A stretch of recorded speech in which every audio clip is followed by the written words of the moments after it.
The story begins in the year 2035, where advances in technology have created a metaverse called Connect. It was practically no different from the real world, and all the NPCs were as if alive, indistinguishable from real people. The player could master any martial arts skills or gain magical abilities. Such opportunities attracted hundreds of millions of people to the world of Connecta, who were eager to fight. And now a huge crowd of warriors lined up in front of Bae Do-hyun, nicknamed Crusher, who fought alone. Looking at several fallen comrades, they did not retreat, deciding to continue attacking him. The guy in the black cloak was not afraid and remained standing in place, preparing for a new battle. One of them wished death on the enemy of the Empire, after which several people attacked him simultaneously. Do-hyun was ranked 13th in Connect, and his class was Psychokinetic, which allowed him to manipulate objects without touching them. It was enough for him to just wave his hands slightly to push the attackers away from him. Meanwhile, those standing to the side fired a volley of arrows aiming at Do-hyun. Seeing the arrows above him, the guy raised his hand, thereby stopping them right in front of him. The arrows hung in the air, then turned around and began to fly back,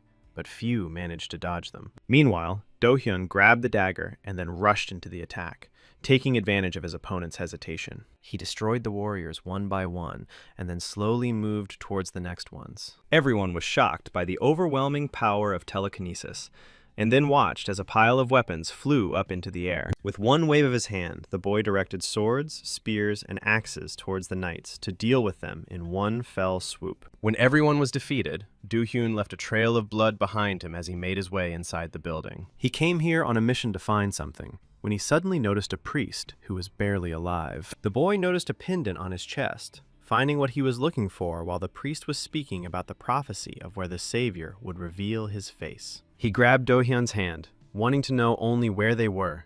Who would stop these endless wars? He demanded answers from the stranger. Why did he bring chaos to this world? Why did he burn cities, kill innocents, and enslave their people? Having torn the pendant off him, the guy asked that the blame not be placed on him, but on the guilds working for the government. At that very moment, he heard voices behind him and realized that reinforcements had arrived. On the threshold of death, the priest asked him to remember that everything would be as God intended, and he would pay for his actions. However, Do-hyun ignored his words, reaching the ark that had a slot for the key. The boy held up the torn pendant, causing the lid to open with the help of magic. Suddenly, the ark began to move, revealing a staircase leading deep down before the man. According to the data, the first mythical artifacts of Connect that Do-hyun managed to find are kept here. 5 years ago, the major guilds made a pact with the Empire and destroyed this world to the ground. The old man's lamentations were nothing compared to what he had to go through over the last 6 months. The guilds took control of Connect, leaving him as the only solo player in the top 100. Now he decided to take everything and run away. Other guilds will be angry if they find out that he took them first. As Do-hyun was about to leave, he suddenly stopped, noticing a strange thing lying on the ground. It was a fairly old game cartridge, and it was unclear how it had ended up there. But as soon as the guy took it in his hand, his body was pierced by a terrible pain, similar to an electric shock. Do-hyun tried, through the pain, to understand what was happening and why the connection error occurred. When he woke up in the real world, he realized that someone had stabbed him with a knife and ordered him not to move. The guy cursed under his breath, realizing why things had been going too smoothly up until this point. In front of him stood several men in suits, members of the guild who had gone too far. One of them called the president, asking if he needed to be delivered alive. When he hung up, he announced to the others that the boss had told them to kill him and bring him his head. The men immediately grabbed him tightly, hinting that it was in vain that he had climbed to another level alone. At first he thought he was cool and thought he was playing well, but now he was trembling with fear and begging for mercy. Suddenly, they put a bag over his head so that he wouldn't know when the end would come. When the knife reached its target, darkness fell, and Do-hyun only thought that he was killed because of the game, and now he would die. But some voice called to its master, demanding that he wake up. After which, the guy suddenly jumped up in bed. Screaming loudly, he began to examine his body for wounds. But everything was fine, although he was sure that he had been stabbed. Suddenly he noticed the maid, who was sitting on his knees and asking how he was feeling. The guy was stunned that he was called Raoul, and there was a status window hanging above the girl. Her name was Anna, she was level 3, and now she was saying that he was covered in cold sweat while he was sleeping. The guy immediately went to the status window, feeling as if he had been given access to classified information. The notification stated that the soul transfer was successful, and the user interface was available. Looking out the window, Raoul realized in shock that he had entered the world of Connect, and his soul had been transferred into the body of a non-player character. Without wasting any time, he ran out onto the balcony to see where he was, and immediately felt something. All his senses seemed to be heightened. In the Crusher's body, the sensations were completely different. Due to synchronization, the player's strength depends on the level of connection to connect. Usually, synchronization doesn't exceed 30%. But Do-hyun merged with the character by as much as 90%. He managed to hold the top spot in Connect's rankings for a year until guilds appeared. He spent so much time getting into such physical shape, and then he ruined it all. The notification mentioned a closed beta version and the number of users, meaning he was the only one logged in. He still has access to the old inventory, and the information was currently being scanned. Hidden user data was discovered, causing updates to be downloaded. With the knowledge and powers he gained in his past life, he will become #1 again. His name is Raoul Ashton, the youngest son of the 5th Earl of the soon-to-fall Kingdom of Reuben. The guy grabbed his head, trying to digest all the information that had suddenly fallen on him. The Ashton family were orthodox. The Earl and his eldest son died suddenly, and the middle one disappeared without a trace. When the younger one inherited the throne, a coup occurred. At the same time, the barrier collapsed, releasing the monsters. The residents fought, but they were unable to fight back. And now Do-hyun found himself in the body of that very Raoul. And this beautiful city before his eyes will be completely destroyed in 3 years. The guy decided that he would not allow this. Do-hyun and the Crusher were in the past. Now this was his new life. In the past, a sad end awaited him.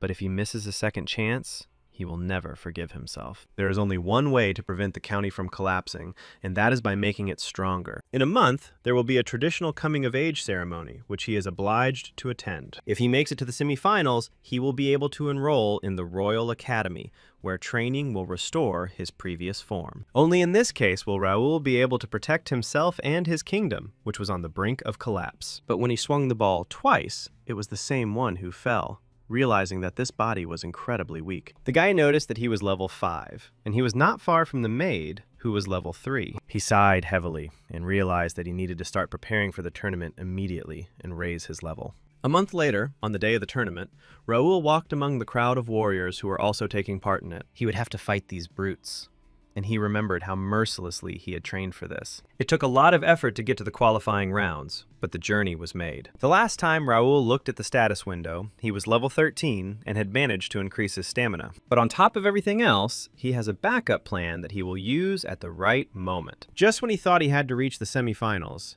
he felt an attack from behind. Having dodged, the boy noticed the man, who justified himself by saying that his hand had slipped. Dion and his cousins were surprised that the noble aristocrat decided to take part in the tournament. He was the middle son of Viscount Austin, Raoul's uncle, that is, his cousin. He always picked on Raoul during martial arts classes and never showed mercy. However, the mentor and the count did not interfere, adhering to the family charter. So this guy can pester the younger ones as much as he wants, and now he was doing the same. Dion urged Raoul to get out of here before it was too late, because this time he wouldn't get away with a fracture. He then turned to his cousins, urging them to let the boy through.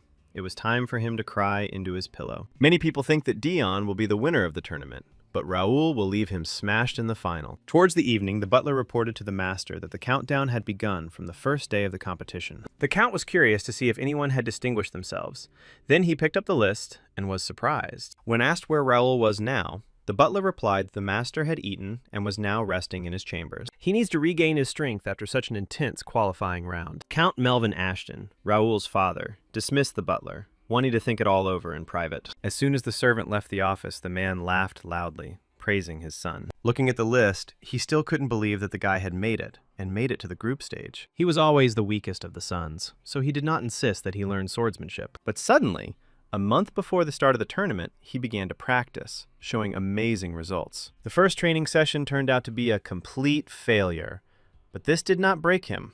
On the contrary, it gave him strength. The count knew that Raoul was being mocked and ridiculed, called a weakling, but he should not have interfered. He was afraid of making the situation worse by putting him in an awkward position, and was waiting for the moment when he could stand up for himself. But now his son has surpassed all his expectations and has begun to look like a man. When the tournament came to an end, Melvin decided to make sure to talk to him about his future. When the day of the final competition arrived, the arena was filled with spectators eagerly awaiting the fight. However, some were not so happy. complaining that it could hardly be called a battle. The green-haired man was called upon to finish off his opponent, but it turned out to be more difficult than he thought. He didn't understand why Raoul was still standing on his feet, even though he had already received many injuries. However, he decided not to retreat and continued to attack Raoul, who could only defend himself from the sword blows. The warrior gathered all his strength and called on the guy to surrender, throwing him away from himself a couple of meters. The enemy began to insult him, being confident that he would not be able to run away forever. Waving his sword, he continued his provocations, saying that the offspring of noble families did not behave like that. Fighting off another blow, Raoul suggested that he watch his language during the fight. Meanwhile, the spectators continued to call on Edmund to finish him off, since money was bet on him. Unable to bear it any longer, the warrior decided it was time to call it a day.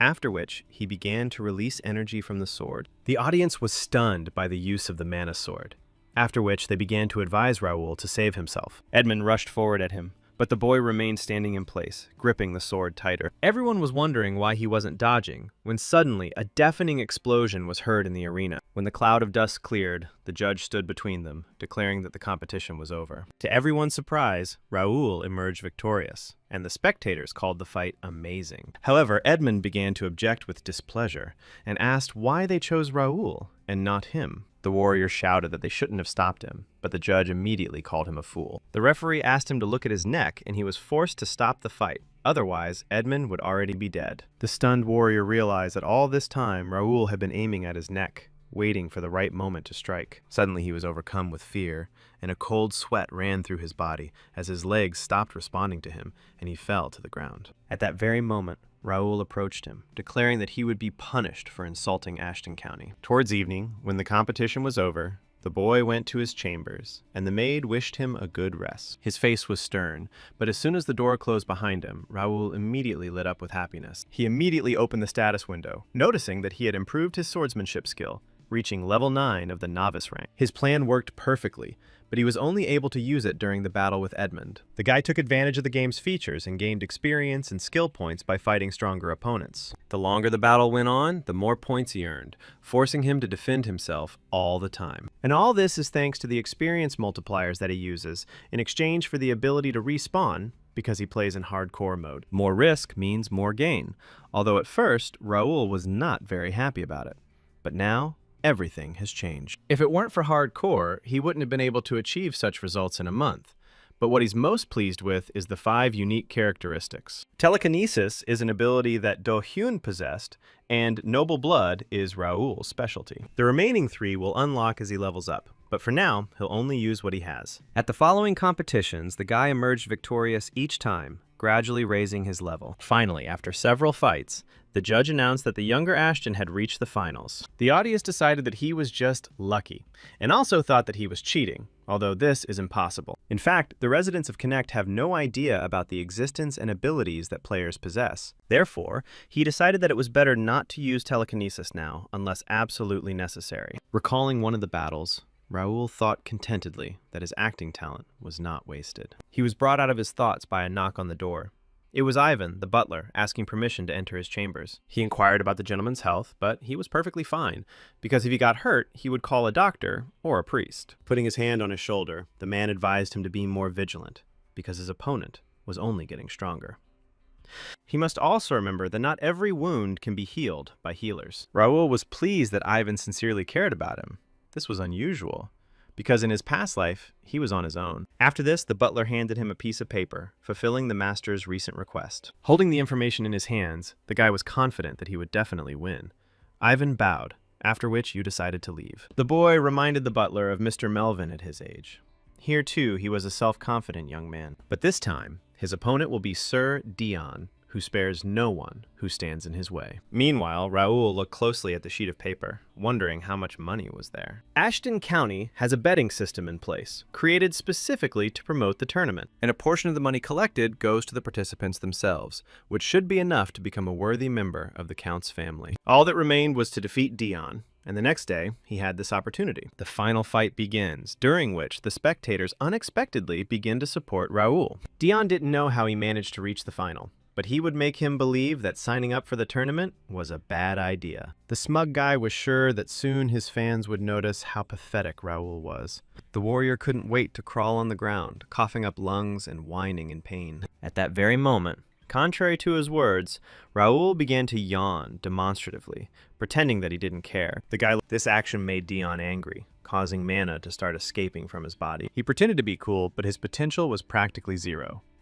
He makes a strong impression, but it's just a show. When the referee announced the start of the contest, Dion was the first to rush forward, promising to finish off his opponent. However, Raoul was faster, which is why he tried to strike first, but his opponent immediately covered himself with a sword. The first blow was Raoul's, and Dion was thrown several meters away from him. The first thing the guy thought was that he wasn't as quick as he seemed, and his strength wasn't at all worthy of attention. He could clearly see the trajectory of his sword, so there was no way Dion could hit the guy. By tripping him, Raoul realized that he had sword skills, but lacked practice. It was hard to believe that this man had been bullying him all this time, even though he was nothing special. Meanwhile, Dion rose to his feet, gripping his weapon tightly, and promised that now it was definitely the end for him. Using the mana flowing through his body, he is able to charge his sword, but that is where his knowledge ends. The spectators watched in shock as Raoul swung his sword sharply, knocking the weapon out of his opponent's hands. With a stern look, Raoul declared that Dion was a worthless person, which finally finished him off. The disgruntled opponent wanted to attack him with his bare hands, but the guy tripped him up again. As he fell, Raoul explained that he had anger management issues and had already fallen for the same trick twice. Now Dion was directly prophesying the glorious name of Viscount Austin, making a laughingstock of himself. However, shocked spectators couldn't believe that Dion lost without making a single successful attack. Raoul turned to the judge, reminding him about the announcement of the winner, because he was as shocked as the others. The man immediately came to his senses and announced that the winner of the coming-of-age tournament was Raoul Ashton. People immediately started chanting Raoul's name, while some did not believe in the victory of this weakling. The guy was happy with the victory, but his useless endurance shook him and made him fall to the ground. While the judge was calling the doctor, Raoul noticed a notification about the completed task and the reward for it. The rewards were quite generous, and besides, he will now be able to get into the Royal Academy. Meanwhile, Ivan, who was standing next to Melvin, said that he was very proud of the young master. In just a month, he achieved great success, which made the Count think seriously. For him, the battle with Dion was nothing more than a game. If he advanced so far in such a short time, then he is a real genius. Raoul noticed that his father had seen everything, and therefore hoped that he was convinced that the boy was worthy of studying at the academy. However, towards the evening, the dissatisfied Count categorically ruled out this possibility. Raoul couldn't understand his thoughts, because he had made it to the top 4, and even won the tournament.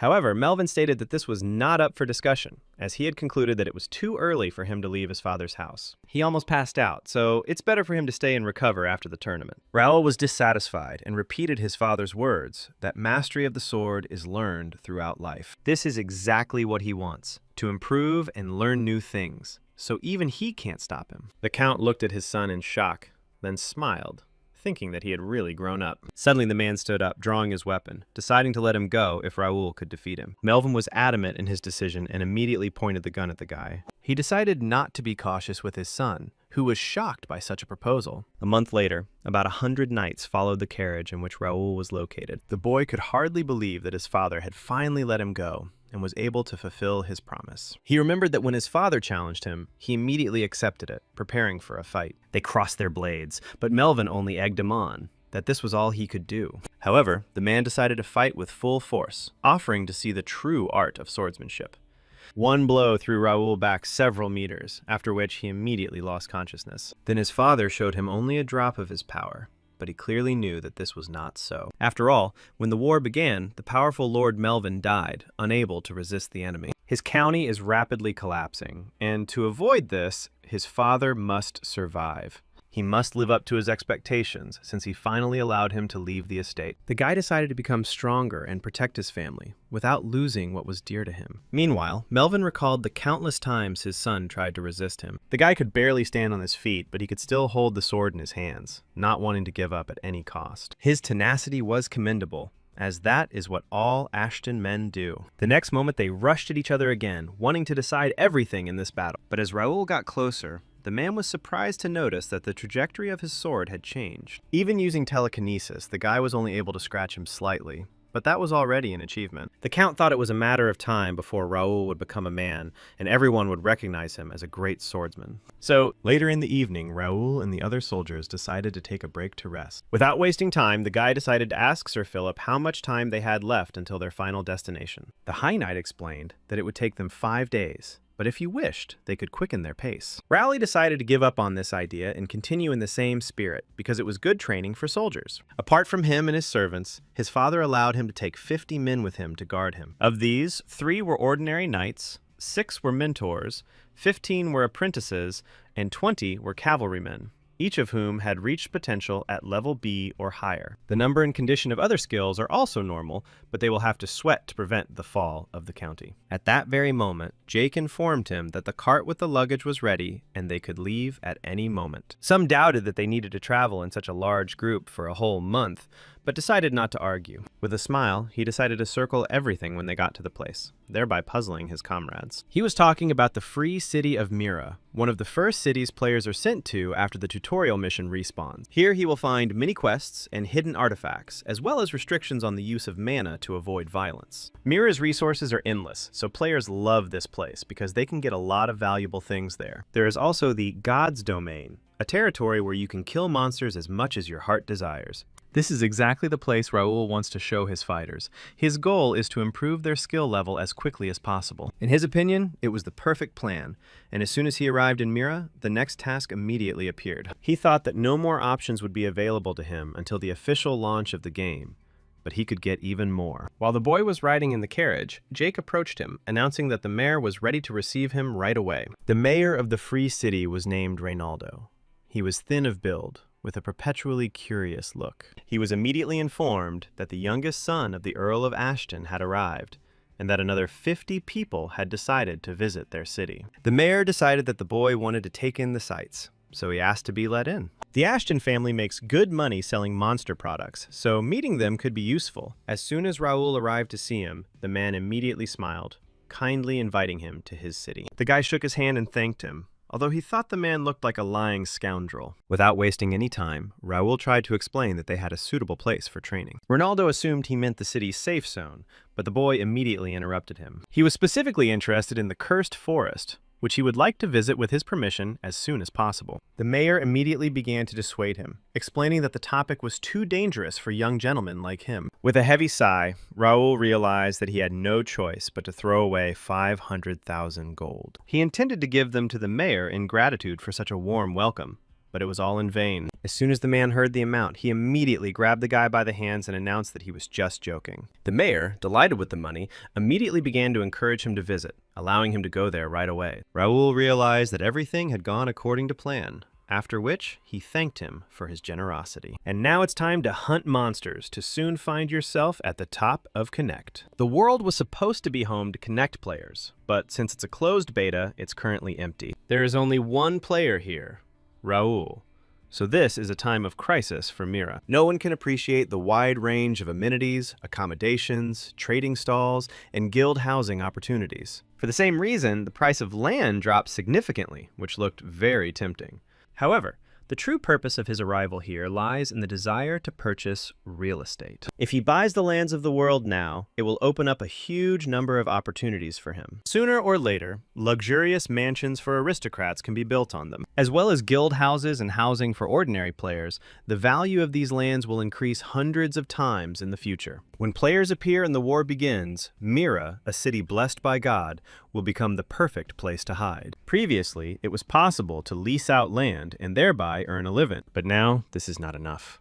Raoul must be fully armed, calculate all the risks, and prepare for war. In his past life, he was unable to resist the financial prowess of the vile guilds that had taken the reins of power into their own hands. Sometime later, Jake asked again in surprise if he should just sign his name. An irritated Raoul shouted loudly that everyone had already signed long ago and were only waiting for him. However, the knight countered this by saying that his mother had told him to be careful when signing papers. When everything was over, the girl confirmed the creation and registration of the first guild in this city. It consists of Sir Raoul and 50 other people. And after the papers were signed, everything went smoothly. The guy formed the very first and most progressive guild in the world without players, and called it the the first guild. Now everyone who is part of it has the right to support the system, and soon the confusion on their faces will be replaced by inspiration. After this, Raoul decided to visit the Mira Combat Association branch. The girl behind the counter greeted them, asking how she could help them. Raoul was primarily interested in how high-ranked their skill books were. The skill book is a collection of skills of varying difficulty.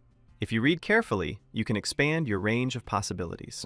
Without wasting any time, the guy began to find out what it took to become one, and decided to skip the low-ranking books. He could contribute to the association by completing tasks or making a certain number of purchases. However, he was warned that he would have to spend a lot of money to do this, but Raoul was ready for it. The surprised girl announced the sum of 10,000 gold, doubting that he had that kind of money. But, seeing the money, the girl's expression immediately changed, offering him her help in finding the necessary books. Raoul decided not to waste time on trifles, and so he smiled sweetly, declaring that he would take everything they had. Sometime later, Jake complained that it was very difficult for him to carry so many books. They may seem useless to them now, but later they will play a big role in perfecting their craft. I had no doubt about their value. I was just curious whether it was more effective or reading practical experience. Philip asked himself the same question, but the gentleman decided to tell them everything tomorrow. While in his room, looking at the huge stacks of books, the guy thought that he had gone a little too far. There is a limit to the number of skills a player can have, and it is unlikely that they will be able to use all of them at once. Then he opened the quest window, remembering that when he woke up in this body, there were 2 unknown items in his inventory. For some time he tried to lift it, to see what it could be, because he couldn't press it or use it. But yesterday, when he received the assignment, they were open, but he did not have time to check it. When Raoul opened his inventory, he was pleasantly surprised to find out which items were locked. One of them turned out to be skill decks, and perhaps he will be able to activate it by completing the current task. The goal of the task was to collect at least 10 skill books and add them to the skill decks. Raoul immediately grabbed the magic book, then brought the skill book to her, watching what was happening in surprise. As soon as skill decks absorbed the skills from the book, the boy joyfully shouted that everything worked. But he would spend forever digging around with the rest of the books, and he had to figure out how to bring in all the books at once. As if reading his thoughts, all the books immediately soared into the air and began to give their energy to skill decks. The guy was stunned that the system understood him, but in the end, everything worked out for him even faster than he expected. Skill decks was activated, giving him the skill collector stat and the mimic skill. Looking through the skill descriptions, Raoul was shocked that thanks to the copycat, he could steal his opponent's skills. Reading the description of skill decks, the guy suddenly realized that this was the very artifact that he found right before his death. Although some characteristics and inventory items from the past life have been preserved, with only 3 EX rank stats and 1 item left in his inventory, he wondered what kind of power was hidden within it. The next day, the military looked at their status window in shock, trying to figure out what was going on. Meanwhile, the butler entered the young master's room and wished him good morning. However, Raoul looked very tired, because he had not been able to close his eyes all night. The guy greeted Bernard half-heartedly, and I wondered if he had briefed the others. The red-haired boy did absolutely everything as he was ordered, obeying the will of his master. After this, Raoul began to ask with interest how he liked the skill book, and whether he had studied it. Bernard is a servant of the Ashton family and Ivan's stepson. He taught him everything he knew, and Bernard worked for the good of the county from an early age. He has an excellent memory and high performance skills, but there is another reason why Raoul took him with him. While Bernard thanked him, the boy carefully studied his impressive status window. His basic stats are weak, but his talents make him perfect for the role of a servant or esper. The preparations were finished, and so Raoul decided to check if Bernard was ready. When the long-awaited day arrived, Raoul and his retinue set out into the forest, immediately encountering monsters. For the guy's current level, such monsters turned out to be too slow, and therefore he dealt with it with ease. Such an easy victory only raised his spirits, and he was already ready to fight the next ones. At that very moment, he was surrounded by orcs who noticed the strong man and wanted to kill him. Behind the ordinary orcs stood their leader, whose skin was red, and he called on everyone to attack. When the crowd pounced on Raoul, he remained standing, but was ready to fight. The huge number of enemies was only a plus, and this way, he would be able to level up faster. God's Domain is not only a territory for hunting monsters, but also a symbol of Mira. If players get injured, they will be healed, and if they die, they will respawn in the city, so there is no better shelter. Even if you kill any of the monsters,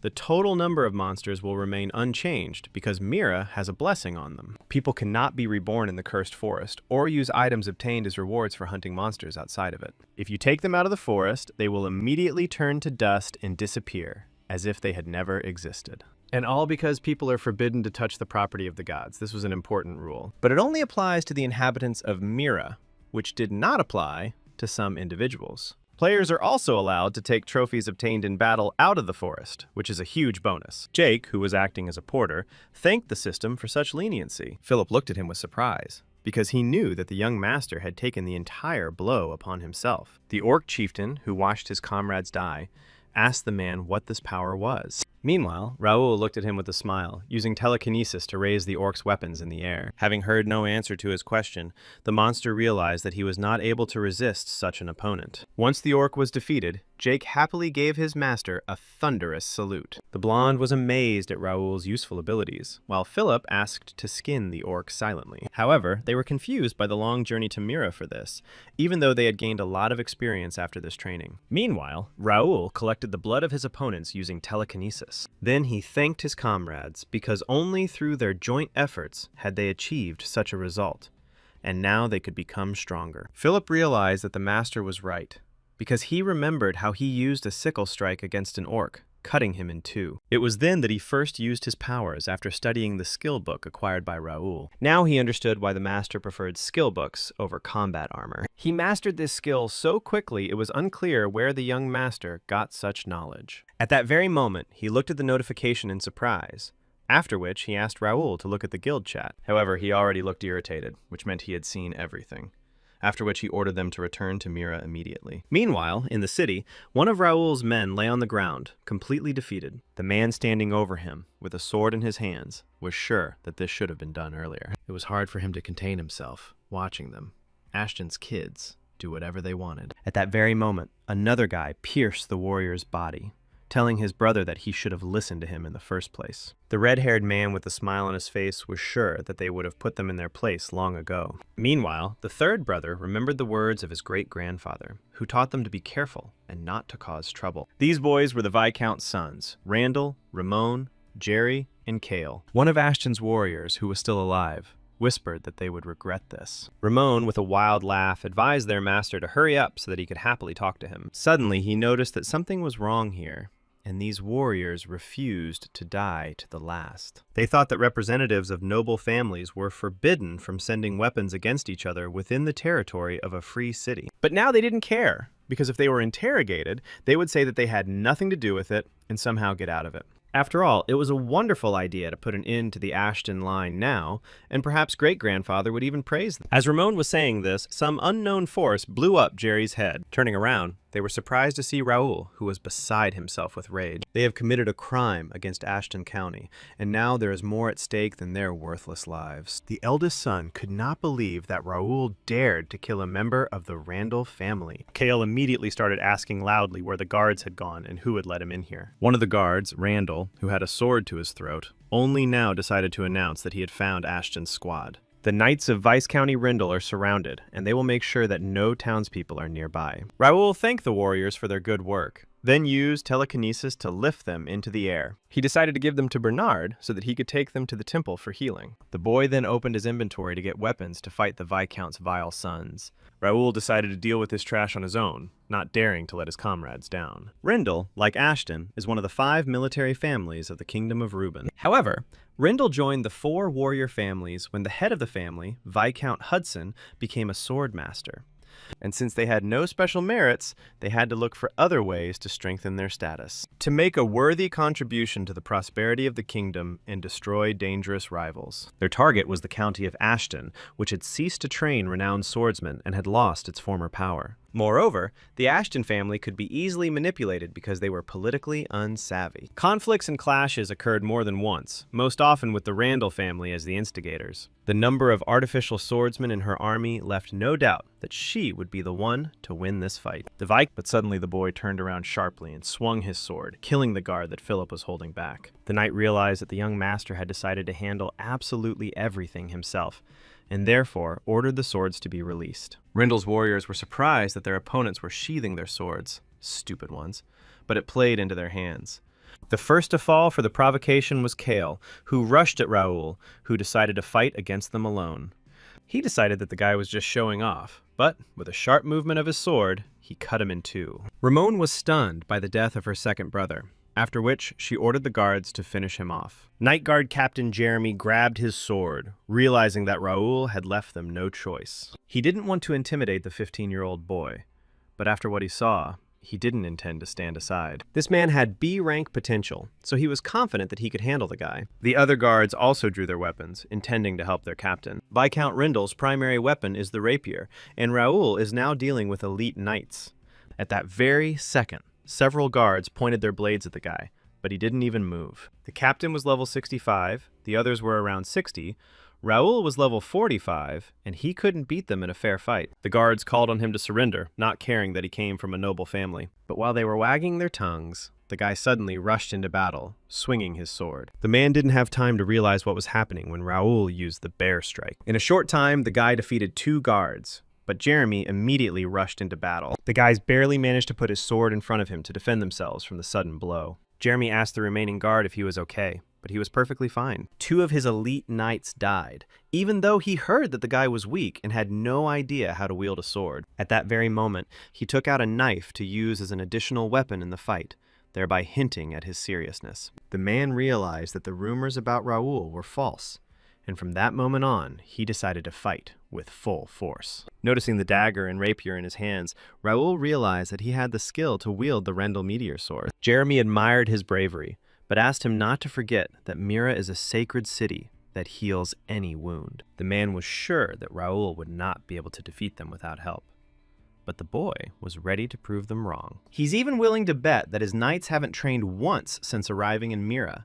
Jeremy immediately flinched, realizing that the boy was telling the truth, but it was unclear how he knew this. In fact, Raoul noticed that they were healed, and yet they continued to lie on the ground, paralyzed with fear. They were not used to looking death in the eye, and Jeremy immediately realized that this boy was not just familiar with the art of initiating combat. It is as if he sees right through his opponent, which makes him a very dangerous opponent. Now, the man was extremely serious, which is why he asked his friend to cover his back. At that very second, the 2 of them rushed at Raoul, who jumped back, avoiding the attack. But despite his defense, Jeremy was able to inflict many small scratches on him, which should have weakened him. Seeing his condition, the guard immediately rushed forward, deciding that his opponent was exposed. Jeremy realized what was happening and tried to stop him. She was too late, and Raoul caught up with him. When the man was left alone, he realized that he had to act immediately. For a second, he gripped his weapon tighter, deciding to use the meteor to destroy Raoul as quickly as possible. The boy held the sword in front of him,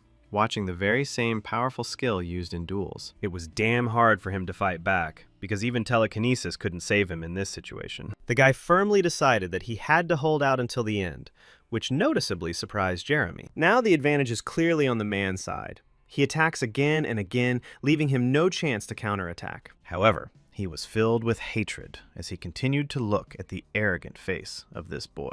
Taking advantage of his hesitation, Raoul knocked the weapon out of his hands, after which he used the impersonator skill. Meanwhile, Jeremy's weapon hovered in the air using telekinesis, not returning to its owner. After this, Raoul pulled the weapon towards himself, deciding to use the man's own technique on him. Swinging his rapier, the boy used Meteor, pointing the blade at his opponent. The man tried to understand where he knew about this skill, but now it was more important for him to defend himself from the attack. Holding his hands out in front of him, Jeremy asked who had trained him and who had betrayed Viscounty Rendell. Meanwhile, Raoul swung his dagger and explained with a smile that he was the very traitor. When the boy pierced the man's body, his synchronization with the Meteor Mastery skill reached 100%. It wasn't easy. He spent a lot of energy using the S-rank impersonator to suppress the opponent. With the help of the impersonator, he can only copy one skill at a time while maintaining his sight on the target at the moment of activation. Otherwise, the analysis percentage will be reset to 0, which is why he didn't blink while he was being attacked,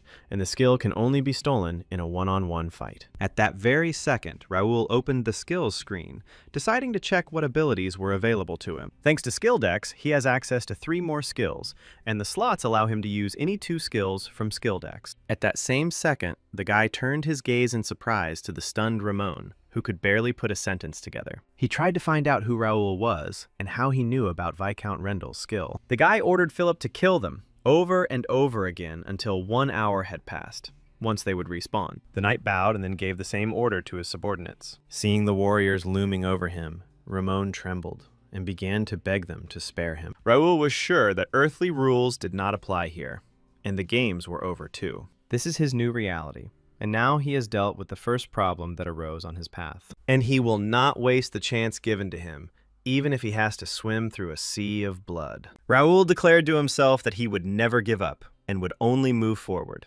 together with his comrades. Meanwhile, the city's stunned mayor watched the events through a telescope, trying to understand what was happening. According to the plan, Randall's knights were supposed to beat up the brat, and he would get his share by sending the guards to help. But this guy ruined everything for him, taking out 12 fighters in one fell swoop, and remained unharmed. After defeating his opponents, Raoul turned his gaze to the window, behind which the mayor was located. The man became frightened, and immediately crouched down, hoping to hide from the angry gaze. Rumor has it that he is nothing special, a weakling who can only boast of his status.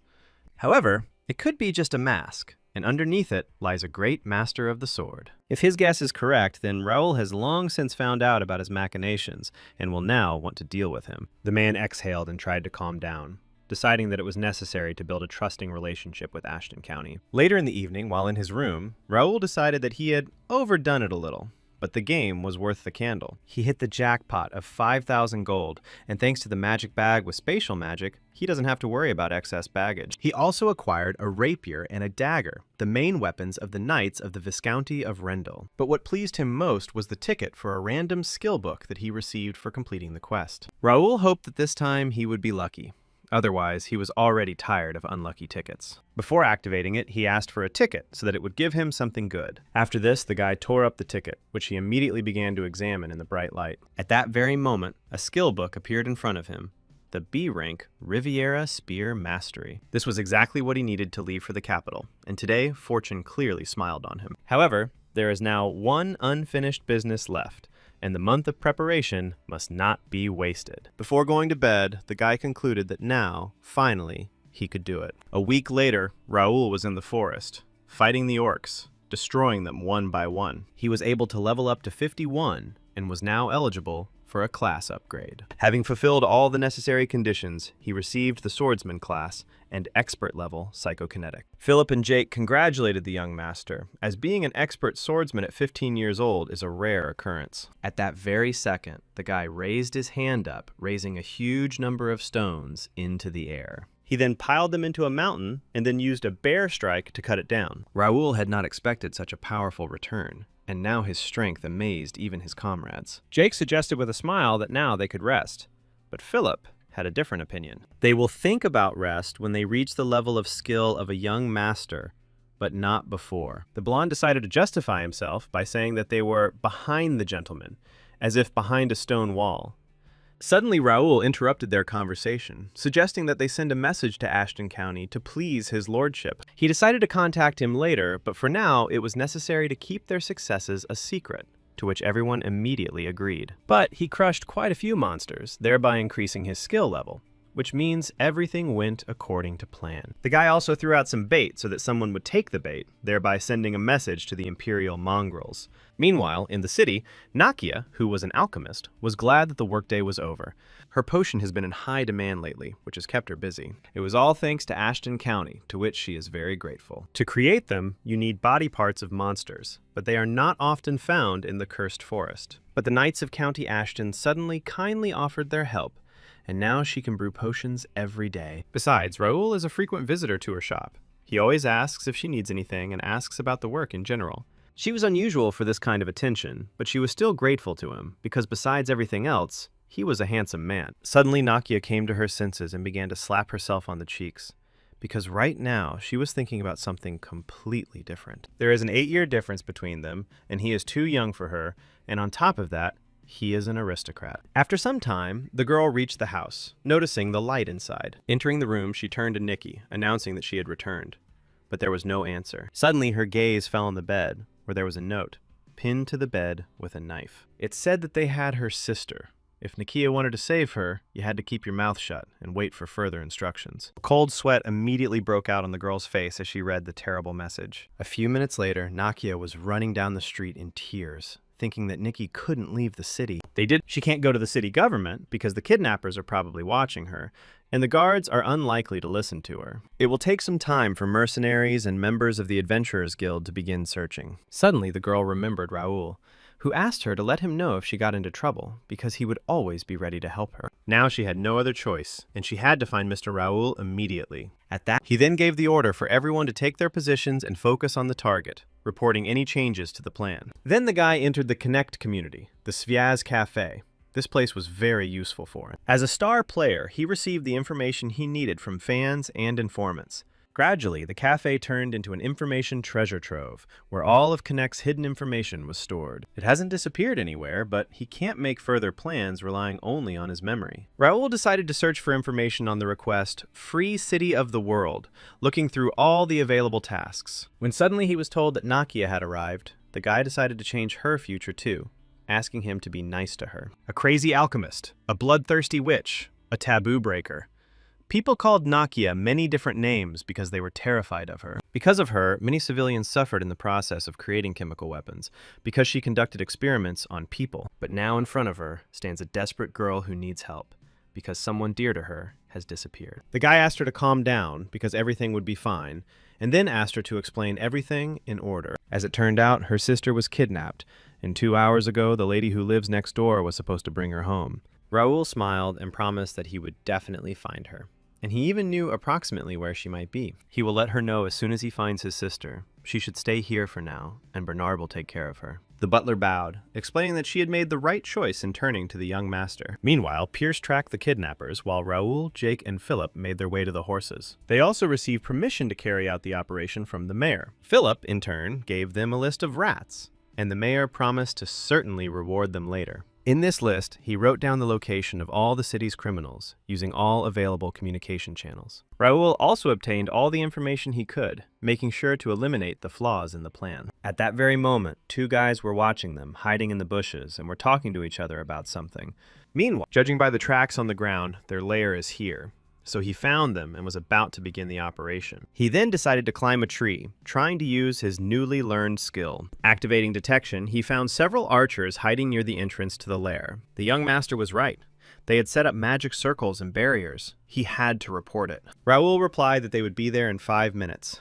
But 6 months ago, Pierce's life was completely different. The youngest son of Earl Ashton, Raoul, unlike his brothers, was a weak and untalented child. Most of the servants and knights avoided him when he sought volunteers to go with him, and few expressed a sincere desire. Raoul visited the training ground and talked with the knights, among whom was Pierce. Then he said that he wanted to go beyond his limits, and Raoul was ready to help him with this. Then he took the sword in his hands and began to guide Pierce, drawing attention to the points that needed improvement. Even though he said he wanted to achieve more, he doubted that this kid would be able to teach him anything. But sometime later, the knight noticed that his movements had become much clearer and more efficient. It was difficult for him to master the bear strike because his advantage is not in strength, but in dexterity, so he must hone his archery. Few people knew that he could shoot a bow, but Raoul noticed this. Perhaps he could really help him. It was the best decision of his life, and the father who refused his offer must be kicking himself now. It is unknown why he hid his strength, but thanks to the skill books he bought, Pierce improved his skills in addition to his bow. Without his help, he would not have succeeded, and perhaps today, Raoul will demonstrate his true strength. At that very moment, the archer noticed the approaching horses, after which he jumped from the tree and dropped to one knee. He politely greeted Raoul, who greeted his subordinate warmly. The guy noticed the lair of a criminal group, which was closed by a 3rd-level magic circle. All the lairs are similar, no matter what city they are in, but spies of the Crane Empire are hiding here. Typically, Connect players receive quests while at starting points like Mira, and then receive rewards. But now they are dealing with more serious villains. A slave trader who kidnaps people, mercenaries who want to make more money. All of them are nothing compared to the Crane spies, the so-called Imperial trackers. They track down players, preventing them from cooperating with others. The Bloodhounds are causing a lot of trouble, so Raoul can't let them continue to run amok. The boy gave the order to Pierce, who immediately fired his bow, hitting 2 hidden spies. When they passed inside the barrier, they thought that this path was open for them. Now Raoul wanted to dispel the magic circle with the scroll he had recently acquired, but suddenly he stopped, noticing the flow of mana. And then another idea appeared in his head. Perhaps he would be able to absorb it. So he took out a knife and decided to damage the magic circle. Once the boy realized it was working, he continued to deal damage, breaking the seal. The magic circle was destroyed, and now he can save money instead of spending it on scrolls. Pierce ordered Jackson and Neil to move on to the decoy stage, and he would let them know when it was safe to enter. It was very convenient that Raoul had his elite knights by his side, because now it was time to hunt. They were ordered to take no prisoners and to remember to use the rapier to deliver the finishing blow. Jake didn't understand why they had to poke with that stick, but he was ready to do as he was told. Pierce was supposed to cover the search for the captives. His main task was to rescue Nikki, Nakia's younger sister. After this, Raoul opened the gate, and the team confidently headed inside. In front of them was a shaft that looked like an incredibly long corridor. Sometime later, they found the shelter itself, after which Pierce used the stealth skill. A few minutes later, he sent a message that he had successfully penetrated the enemy base. In front of them was a huge cave with high ceilings and wooden railings. After Raoul finished his analysis, he signaled to his comrades that they could move out. The guy began to actively gesture, explaining the plan, after which the company immediately moved forward. The opponents were stunned by the sudden appearance of Raoul, who attacked them from above. The rest of the team also entered the battle, eliminating their opponents one by one. When the thieves realized they were under attack, everyone was immediately ordered to guard the entrance and kill the trespassers. With each passing second, their numbers increased, and they also began to block arrows with their shields. The archers noticed Raoul, who was at the top, and then tried to shoot him with arrows. However, the boy remained standing, using telekinesis to stop the arrows in front of him. The archers were stunned that the arrows simply bounced off him, after which they demanded reinforcements. At that very moment, warriors began to approach Raoul from behind, quickly climbing the stairs. When they realized that they couldn't take him down with an arrow, they decided to attack him hand to hand. The guy reached behind his back, taking out a bow. We decide it's time to use this. Arrows flew around Raoul, which he kept under control, and at the same second, he soared into the air. The opponents were stunned by this turn of events, not expecting him to use magic. The boy used his strength to direct arrows at helpless enemies who had no shields. Then he took out a rapier. It was a light weapon, but not powerful enough. You need to apply more force to pierce the armor. Having descended to the ground and finished off the enemies, the guy noticed that the others had disappeared somewhere. Meanwhile, the surviving thieves asked their comrades to save themselves because they would not be able to defeat these monsters. Raoul was stunned that Jake, the bastard, was rebelling against the use of the rapier. It would be better to save mana, because he reminded me several times not to leave traces indicating swordsmanship. And while there was probably no need to worry so much, drinking with the small fry was over. Sometime later, Pierce reported that they had searched the entire prison, but had not found Miss Nikki. However, they gave the remaining prisoners clothes and food, and told them to calmly wait for the end of the battle. Jake doubted that they had dealt with all the criminals, and it was not a fact that these were the same kidnappers. There was no Nikki here, and all the criminals they encountered were equal in strength, which proved the absence of a leader. A magic circle was waiting at the entrance, but the magician was not there, which means that the big shots and prisoners are in another place. Pierce checked all the suspicious areas, but found nothing. Perhaps a skilled magician is working here. It had only been a month since he became a member, so he did a good job. When Raoul praised Pierce, he ordered everyone to follow him because he knew where they were hiding. When they arrived at the huts, Raoul gave orders to watch them and report if they found anything suspicious. All the rooms were clean. They only had to check the last one they entered together. At the same moment, he kicked the table away and then struck the ground with his blade, destroying it. The wooden parquet floor was destroyed, and underneath it, there was a secret iron door. Raoul used telekinesis to open it, revealing a secret staircase leading to the basement. The guy was the first to sense something approaching, and a monster's hand suddenly appeared from the basement. A huge red monster appeared in front of them and began to let out an angry roar. Philip ordered them to stay in close formation, since it was pointless to scatter, as it would be more difficult to suppress them. As the monsters began to emerge from the basement, Raoul had already begun to fight the first one, stabbing him in the heart with a rapier. These were the demons of the Imperial Cavalry, their vital organs located differently from those of humans. They needed to cut off their heads, while Jake wondered what they were doing there anyway. Right during the battle, the first thing Raoul decided to do was study their characteristics. This demon was level 41. His class was Experimental Mutant, and he was currently on a rampage. That's exactly what the guy thought, because these guys had caused him a lot of problems in his past life. After 6 months of playing Connect, he was tasked with raiding a tax empire in the starting city. At the moment when the best players had almost cleared him out, he needed to finish what he started. 10 of them changed classes twice and formed a punitive force of hundreds of guilds to capture the fortress. However, once the secret Imperial Cavalry showed up, most players didn't last even a minute. That day, he miraculously escaped from there, and for the next 6 months, none of the players dared to approach the Empire's lair. At that time, the demonic cavalry numbered about 50 individuals. It is not surprising that players under level 50 were unable to defeat them. Today, there are far fewer demons, and their level of training cannot be compared to the skill of elite knights. Moreover, now Raoul could clearly observe all the enemy's vulnerable spots. This was enough to dodge in time and deliver counterattacks. The guy was quite agile, and so he didn't expose himself to the blow, in turn attacking the monster with a rapier. A few minutes later, several monsters lay lifeless on the ground. It was unclear what they were doing here, and whether they had confused the entrance to the main courtyard of the Imperial Palace. They would have to find out. The rest must take care of the prisoners, and they must quickly find the main criminals before they are informed of their arrival. Philip suggested that the master stay behind them and let them deal with the enemies while he was busy searching. You can't grab everything at once. Raoul will still get experience points even if he doesn't kill the bastards with his own hands. It's time to delegate responsibilities, because it's very nice to have reliable subordinates. Holding his shield in front of him, Jake prepared for battle, slowly opening the steel door. Their eyes immediately widened when they saw the laboratory where the horrific experiments were being conducted. It is bold of them to locate a laboratory for conducting experiments with chimeras in another country. It turns out that those demons are most likely the missing mundanes, and the kidnappers turned out to be crazier than they thought. Raoul had seen similar scenes many times before, and at first, he thought about joining the Empire, because in 10 years, she will completely seize power on the continent, but she is controlled by one crazy psycho. Following orders from such a person is like sitting on a powder keg. There are many rumors about the Emperor,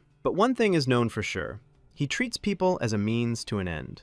All who do not have noble blood in their veins are divided into classes based on the use they can bring, living a life full of endless burdens of suffering, and one day they become unnecessary. For this purpose, they are used as lab rats or as food for the demonic cavalry. If members of the upper class act against the will of the emperor, they are executed. One day, a general spoke out against tyranny, and at that very moment, the mark on his shoulder flashed red. He was instantly torn to pieces, and this scene was forever imprinted in Raoul's memory. He has given up on the idea of joining anyone to save himself, and now he must do everything to stop the experiments. Suddenly, Philip called out to him, calling him to look at the magicians who were about to activate the magic circle. There were 4 knights, 3 mages, and 10 demons. It looks like the mages are setting up a magic circle at the entrance of the cave. Philip decided to take on the knights, pierce the mages, and Jake had the Imperial Cavalry. He also asked Raoul to cover for them, while Jake was unhappy that he was left to do all the dirty work. Pierce shot one of the mages with his bow, after which everyone remained, realizing that intruders had broken in. However, the company has already rushed into action, having distributed its responsibilities in advance. Among these people, there is a 5th-level mage. He must be dealt with first. Arrows usually can't penetrate such a barrier, but with telekinesis, it is possible. Having pulled the bowstring, Raoul thought that it was possible to set the trajectory of the arrow's flight. With the chief mage fallen, it was clear that they would no longer be able to escape through the teleportation gate. The escape route was blocked, so the warriors were ordered to break the seal and kill the violators. Concentrating the energy within themselves, the warriors in steel armor rushed into the attack with shouts. Raoul watched in surprise as several knights ran towards him. The guy stood in place, when suddenly Philip appeared in front of him, holding out a shield in front of him, taking the blow. He could barely hold them back. It was surprising that the strength of a high-class knight wasn't enough. The knight's mark affected the growth of all his characteristics, even though he was only level 71. During the battle, Jake tried to figure out what was going on and why they were being crushed so much. He turned to Raoul, asking permission to use his sword, as it would be difficult to kill them with a rapier. Philip and Pierce are doing a great job of dealing with the enemy, but he's having some trouble. Raoul took him with him because he believed in his abilities,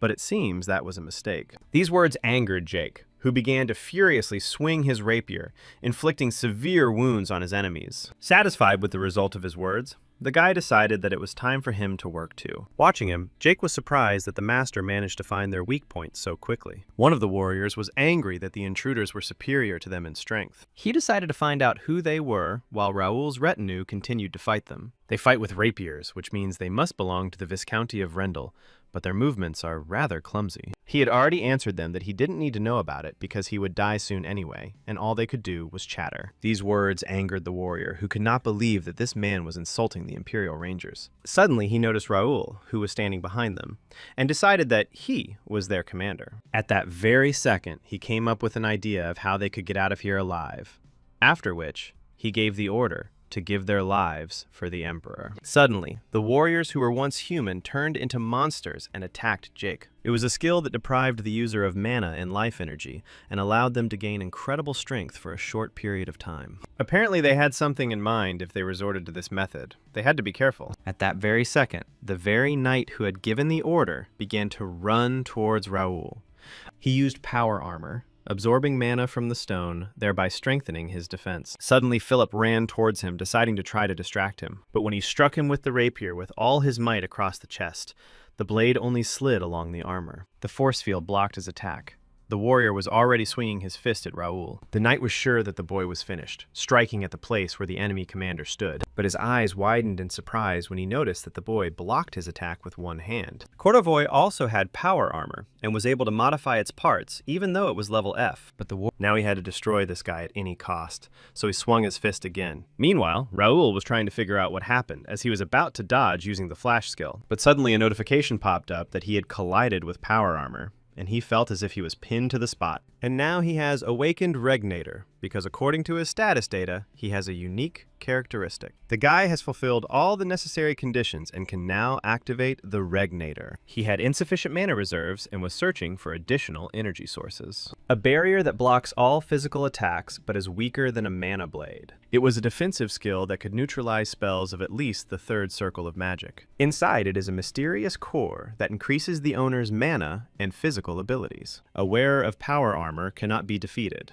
even if the opponent has a higher level and more experience points. Its power is unfathomable, but it was created for the residents of Connect, so players cannot use it. It remains their pipe dream, and for NPCs, it was the only way to fight back against players. But now, the power armor belonged to Raoul, which made him incredibly happy and pleased. Meanwhile, the knight was trying to understand why it still had no effect on the guy, even though he was hitting with all his might. The next attack threw Raoul back several meters, and his shield began to slowly weaken. At the same second, the guy summoned a rapier and a dagger with telekinesis, putting them into a fighting stance. With an incredibly sharp movement, he rushed forward, managing to break through the enemy's barrier. The knight couldn't believe that this was his end, so he decided to take everyone with him to the grave. He did this for the honor of the Empire, after which his body began to glow purple. The man was pierced by terrible pain, and his entire body began to become covered in a black substance. Raoul instantly realized that in a moment he would merge with the power armor, which would not be to their advantage. Suddenly, he received a notification that Regnator had discovered a forbidden fragment of power. As per the oath, part of the seal is released, when suddenly Raoul began to shine with a bright light. Regnator was ready to show his true power, and now the boy was wrapped in heavy armor. Now, two titans have met in a battle that could destroy everything around them. The first to attack was the knight, who jumped up and swung his fist towards Raoul. Jake, Philip, and the other monsters paused in their battle, watching in shock as someone else fought. At that very moment, a loud explosion erupted, throwing the monsters back and forcing the knights to cover themselves with their shield. This attack did not cause any damage to Raoul, but the recoil weakened the enraged monster. Without wasting any time, the guy said goodbye to him, after which he trampled him straight into the ground. At that very second, the armor began to disappear, and Raoul hoped that he was lying down within the time limit. When he started coughing up blood, Philip and Jake ran up to him, asking how he was feeling. The guy felt something like this for the first time, as if he had lifted the curtain of eternal power. This time, he borrowed energy from other sources, but he promised that one day he would manage on his own. When it was all over, Raoul discovered a pocket teleporter in a mana stone. He decided that they would find a use for them later, and Philip reported that they had found Nikki and the other hostages. They did everything they could, so the survivors will soon be ready to return to their families. Jake reminded him of the treasure he wanted to take and give it a second life. It would be foolish to throw such valuable things away in an unknown place, and Raoul realized he was right. He won't be able to wear the power armor, but it will serve as proof that they caught the Rangers. The Bloodhounds weren't easy to defeat because the boy remembers how easily they took the lives of ordinary people. But now there is no need to provoke them into new battles. It is better to focus on strengthening their combat power. Raoul asked him to forget about it because he needed this armor for the plan, and it was also his trophy. Instead, they will receive a reward for their work.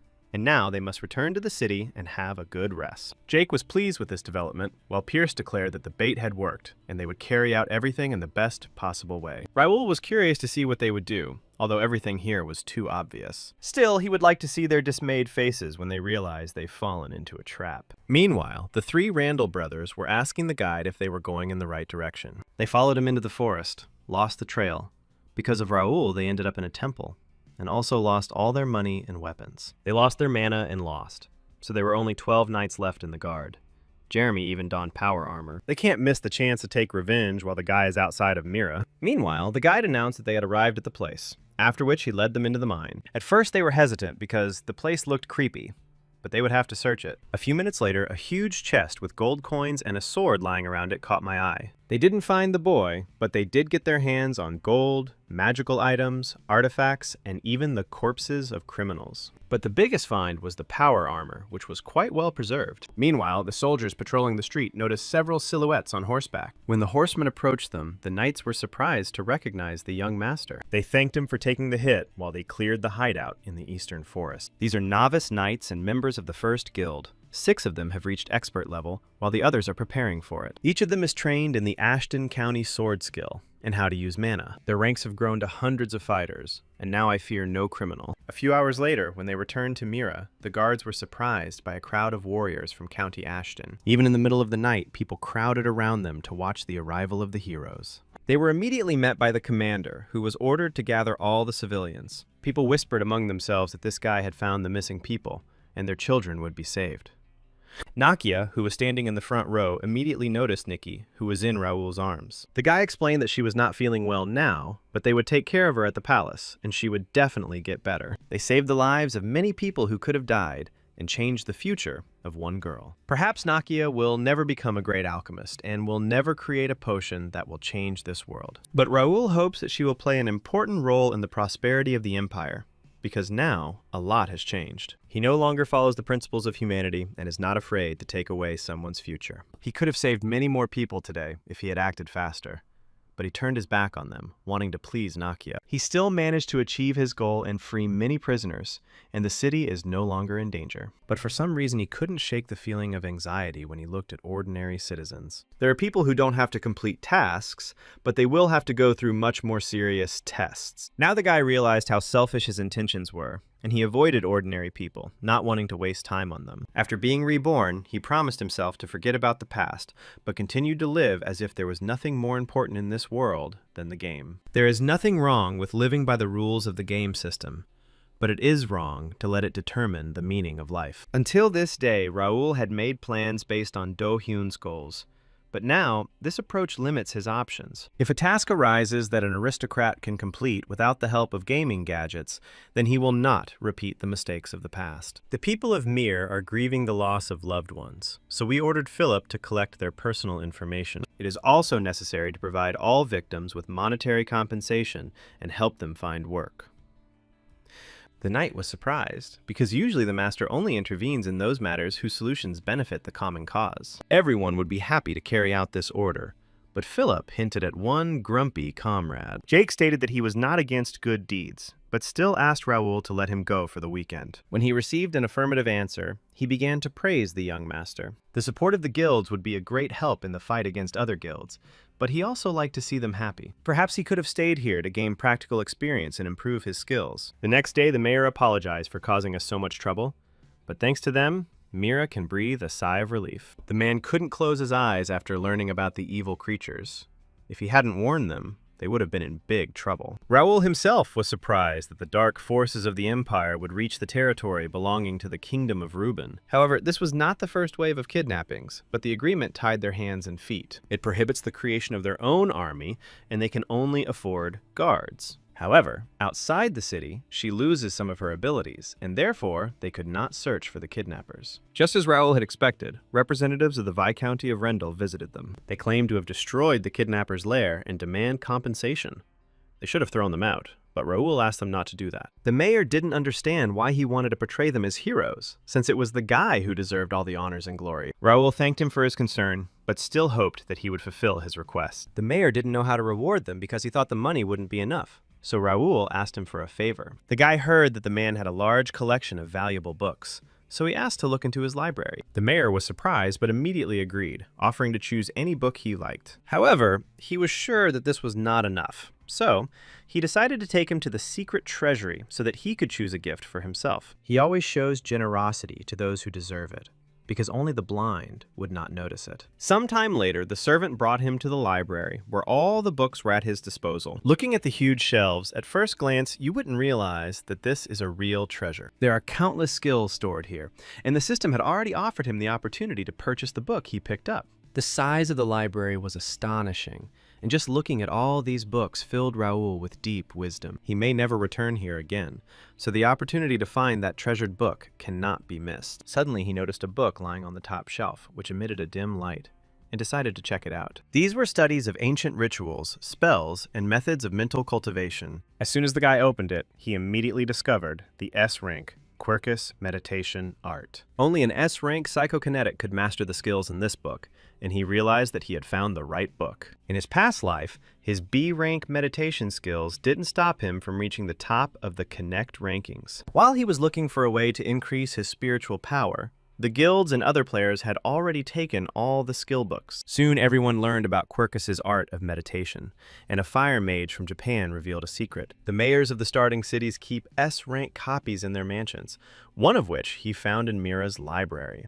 But this time, his spiritual strength will not run out, because he has accumulated enough energy to study the art of meditation. At first, the effect of extrasensory abilities will be very small, but will gradually increase, and a certain amount of spiritual strength will greatly forgive him the task. If he reaches the same level of skill that he had in his past life, victory will be his. As a gift from Ronaldo, he chose a ring of mana, although there were plenty of similar ones in Ashton County. Now it's time to start customizing, because he completed all 70 tasks in one night. He also learned all the skill books up to rank C and tried all the rare items, and collected 50,000 game coins. In just 1 month, his physical characteristics have reached the 65-point threshold, and he can now be considered an experienced player. The characteristics of swordsman and psychokinetics and the highest rank reach 90 points.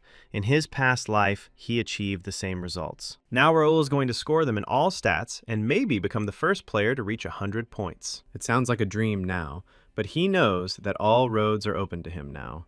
He was reborn, retaining his previous inventory, and he also managed to unlock Skilldex, and now he can also activate Regnator. In Skilldex's case, he was tasked with breaking the seal, and to do this, he had to complete 50 more tasks. However, with Regnator, everything is different. Even the current power seems unbearable to him. Also, thanks to the new skill, he can see the status of NPCs and track the flow of mana. Along with this, a new task appeared, and clearing the Imperial Shelter played the role of a trigger, opening it earlier. If he follows the already familiar path, he will constantly encounter the military of the Empire.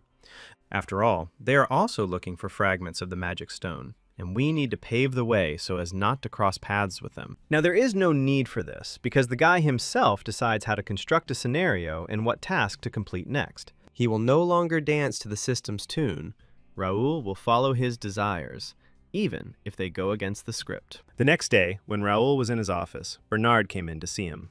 He announced that Miss Nikki had regained consciousness and that Miss Nikia was asking to meet with him. When the boy came into the room, he was immediately greeted by the maid Anakia, who was sitting near her sister's bed. She immediately began to thank him for saving Nikki, but he asked her not to worry about it. At that very second, the girl opened her eyes and thanked him for saving her. Suddenly, Nakia apologized to him, explaining that she was a little shy. The guy noticed that she was clearly unwell, but he still wanted to take a closer look. But as soon as he looked into her eyes, he suddenly felt that he was in the middle of huge waves. Raoul was stunned by this, unable to believe that the others could not see anything. To make sure, he decided to use the keen eye he had recently acquired. Raoul thought she was an ordinary child, but looking at her characteristics, everything turned out to be completely different. Her potential was SS rank, although she was only level 5 and her stats were low. The disease suppresses her characteristics, but you can try to cure her and return her to her previous state. It was scary to even imagine how powerful she would become in the future,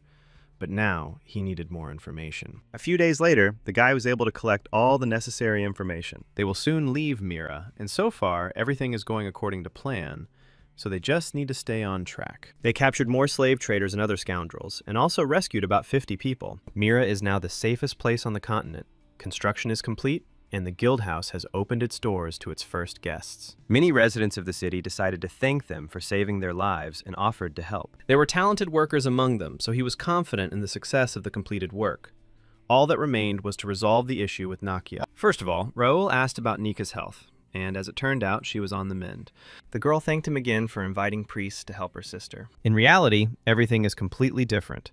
Nikki is still unwell, and divine power alone is not enough here. Nakia heard that he was leaving today, but she still hadn't managed to thank him properly. They stayed longer than they had planned and were now in a great hurry, but the girl wanted to be of service to them. However, the girl is afraid that Raoul will turn out to be the same as all the noble aristocrats she has met before. There are so many greedy people in the world. First impressions can be deceiving, and yet she doesn't want to disappoint him. The guy asked her to stop filling her head with all sorts of thoughts and read this, after which he handed her several sheets of paper. When she read them, she dropped the documents in shock, because it was a letter pardoning Nakia. The girl tried to understand how he managed to do this, but, as it turned out, money works wonders. This document forgives all the mistakes the girl has made throughout her life. He had to spend a considerable amount of money to get the Alliance's permission, but it was nothing compared to Nakia's value. For 5 years, she suffered from the ban on using mana, and thought that she was forever stuck in this quagmire. Meanwhile, Raoul asked her to tell him how she got the ban on using mana. Her mentor saw her talent and helped her join the Alchemists Association,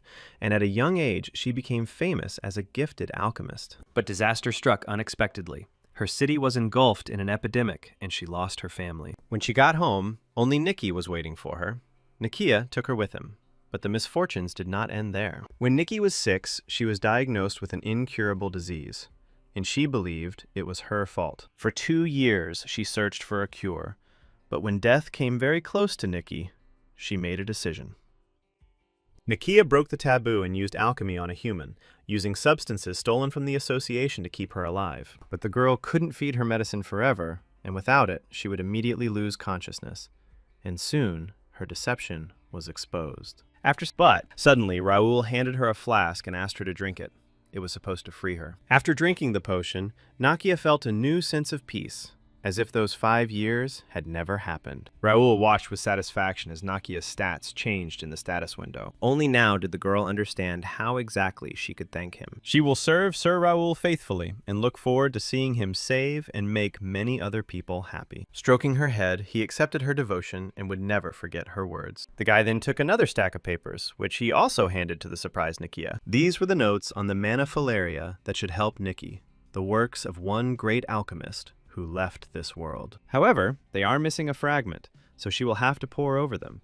But now, Nakia can create the perfect medicine for her sister. Sincerely crying, the girl promised to make the best medicine in the whole wide world. Now, she had definitely decided that she would serve Raoul faithfully and truly until the end of her days. When Nakia left, the guy thought that he was not used to conversations of this kind, but he would learn to find a common language. Today is a big day, and for the first time, he has put in a lot of effort to bring a new member into the ranks of the first guild. An alchemist who will leave his mark on history and also create a miraculous cure. After all, the great alchemist who left this world is Nakia, but she doesn't need to know about it. In the past, she struggled with an incurable disease, and after much research, she finally created a cure. But he deliberately gave her an incomplete recording so that she could develop her skills. But if something happened, he would give her the missing fragment. At this point, his mission in the world is over, and it is time to move on to the next destination. And this is the capital of the Kingdom of Reuben, also known as the Tomb of the Sword, the large and populous city of Turim. Raoul was looking forward to meeting him, so he was already ready to set off. When they reached the capital, they noticed a crowd of people and a huge difference with Mira. Raoul ordered everyone to go forward, as Ashton County had no queue. Most of the first guild members remained in the world. He took few people with him to make things easier. But when they entered the city, the guy was surprised to notice that no one was meeting them. He immediately asked Bernard if he had sent a message about their visit, but he answered in the affirmative. There must have been a mistake, and he decided to go to the estate and bring an escort. But Raoul suggested that they all go together. Bernard asked a passing woman if she knew where the Ashton County estate was, but she had no idea. The men were also unsure, so they suggested looking for him in the noble area. At the checkpoint in the noble district, they were told that the Earl of Ashton's estate was not there. Raoul knew his family wasn't particularly popular, but he didn't think it was that popular. The townspeople have no idea what influence their family has. The capital is far away, and the father rarely comes here. It's strange that no one has heard of the Ashton estate. There must be a huge estate around here somewhere. Raoul asked Bernard to visit the information bureau and find out the address of the Ashton estate. Sometime later, the guard examined the paper and was surprised, because it was Baron Gendar's address. Raoul was surprised and did not know that Mr. Gendar had been living there for about 10 years, but they decided to accompany them. Bernard explained that Gendar, his 50-year-old distant relative, is responsible for managing foreign affairs. The guy frowned, but was still determined to see the estate with his own eyes. A few minutes later, 2 guards wanted to see their invitation. Philip announced that the person in front of them was the Earl of Ashton's youngest son, Sir Raoul, and that they would like to see the foreign secretary. However, they did not understand what kind of invitation was being discussed, and the guard told them about some kind of celebration. The knight asked them to wait near the tents while he found out everything, which made Raoul a little nervous. This attitude did not suit Raoul's subordinates, because their master was on his own territory. Suddenly, several guards ran up to them, but at the same second, they threw down their weapons and ran away. Everyone was shocked by this turn of events and could not understand why they ran away. At that very moment, a man with a sword in his hand approached them, asking who they were and what kind of mess they were causing.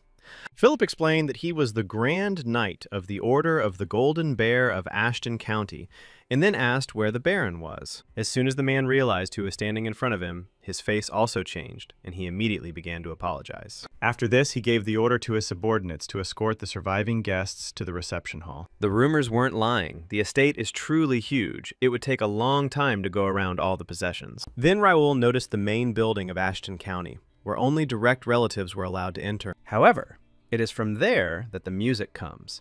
The equipment yard is filled with strangers.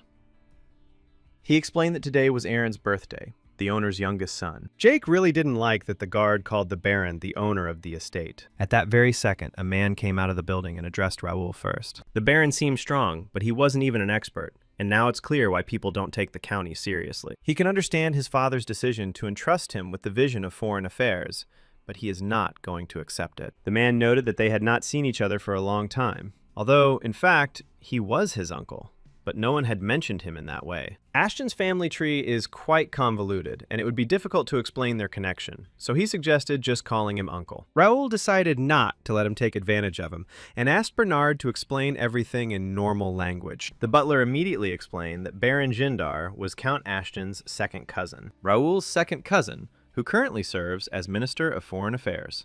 The man didn't like the attitude, but the boy assumed he was just making fun of Ashton County. Philip added that, apart from his direct descendants, only Viscount Austin has the right to address him informally.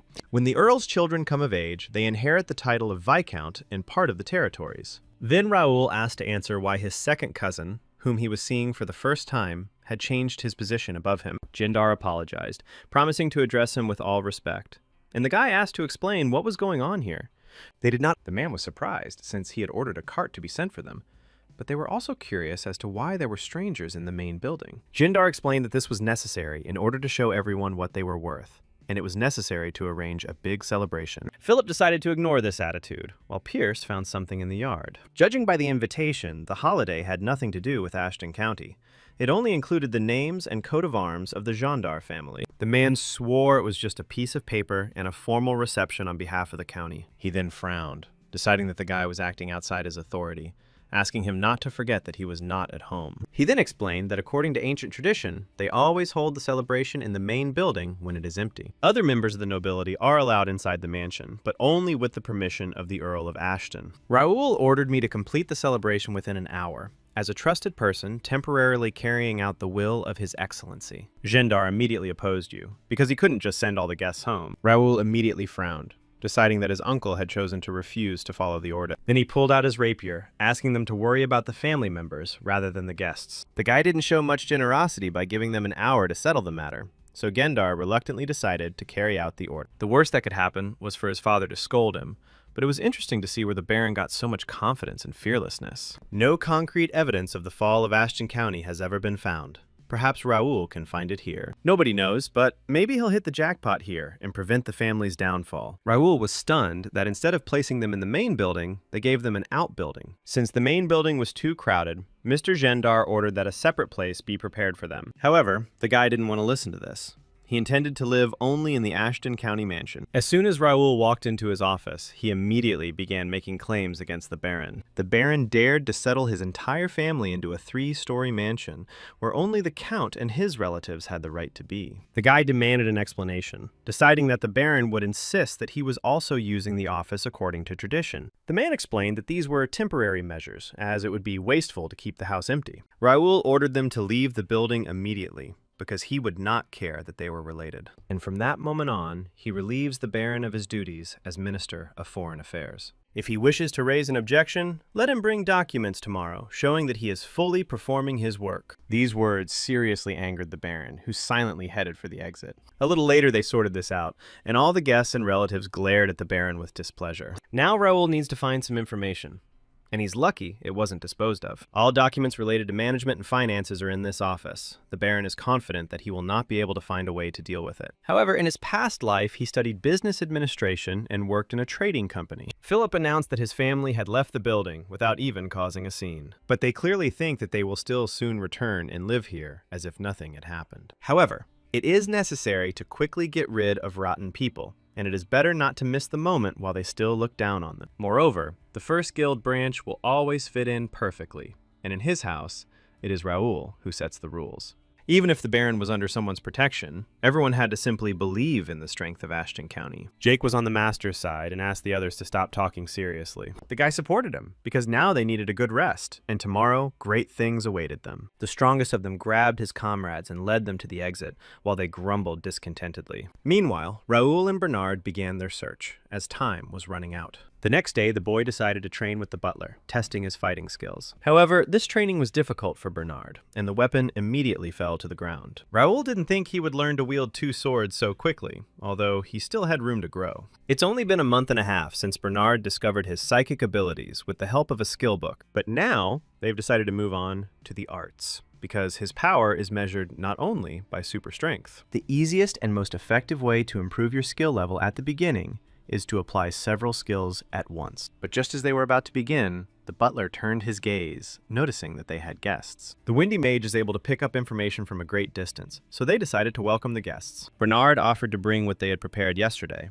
and Raoul agreed. The guy was determined to get a reward for his hard work. The butler realized that the expression on the young master's face did not bode well. Before entering the building, Jake assumed that some kind of treasure was buried there. He thought so because he noticed a lot of people gathered inside the building. Some knights exude enormous energy. The outer courtyard is filled with warriors. No matter which way you look at it, it's doubtful that the young master will be able to handle them alone. Meanwhile, Gendar stood satisfied because everything was going according to his plan, and the boy took the bait. In his absence, all issues must be resolved, and then he will be able to calmly take up the post. Large relatives of the Ashton family living in the capital, having learned of what happened, could not remain indifferent. By driving him out of the estate and depriving him of his post as minister, the brat created problems not only for him, but for others as well. After all, they also hosted banquets using funds from the county budget, and even received payment for managing the estate. It was his mistake to arrange a celebration in his own name, using the count's office. but they don't know about it. Surely this brat only knows how to act like a noble aristocrat, but in reality, he has no idea what he's gotten himself into. The man didn't understand why his brother made him his representative, but he wouldn't miss this opportunity. When Raoul entered, people immediately began to whisper that this pompous boy was annoying the Baron. They also mentioned this guy was the winner of the coming-of-age tournament. Rouse had not expected to see so many guests today, assuming that everyone present was concerned about the issue of rights to the estate. Jindar confirmed that they had all gathered here to express their outrage at his unreasonable behavior. The Baron spoke on behalf of everyone, in which case, as the guy promised, they won't figure out who's right and who's wrong. The man explained that for many decades, blood relatives living in the capital managed the estate, taking turns. And this is not so that some brat from the main family will come and create a mess. People immediately began to support him, thinking that it was a joke on the part of His Excellency to give powers to a child. They were unhappy with the cuts in finances, and building new estates and changing management methods would not solve anything. Raoul understood that they were not giving him the opportunity to explain the Baron's guilt. But that was not the most important thing now. The consequences could be much more serious than he imagined. And then he decided to use his keen eye. 5 influential families gathered here, the first being the major relatives of Ashton County. The second ones are scouts from the Crane Empire's Pathfinder Guild, but their appearance is natural. But he never expected to see the third group here, the Knights of Delamian, one of the 5 most influential families. One of them was named Graham. He was level 88 and was a sword expert. There were several other sword experts standing next to him, but it was unclear what the representatives of a much more powerful family were doing here. Raoul also noticed the familiar brothers he had recently defeated, the Knights of Viscounty Rendell. Among them was also Raphael, who was the 4th young master of level 61. He may want to take revenge for the incident in the world, but he clearly won't act openly. The last were the traitors of the Ashton family, the culprits of this chaos, always ready to take the reins of power into their own hands. Among them was Titus, level 65, who was literally devouring the guy with a displeased look. His father, Earl Melvin Ashton, had 2 brothers, an older brother Jaden and a younger brother Austin. Melvin was the most talented, but according to the birthright, the position of Earl should have gone to Jaden. He was an arrogant and cruel man. He either maimed or killed anyone who bothered him. Once Melvin reached expert ball skills, increasing his chances of getting the job, Jaden became jealous of him. He planned an attempt to kill his brother, but his plan was discovered before he could complete the crime. After this, he was deprived of all privileges, and after some time, Melvin became an earl. Jaden still received the title of Viscount and a large plot of land, but he could not accept the loss.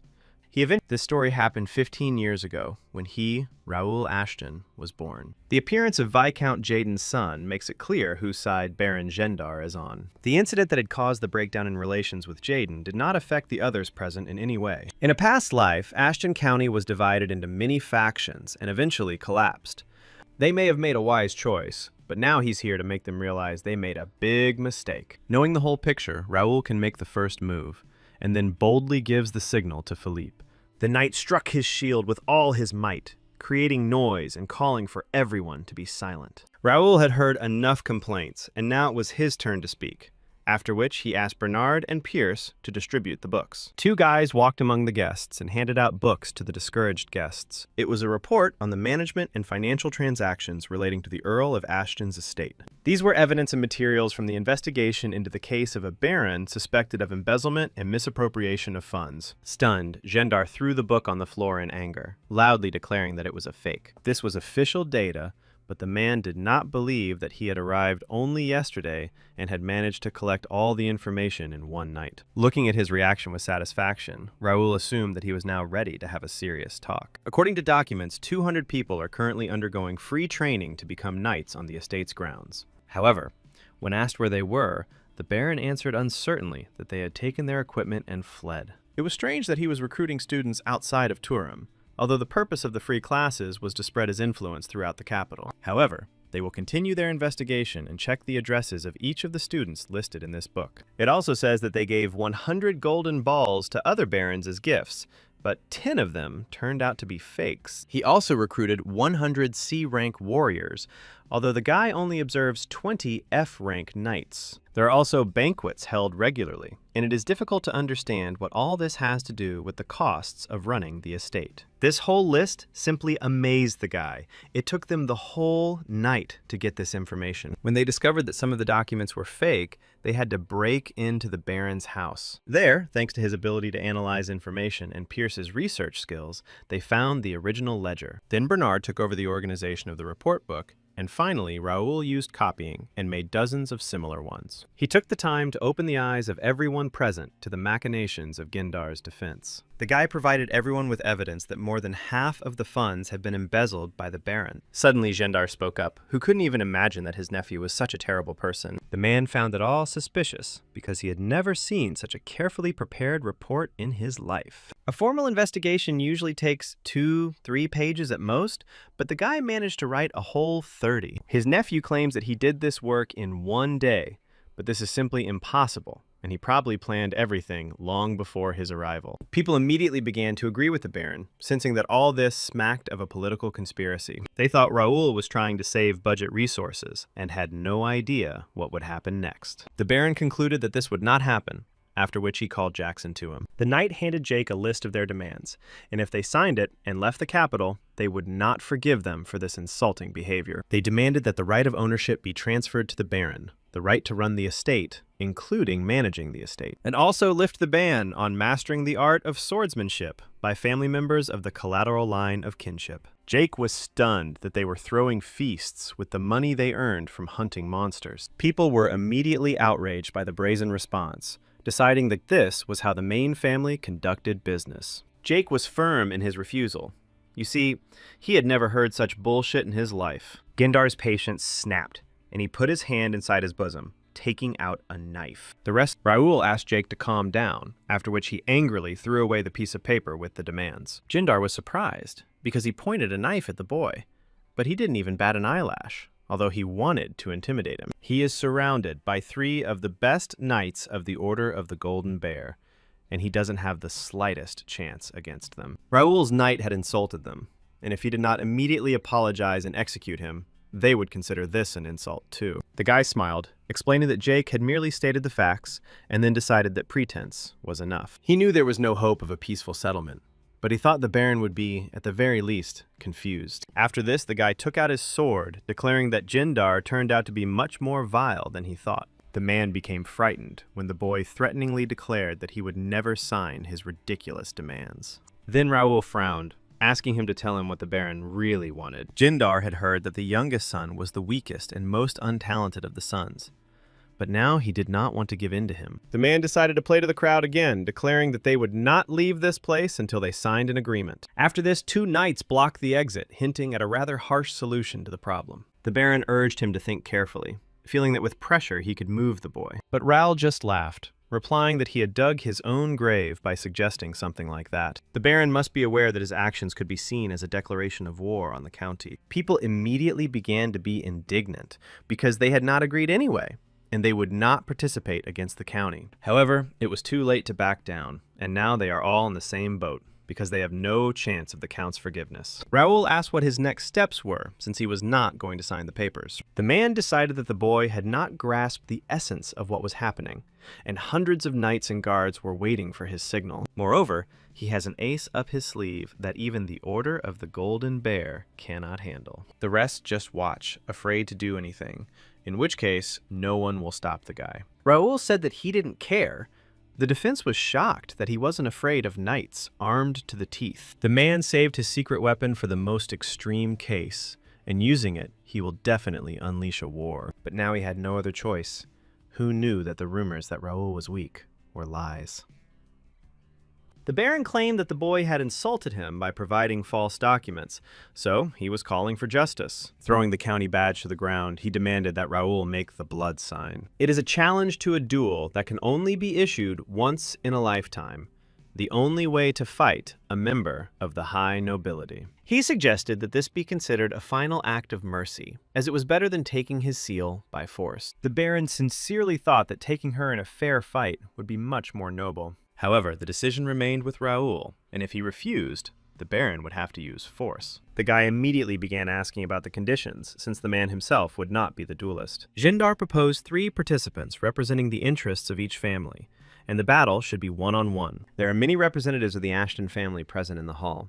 If anyone supports Raoul, they can take his side. Philip was immediately indignant at such a statement, but the young master immediately stopped him. The guy understood that if he lost, he would sign the papers, but he didn't know what the Baron was putting at stake. The man decided that it didn't matter, but it was a private duel, so the stakes had to be appropriate. Then Roll suggested that if he won, he would confiscate the homes of everyone whose signature was on the reporting documents. However, if they did not agree, then this duel would not happen, so he gave them time to think. With such antics, he would turn everyone against the Ashton family. But this only played into the Baron's hands. The main thing was to make him fulfill his demands, so he agreed without hesitation, which caused discontent among the others. It wasn't exactly a good deal, but Raoul had already accepted the challenge, and even received a new assignment. Raoul thought that Philip doubted him, but in fact, the knight was afraid that unforeseen circumstances might arise. The duel is arranged for the sake of spectacle. In any case, they will not admit defeat and will refuse to fulfill the conditions. Raoul accepted the challenge, asking for a second to ensure that the Baron kept his word. Jindar turned to one of the guests, asking him to take the place of a second, to which he immediately agreed. All the people immediately turned their heads in surprise towards this man, trying to understand who it was. This guy is known for his excellent sword skills, an outstanding personality, and a rising star. It was Raphael Rendell, the Viscount's 4th son, who looked at Raoul with a smug grin. Everyone was stunned by the appearance of the enemy on the territory of the Ashton estate.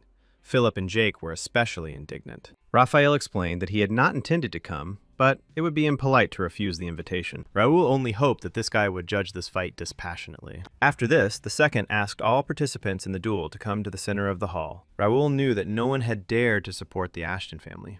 But all the better for him, he didn't have to deal with scum. The time has come for the first duel, and Raul's first opponent is the 3rd son of the Jindar family, Aaron. The boy thought with displeasure that it was the puppy who had ruined his holiday, the weak link in the Ashton family. He had become too arrogant after winning the tournament, but now he would knock him down a peg. As soon as the fight began, Aaron was the first to rush forward, rising into the air and swinging his sword. Raoul only needed to swing his sword slightly to repel the attack and counterattack, emerging victorious. It all happened too quickly, and people didn't even notice when he touched it.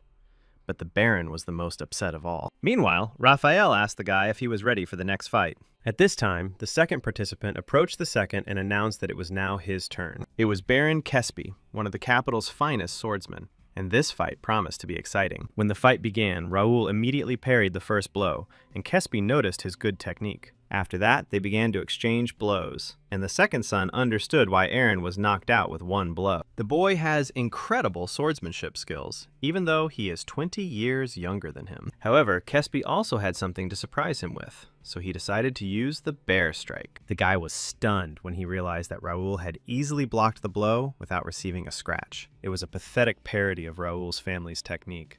But what was this guy thinking using it on him? In this, he has no differences, because he constantly improved it, which means the advantage is on his side. Kespi couldn't believe that this boy was so familiar with this sword technique. However, he was not ready to stop there. After which, he swung his sword again. Raoul realized that he had learned new techniques in the capital and was now trying to use them in the fight. People immediately began to support Kespi, deciding that the boy did not have enough combat experience and would not last long. But this was said by losers with an inferiority complex who abandoned their hometowns for life in the capital. In their family, there were also strong personalities, with many virtues who went to Turam in pursuit of a big dream. But these respectable aristocrats chose a different path than the idiots present in the hall. All Raoul had to do was swing his sword to feel the frustration of this battle. If Kespi had delved deeper into studying the Ashton clan's techniques, instead of wasting his time on others, he would have achieved much more. These words angered the guy, and he also decided that the puppy had decided to teach him a lesson. He doubted that he would be able to hand over someone who had 15 years of experience in bear punching. Kespi swung her blade and used a storm wolf strike,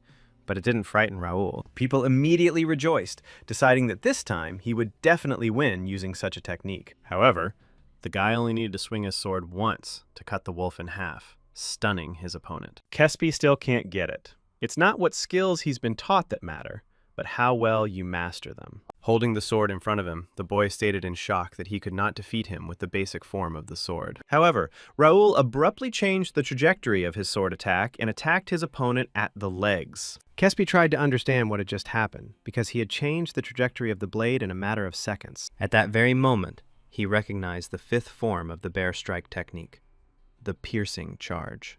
But then he decided that it was the eighth form, the horizontal cut. After this, Raoul used a fire whirlwind, and after that, a vertical slash. Kespi couldn't get his bearings quickly, because the boy was changing from one form to another so quickly that he couldn't keep up with him. Gradually receiving damage, he tried to raise the commas to see if such a fusion of forms of one technique was possible. The sword technique consists of 3 forms, which are a combination of basic styles. But Raoul's movements are too unpredictable, and in a short period of time he changes forms with lightning speed.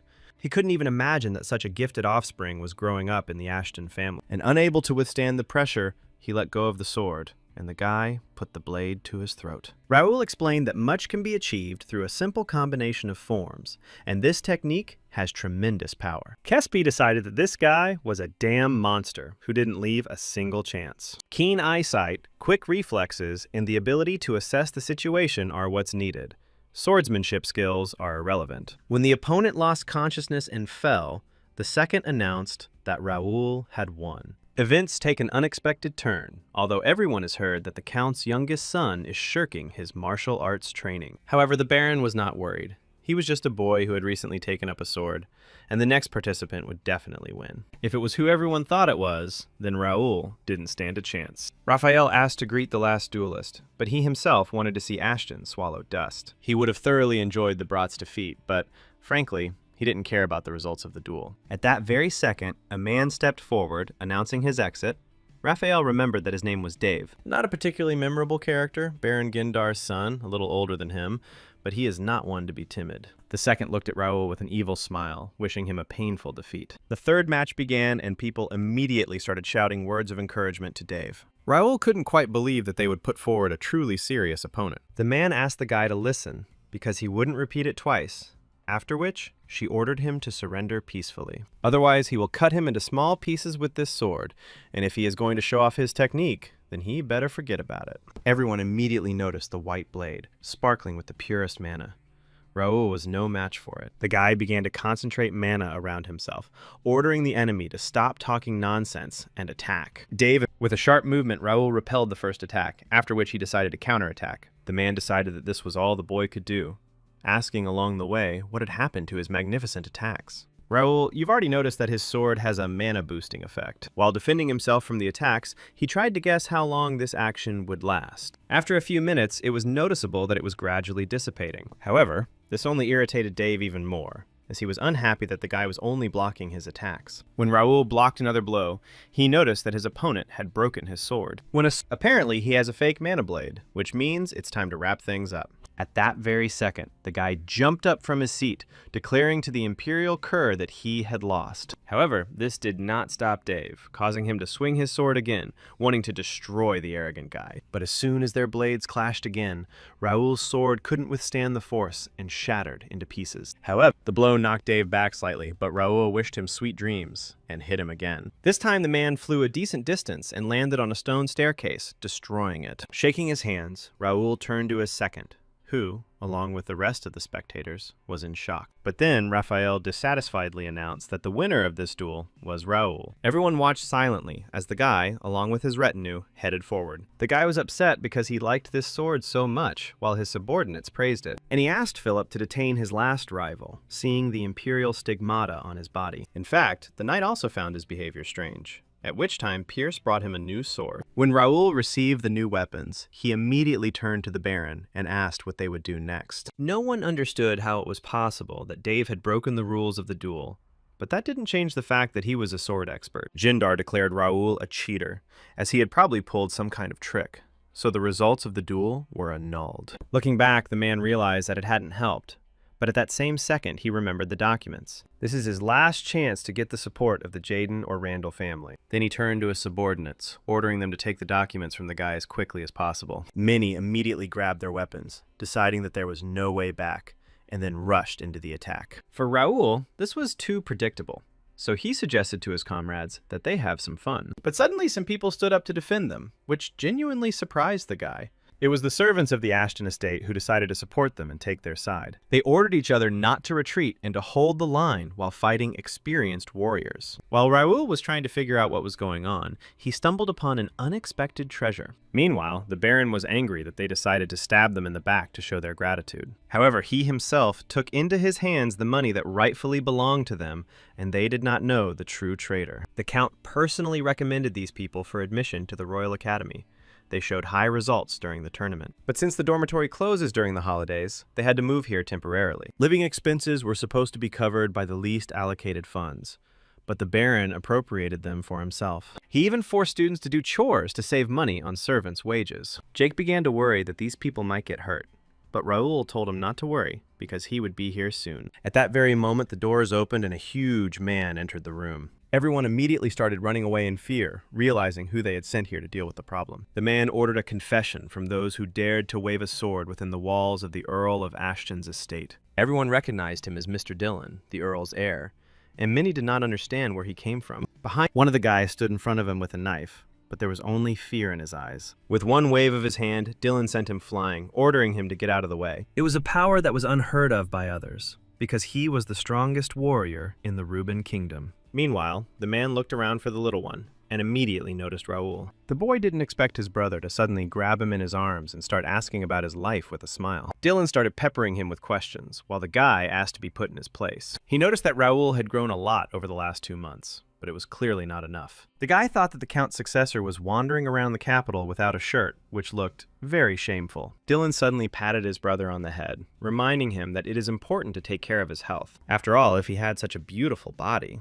these clowns would not even think of pointing a sword at him. When the man looked at the armed men, they became frightened and began to look away. After this, he openly addressed them, asking if they were ready to answer for their actions. Dillon's knights immediately surrounded the guests, extending their blades in front of them in defense of the host. They will resolve this situation soon, but it is unclear why he brought the vice captain and all the high-ranking knights with him. 25 sword experts will easily defeat the Baron's family, and it will be all over for him. At this time, Raphael tried to save his skin, trying to slip away unnoticed. The Knights of the Republic of Brennan, who were the Baron's secret weapon, turned against him. At that very second, Dillon noticed Raphael, not allowing him to escape. After which, he asked to greet his little brother. The guy approached him hesitantly, hearing that he hadn't changed a bit. Ashton remembered him bullying the 3rd and 6th, even though it was 100 years ago. Dillon suddenly became angry when he noticed that Raphael had decided to raise his voice at him. Dillon invited him to stay and chat, but he decided that he would not disturb them. As he was leaving, he asked to tell his first brother that he was ready to fight at any time. The man then asked everyone not involved with the Ashton family to leave as quickly as possible, and those who waved weapons stay, because he has a serious conversation. Turning to the Baron, Dillon asked to look at the document he was so eager to sign. That same evening, Raoul thanked his brother for coming, but he went too far. He mobilized so many men, the vice captain and a bunch of knights, leaving his wife and son unprotected. Dillon just laughed because he couldn't come to his brother empty-handed. But the boy knew why he did it. It was not for nothing that his father entrusted him with the seal, and he simplified the process a little. Without his help, it would have been much more difficult to resolve this conflict. He used the portal and quickly reached the place. Teleporting the entire squad probably cost him 3,000 gold, but that's not the most important thing. Raoul wondered what he would do with the traitors, but his brother declared that they would pay for their sins. Among them are the father's brothers, but he did not say anything against it, which means this is their chance to get rid of the rats. They've gotten away with a lot already, and their capital has been significantly reduced thanks to their efforts. Raoul decided that Dillon was behind everything that was happening, because he was a politically active and calculating person. The guy decided that he hadn't really done anything, they had just started to get too carried away, so he intervened. But Dillon knew that his brother had written a whole report, and had even beaten everyone in the duel, and had done more than was required. Raoul suggested that he save his affection for Livia, but his wife forbids him to touch her, even though he is her father. Suddenly, the guy showed him the report on the results of the blood sign, deciding to ask what to do with it next. All 27 mansions that required him to sign papers now belong to Raoul, and he can do with them as he wishes. The guy was stunned, because all the property would cost at least 100,000 gold, but he thought it was a family matter. But it turned out to be his reward for winning a fair fight, so they rightfully belonged to him. He's an Ashton, so he should be 100 times more confident, and he deserves it. Raoul thanked his brother, promising to try to follow his words, and then asked him for a favor. He decided to keep only the Baron's house for himself, since the value of the papers depends on who disposes of them. Dylan promised that he would not lose anything, and as a reward, he would teach him something. Suddenly, the man struck a pose, explaining that Raoul was about to learn the secret to the perfect body. Dylan hoped his brother was already excited, but he was more discouraged. His father and Lawrence are also eager to know him, but he will only reveal him to Raoul, which is what intrigued the boy. After that, he had a hellish month of training with his brother, and he vowed never to train with him again. And finally, the day of admission to the academy came, when Raoul had to leave the estate. Bernard wished him to show good results in the entrance exam. Raoul didn't want to push himself too hard in the children's test, but Dylan had other ideas. After this, his brother asked him to come back after he passed the exam and not to worry about anything. However, the guy wanted to quickly pass the tests and graduate from the academy because studying is just an excuse to get out of the house. Trying to fit into the group will only waste his energy, and he doesn't need that. After some time, they finally reached the academy, in the courtyard of which there were many students. Raoul didn't expect that there would be so many people here on the day of the reception, and this year there were more people than usual. He did not understand what the reason was, because he did not find any information in connection, which aroused suspicion. However, he doesn't expect much from life at the academy, so it hardly matters. Suddenly the boy noticed how the Reuben, Templeton, Randall, and Ashton families began to congratulate him. Raoul was shocked because he had completely different information about other aristocrats. Early on, Philip told him that there would be no applicants from military families this year. The knight replied with surprise that when they left Mira, there was no news of this. Raoul spent a whole month training with his brother, while Bernard took care of the estate management issues. Dylan explained with a smile that he would find out everything soon, asking him to remember not to push himself too hard during the exams. His brother's tone suggested problems,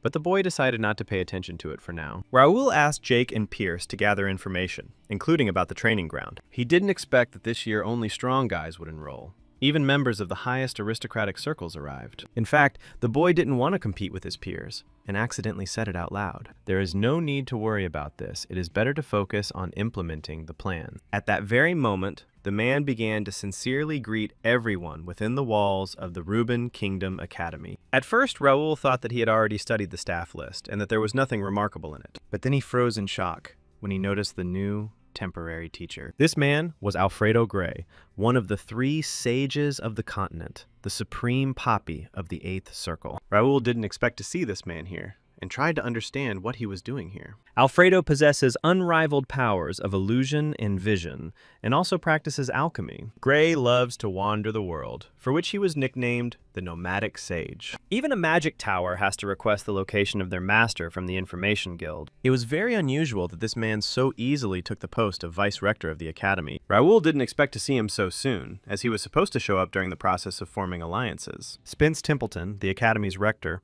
explained that changes would be made to the curriculum. Raoul realized that the level of preparation required had to remain the same.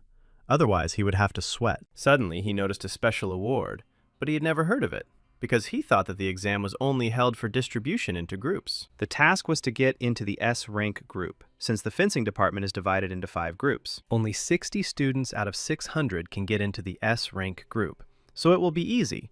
But is it worth trying harder? The guy doesn't even know what exactly the best student will receive, so he doesn't see the point. Jake told him the same thing, because the benefits included access to all library halls and a personal room. However, Raoul liked these benefits, and he decided that he could not miss such a chance. Listening to the lecture will increase your skill level, but will not award experience points or rewards. Raoul left his home and came here to meet a very important person. But having equipment to train vision magic changes everything, because he can gain experience points. The only problem is the cost of using magic, but if it's free, then there's nothing to worry about. The library is full of hidden objects. He will be able to get hidden tasks and skill books with the necessary information. He thought it would take him at least 3 years to take advantage of all the Academy's opportunities. But now he will save a lot of time, of course, if he can pass the exam better than everyone else. When the boy went outside, an unfamiliar voice called out to him, making him turn around. In front of him stood a red-haired guy with an arrogant look, who was interested in his family. It was obvious that this was another of Randall's offspring, but Raoul had never seen him before. The guy immediately stated that the rumors about his arrogance were true, which is why everyone calls his family creepy and ignorant. Not wanting to continue the conversation, Raoul turned away. because he didn't have time to figure out who he was. Randall wanted to stop him, but Jake immediately blocked his way with his huge hand. The man hinted in a menacing tone that no matter what family he belonged to,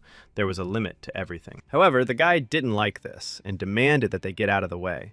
But suddenly, a subordinate stopped Randall. Ashton's brats are always driving him crazy, so he promised to show Raoul his place. After some time, the new students gathered in the middle of the courtyard, waiting for the ceremony. Among the students who came to support their family members, Raoul observed various famous personalities. There was Duke Marquis Templeton, the finest knight in the kingdom, who came to support Dalton. There was also Marcus Clifford, a mid-level axe master from the Marquis McNeil family, and also the increasingly popular Viscounty of Rendell, which supported Caleb. Many representatives of these families are already studying here and have great influence and probably run the entire academy. Meanwhile, Jake was pleased with the presence of beautiful ladies, understanding why Raoul was so eager to come here. Suddenly, the knight noticed that someone had come to support the Ashton family as well. Jake couldn't believe they were standing in the backyard, deciding to take care of it himself. Raoul decided to take a look at the rules and the list of first-year students.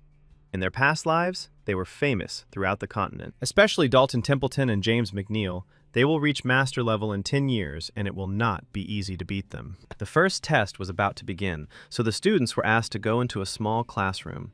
Raoul understood that while they were still just children, first place would definitely be his. After some time, the entrance exam began, and the first test was a written test. Raoul did not prepare for the written test because the system's communications and community had all the necessary information. The second test was a test of physical strength, and they had to go to the training hall in groups. As soon as they crossed the threshold, everyone immediately felt a field restricting the flow of mana. They might not even try to use mana, since the test of physical strength takes place without its use. In front of them was a punching bag. The database listed a power meter, but there was no mention of a punching bag. The first student approached the measuring device and hit it with all his strength. Student number 202 scored 1,418 points. After which, the next student was called up. Of the two attempts, they record the highest results, with the average impact force reaching 1,000 to 1,500 units. This guy has 43 stamina and 50 strength, making him one of the top 5 in Raoul's group. When this guy hit it, the strength meter showed 2,250 points, which was the highest result to date. That guy was McNeil, who was very pleased with his result. He was the first to cross the 2,000 unit mark, which means Raoul now knows what result he should show. Meanwhile, in one of the offices, 12 judges were sitting at a long table evaluating the exam. They appreciated McNeil's good score, and their students set a high standard for the kingdom. Besides, the physical strength of children under 20 reaches more than 1,000 units, and representatives of the Leslie Kingdom will certainly amaze them all. Some were curious about what had prompted Gray to join them, but he only wanted to evaluate the effect of the new magic circle. It sounds like he's going to use students as test subjects, but he's not. He is happy to be here and see young talents,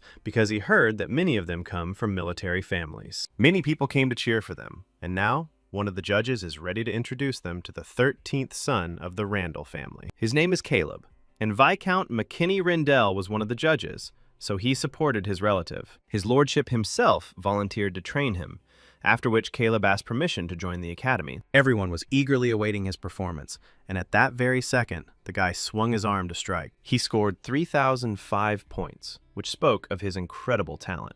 And it was not for nothing that Count Rendell favored him. Other judges and relatives thought that it would take a lot of work to equal his strength. The next participant was James of the Marquis McNeil family, grandson of Lord Clifford. It was he who the knightly order wanted to recruit, because his talent went beyond the academy. Everyone was shocked when they noticed the 3612 unit mark, which was simply unthinkable. This was a new record and the highest result among first-year students in the history of the academy. It's surprising because even knights could barely get 3,000 when the power meter first appeared. Next to approach the strength meter was Dalton, the grandson of the sword master, and this was his first appearance in public. The guy was absolutely calm, and when he hit, he immediately scored 2.900 points. Some did not understand what was surprising, because the result was much lower than the previous one. However, they were told that the guy had struck with one hand from behind his back, without straining himself. He hit 3.008 on his second try, and was actually forced to go to the academy. But Dalton isn't too happy about it. A disgruntled Randall suggested taking a break for lunch, since the ratings were already clear, and there was no point in continuing to watch. However, Gray was sure that there was still one young man left among the members of the famous families. Rumor has it that he only got into the academy thanks to his father's letter of recommendation, and he's only 15. Some students don't care about graduating from the academy. They come only to gain experience. However, for a member of a military family, this was a rather unfortunate incident.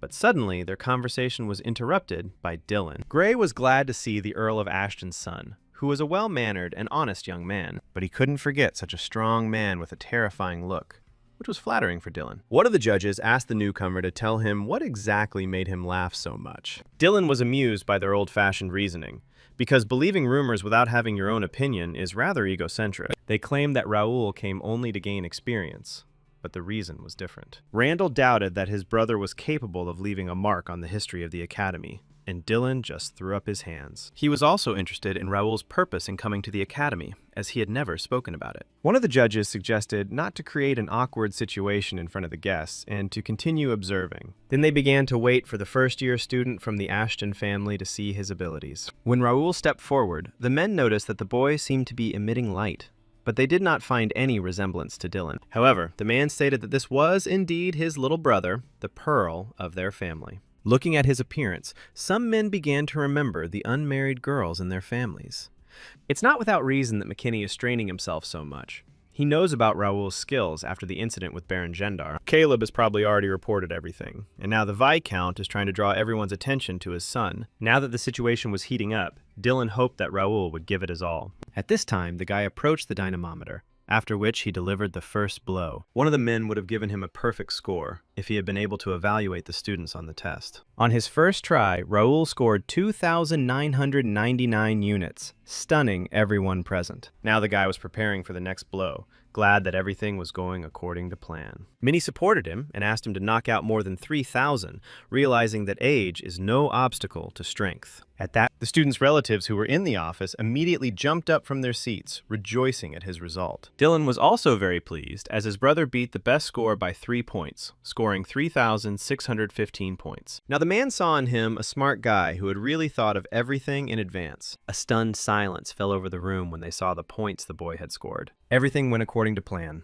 and the referee asked him to return to his place, praising his strike. He walked silently and sat down on the bench while everyone stared at him in shock. After this, Raoul opened the system and saw that he had scored the highest score of 2820 on the first test. He had to monitor the updates and record the scores, and at the end, enter the names of the students whose scores were above 2,500. When the guy finished, he hoped that no one noticed his strange actions. When he reached the expert level, his physical strength began to rapidly increase thanks to his brother's training. He could easily hit 4,000 on the meter, but he has to be at the level of a first-year student. Therefore, it was necessary to collect information and then pretend that I had made an effort. But in reality, he used telekinesis to soften the impact of the force. And the blow had to hit exactly the right spot, which he calculated using the system's calculator. He wasn't sure if all these actions were necessary, but for now, he should be more careful. Until other players appear, he will hide his true strength, especially his superpowers. It will be difficult for society to accept them.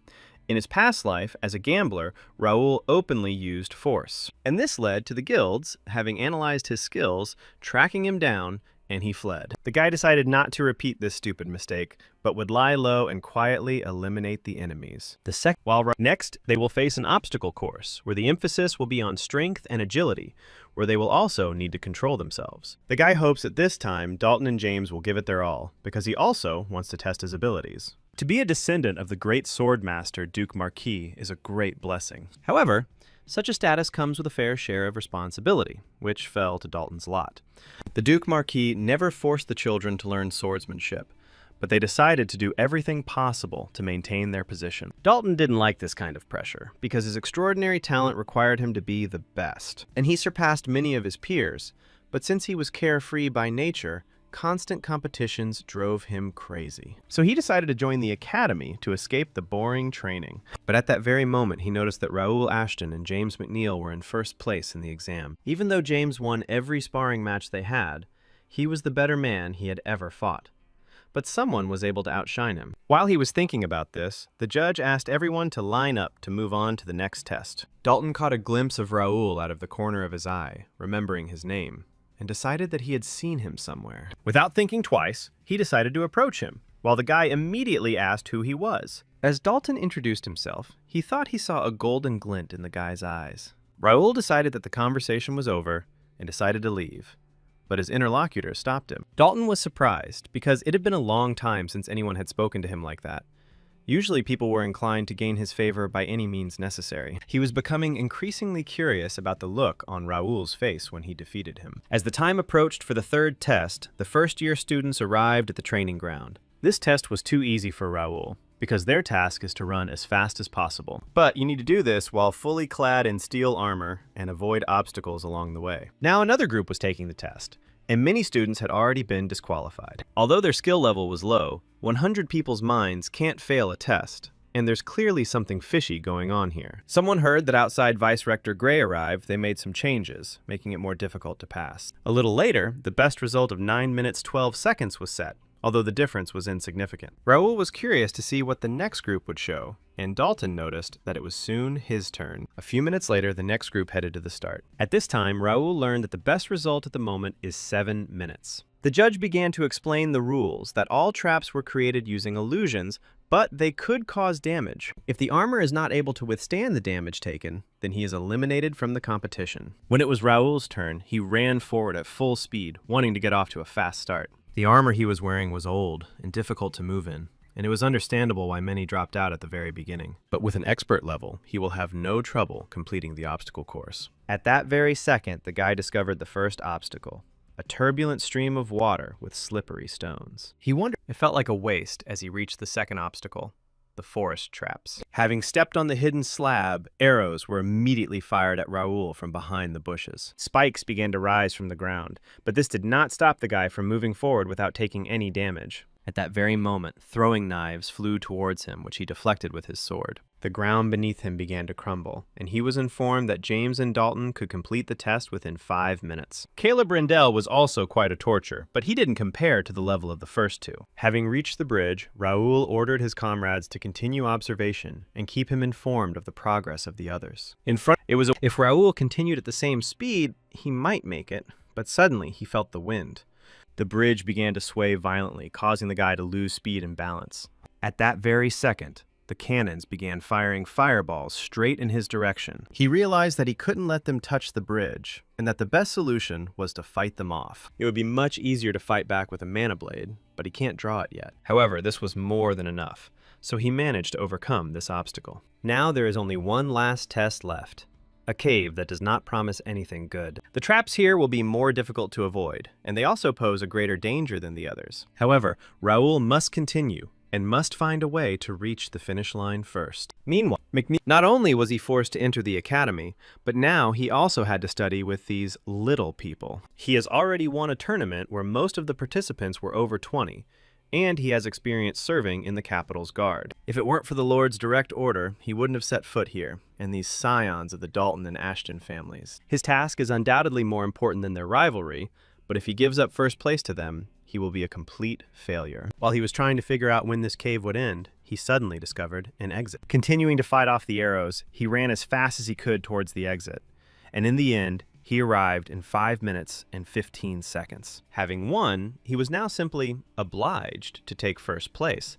But someone's voice immediately caught his attention. He turned around and noted with displeasure that Dalton had completed the race in 4 minutes, 58 seconds. This could not be, because even if all the obstacles and traps were removed, he would not achieve such a result. However, Dalton himself was completely calm and thought it was a good warm-up. While everyone else was praising him, McNeil realized that all his plans had gone down the drain. Meanwhile, Dalton was looking for Raoul, and the others didn't understand why he needed the Ashton family brat. He never cared about McNeil when they dueled, but he has some business with this guy. However, he did everything in his power. A 15-year-old boy who has not reached the expert level will not be able to beat this record. But at that very second, everyone noticed in shock that Raoul had set a new record of 4 minutes, 55 seconds. The freshman couldn't believe that this guy had beaten Dalton himself again. McNeil didn't understand how he did it, because this boy wasn't even an expert. This also caught Dalton's attention, and it seems that college life will not be as boring as he thought. Meanwhile, relatives watched in surprise as Raoul again scored the highest score. Everyone present immediately began congratulating Dylan, who immediately felt awkward. It was an impressive performance, especially Raoul's movement. Dylan explained with a smile that he was a special boy and had already mastered more than one skill. He had to answer something, although he himself was surprised to see how his brother had completed the obstacle course. James McNeil tore the traps apart by simply going head-on. The precise movements of Dalton's long blade resembled the techniques of the Marquis's swordmaster. Raoul used a great two-handed sword, just like the Ashton clan's wall-mounted representatives, but his movements amazed everyone. And what's even more surprising is that he didn't trigger a single trap in the cave. Only seasoned wanderers or robbers possess such skill. Unlike James and Dalton, he didn't even use the mana sword, and hid the fact that he had reached the expert level. This was also noticed by Randall, who could use this information to annoy the guy in the future. Dylan felt hurt that his brother had lied to him, but now they had to have a serious man-to-man talk. But he is still proud of him, and is now incredibly happy that his brother was the best. The third test has ended, and the entrance exam has come to an end. After a long ordeal, Raoul's brothers congratulated him on his victory, and he got into the carriage so as not to attract any more attention. It was tiring to hold back his strength, but fortunately, he managed to fool everyone. And since he has completed his task, he can now calmly lie low for a while. When he fell asleep, he dreamed of a scene from the past where he was holding Nikki in his arms, loudly calling out to Guildmaster Daesung. Khan Gilju just laughed, because the guy acted as if he had lost his family. He politely asked Do-hyun to join them. If he had agreed right away, this would not have happened. He currently occupies the first line of the ranking, but it is unlikely that he will be able to defeat them on his own. These people can't even imagine how much Nikki meant to him. They met while on a mission in the main scenario, and she has been his guide ever since. For more than a year, he cared for and protected her, during which time she became his family. And now she's dead, at the hands of a guild that has nothing to do with the scenario. The guild leader was pushing him to take risks because he was going to kill him anyway. At that very moment, Do-hyun began to release energy, thereby tensing up the people around him. Everyone was stunned, because even for the #1 player, this is an incomprehensible power. Khan was angry because the damn guild had deprived him of skills, and he had invested too much in it. But now he stood helplessly in front of Do-hyun, who was pointing a knife at him. Now the guy was only interested in why his guild was killing guides. The man was speechless from fear, but the angry Do-hyun demanded an answer from him. It was important for him to know why they kill NPCs without fear of getting a penalty. It is not advantageous for the Ukrainian player to kill NPCs that influence the main scenario. In this case, his account is deleted permanently, and profiles associated with it are banned. Still, new ones come to take their place, and their death does not affect the course of the game, but they continue to take risks and take the lives of innocents. But this only made the man laugh, as he didn't care at all about any fines. Only the poor like him are afraid of him, but in reality, many people dream of killing the NPC for 10,000 won. Do-hyun demanded a clear answer, but Han knew that he would still be killed, and then he would return to the game. The guy had heard about him, the owner of one of the 5 richest companies in Korea, Daesung. He was sure that in life and in games, the one with more money always wins. That day, kneeling before the girl he could not protect, he made a promise. He was ready to do this just for her, spitting on the rules and moral standards. When Raoul woke up from his sleep, he was surprised that for the first time, he dreamed about his past life. He felt sincerely sorry, because he was never able to keep his promise to the girl he loved. Suddenly, he noticed a message from the system, thanking players for using it. It also served as a notification of updates and schedules, with the update date listed at the end. Raoul knew that it would come someday, which meant that they would soon meet again, and this time, he would not let her die. The problem is that he couldn't predict the exact time of the update, so his preparation leaves much to be desired. He only has a month left, but if he doesn't take this chance, he won't be able to carry out his plan anytime soon. Raoul must take control of the scenarios and gain as many advantages as possible before other players appear. First, you need to improve the guild and expand its ranks, then visit the academic library. He had to plan out the schedule today and ended up spending the whole night sorting out the upcoming tasks. He still managed to draw up the most effective and accurate plan of action for the near future. Meanwhile, Silver Zero, the leader of the Imperial Hounds, began the meeting with the topic of the royal family. Also this morning, a message came from the main base. Exactly in a month, they will begin to implement their great plan. This was only the first stage, and we must not forget that now it is important to continue playing our roles. Number 7 declared the first stage complete, but due to the kingdom's interference, it is not easy to get to the battlefield. However, he is sure that the Randall family is also involved, although they have not taken any action. But the facts speak for themselves. That same day, the Randalls declared themselves heroes. The battle armor and other weapons with spells are clear evidence of their involvement. It's just completely unclear how they had the strength to carry out such an operation. However, the Duke's youngest son, Ashton, was present in the world at the time, although he was not seen near their base. The information is not confirmed, but one of their people saw a man who looked like Gray. Silver ordered the investigation to be suspended, as there was no point in wasting time on secondary tasks. Number 3 reported that there was an emergency at the academy, with the arrival of Raoul Ashton, who had taken first place. Number 6 was perplexed, because last year Raoul did not show any talent. But this year, he began to demonstrate excellent skills. However, it was doubtful that he would interfere with their plans, since he was only a 15-year-old boy. They also have one problem left to deal with, but they must get it all sorted out before their great plan begins. Everyone understood this perfectly well, because one random variable could threaten them with a major failure. The next day, Raoul, who had spent the night without sleep, arrived at the academy courtyard. He refused to live in a dormitory because it was more convenient for him to get to the academy by carriage and solve problems along the way. At this time, other students were discussing the guy and his recent achievements on the entrance exam. He decided that there was no point in wasting time on them, since the academy took up only a tiny portion of his journey. Now he only had a couple of problems to solve, when suddenly a notification caught his attention. The entrance exam results came in, and he was admitted to the S-rank group, taking first place. The task was completed, for which he received some experience points, 500 coins, and a bonus reward. The lectures were not as useful as he expected. Even though they were on optional subjects, they only taught the basics. His classmates avoided him, but this suited him perfectly, and Raoul was not against this development. The first day went well, but suddenly, a guy entered the classroom, announcing that he was looking for Raoul. He provided him with information about the benefits for achieving the best result. He needed to show it in the library. They also told him that the vice-rector was waiting for him and asked him to follow the guy.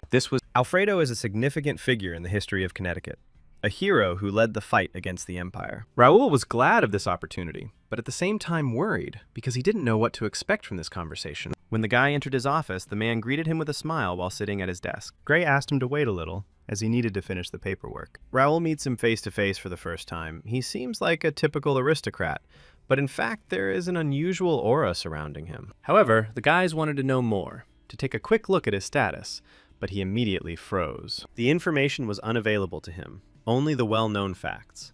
But suddenly, Gray pulled him out of his stupor. He is busy with work, but at the same time, he behaves as if he knows all his actions in advance. Raoul apologized to him and bowed, because he had heard that it was very difficult to find a meeting with him. However, the man also wanted to ask him about many things, including the skill of his keen eye. At that moment, the guy froze again with a burnt look, trying to understand who this old man was. It was unclear whether he knew that Raoul had the skill of keen eye or was simply making an assumption. The guy felt uneasy and decided to choose his words more carefully, while the man decided to make tea. At first, he thought that Gray would knock him down with magic, but he was wrong, and he did everything manually. Alfredo then congratulated him on his first place in the exams and decided to ask him a few questions. Their first meeting took place on the test site, but Raoul did nothing of the sort that time. The boy frowned, asking why such a great magician like him was interested in him. In response, the man asked if he knew about an organization called the Imperial Pathfinders. 50 years ago, due to the invasion of the Crane Empire,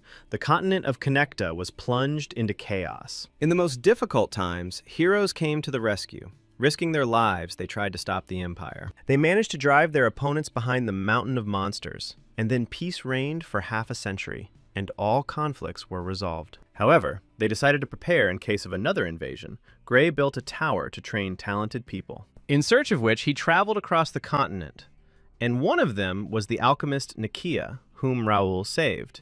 Gray had enough power to solve her problem of being expelled from the association, but he failed. He was busy with an extremely important matter, and rumors reached him that the association had forgiven the girl all her sins. Then he came to Mira to make sure of this, and became a witness to the noble deed of Raoul and his guild. Gray, who is really behind the capture of the secret Imperial Pathfinder base, and the Rendell family took credit for the success. In order not to attract the attention of the Empire, Raul refused the honors, giving the title of savior to another family. Alfredo decided that he was perfect for the role of the hero of this world and wanted to observe him more. Whatever the reason for calling him, the boy had to remain on guard, but he didn't know what to say about the Imperial Rangers. Gray used to constantly create quests related to the Crane Empire, but Raul can't mention the Empire. The man noticed that the boy was acting cautiously, because such questions should be answered with silence. Since his stay in the world, thanks to his outstanding skills, he has skillfully resolved all conflicts. The guy didn't understand how he knew this, because if the Randalls found out that he set them up,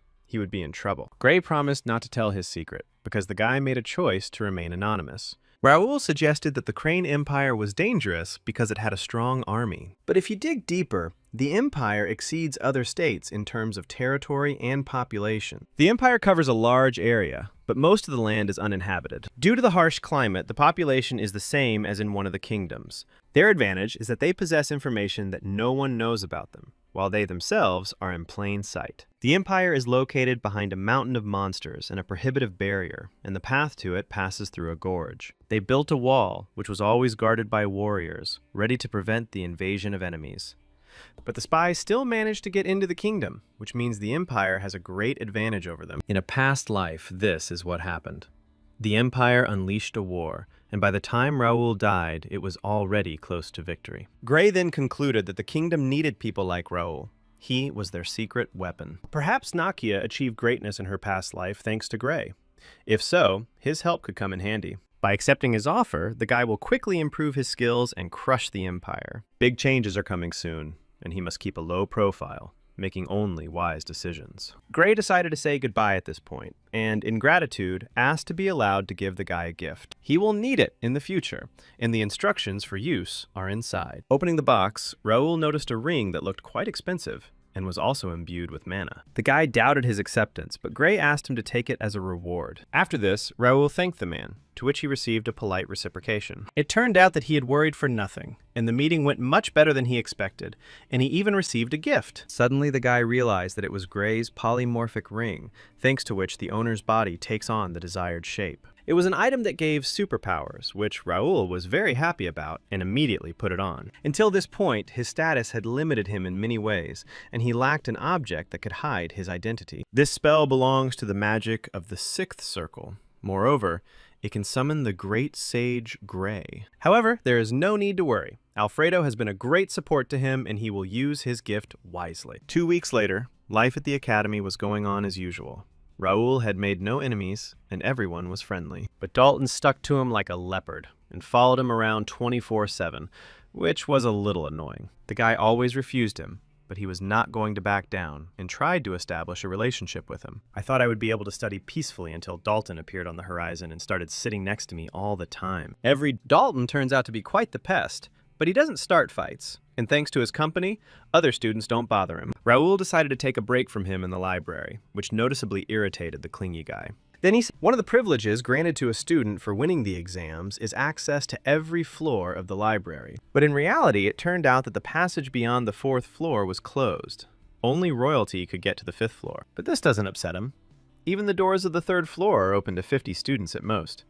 It's time to look for valuable copies. At this time, a fairy was flying between the rows, seeing familiar faces, and not a single first-year student, and all the books were old. At first, she wanted to find something new by rummaging through the students' bags, but suddenly she noticed the girl. She always worked tirelessly, and so the fairy decided to reward her by casting a spell. She was pleased to see diligent students, and the students smiled unconsciously. At that very second, the fairy noticed the sleeping guy and immediately hit him, waking him up from his impudent sleep. The frightened student decided it was a ghost and ran towards the exit, screaming loudly. The keeper of the sacred library was not going to let him get away with such behavior. Meanwhile, Raul noticed that there were many more useful skill books on the 2nd floor than on the 1st. Suddenly, he overheard other students talking about how a guy got a good slap on the back of the head from a ghost. The guy suggested that she had cast a protective spell on the library, because how could ghosts come here? Flying over the tables, the fairy decided that today many students were trying to irritate her. Suddenly, she felt a familiar heaviness, even though only 6 months had passed since her move. Then she realized that this book would no longer help her relieve her fatigue, and she would have to look for a new home. A high-grade spellbook can provide her with shelter for about 1,000 years, and now she needs a book of the same level. However, the shelves here are filled with only low-quality publications. It will never survive in such conditions. But the fairy also decided that she had one cherished wish left, and she felt that something special was coming. Suddenly she froze in shock, discovering a lonely guy whom she had never seen before. Next to him was an unusual book that could help the fairy find a new home. Meanwhile, Raoul was trying to find the unique skill book, but it wasn't that easy. He hoped to get at least one book on telekinesis. Even the knowledge he got from another psychokineticist couldn't help him. He needed more information.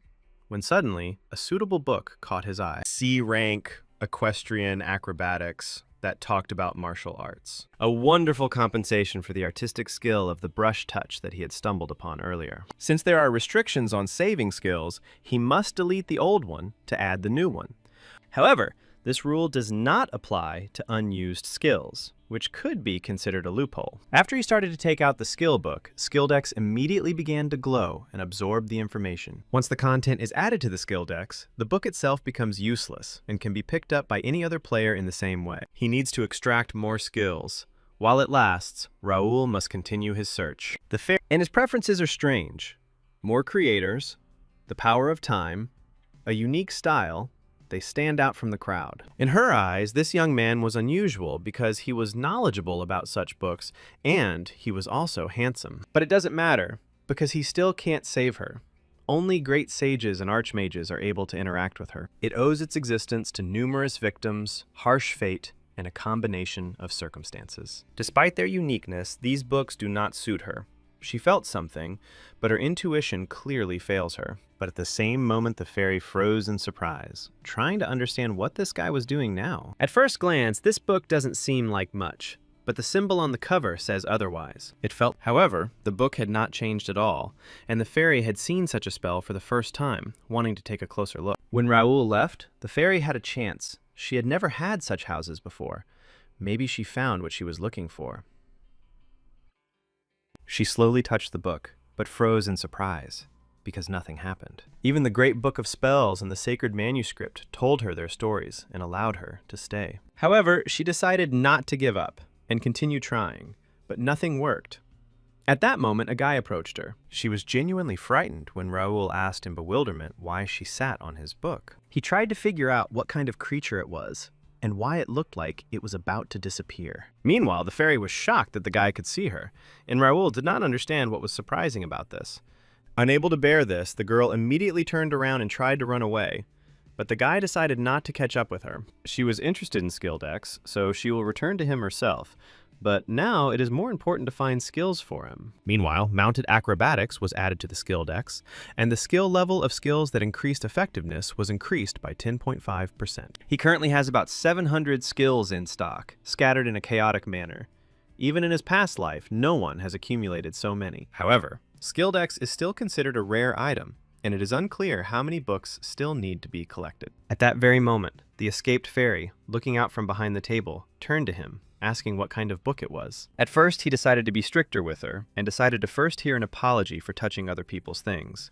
The fairy immediately began to apologize, but was again surprised that he actually heard her, which was very strange. For some reason, she decided not to ask for forgiveness, but instead asked permission to introduce herself. Her name is Ravelina Harriet Meridian, but he can call her Ravel. She is a forest fairy. She loves harmony and order. Raoul introduced himself to her, noting that she did not look like an ordinary fairy, but rather like a ghost, just a soul that is on the border between life and death, an entity that does not obey the laws of the familiar world. She was attracted by his unique book, which could not be compared even with the most special books she had encountered before. She didn't respond to her call, but Ravel was confident in her observations, so she asked to take a peek inside her. The guy also knew a little about Skilldex. Perhaps Ravel would be able to improve it, escape with it, and still not succeed. Raoul agreed, in exchange for the promise that the fairy would tell him everything he knew about the book. Touching her, Ravel smiled and told her that an incredibly strong flow of energy was passing through her. But suddenly there was a bright flash, which surprised the fairy, because this usually did not happen. Ravel thought that he had foreseen this situation,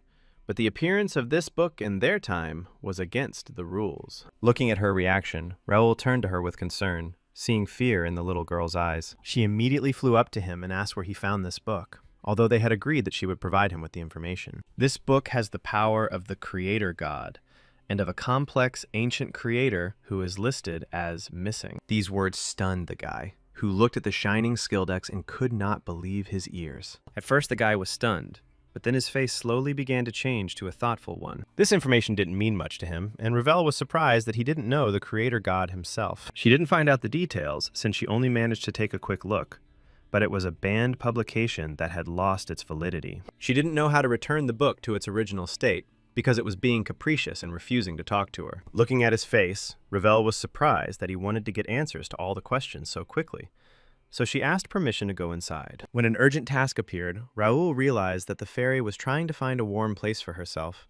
But this was to his advantage. But he decided to act cunningly, and declared that he could solve the problem with skill decks himself, without letting Ravel in. Since it was already late, it was time for him to return home, and this news stunned the fairy. Ravel wanted to stop him, but the guy had things to do and he offered to talk later, although he doubted he would return. The girl immediately began to apologize to him because she had not spoken to the man for a long time and had forgotten about the rules of decency. Raoul decided to put some more pressure on her, and the fairy promised to be helpful because she really needed this book. The guy thought that this was enough, and now she is ready to negotiate on his terms. At that very second, the fairy began to cry, being in despair, after which she began to ask why he believed her. Raoul did not expect such a turn of events and asked her to calm down, but Ravel sobbed loudly, not allowing her to say a word. He apologized because he didn't want to bring her to tears, and at that very second the fairy suddenly calmed down and sat down on the book. To begin with, he asked her to tell him everything that had happened and how she had ended up in such a hopeless situation. Ravel nodded and agreed to tell him because she trusted him, but it would be a long story. Long ago, Connect was engulfed in a great war between various races, including gods, demons, and extraterrestrial entities. The continent was under threat of destruction, and the forest fairies were on the verge of extinction. And then her relatives tried to save her, the youngest then the crown, imprisoning her in a book, placing their last hope. But due to a disruption in the mana flow, her soul was trapped in the book, and her appearance disappeared into a spatial crack. Every time she woke up, she lost some of her memories, but she knew for sure that she had a duty. She must find the other forest fairies scattered throughout the world, because she is sure that she is not the only one left alive. But Ravel is locked in the world of books, unable to leave the library. But from Raoul's book, she smells the same scent that came from her first book. Her story touched the guy, but he decided to pause for a moment before giving a final answer. Raoul allowed the fairy to enter her, but she would have to become her manager, which meant she would be connected to him. The girl would do anything for the opportunity to stay in it, but she was interested in why he needed this book. She needs it to protect her family and homeland.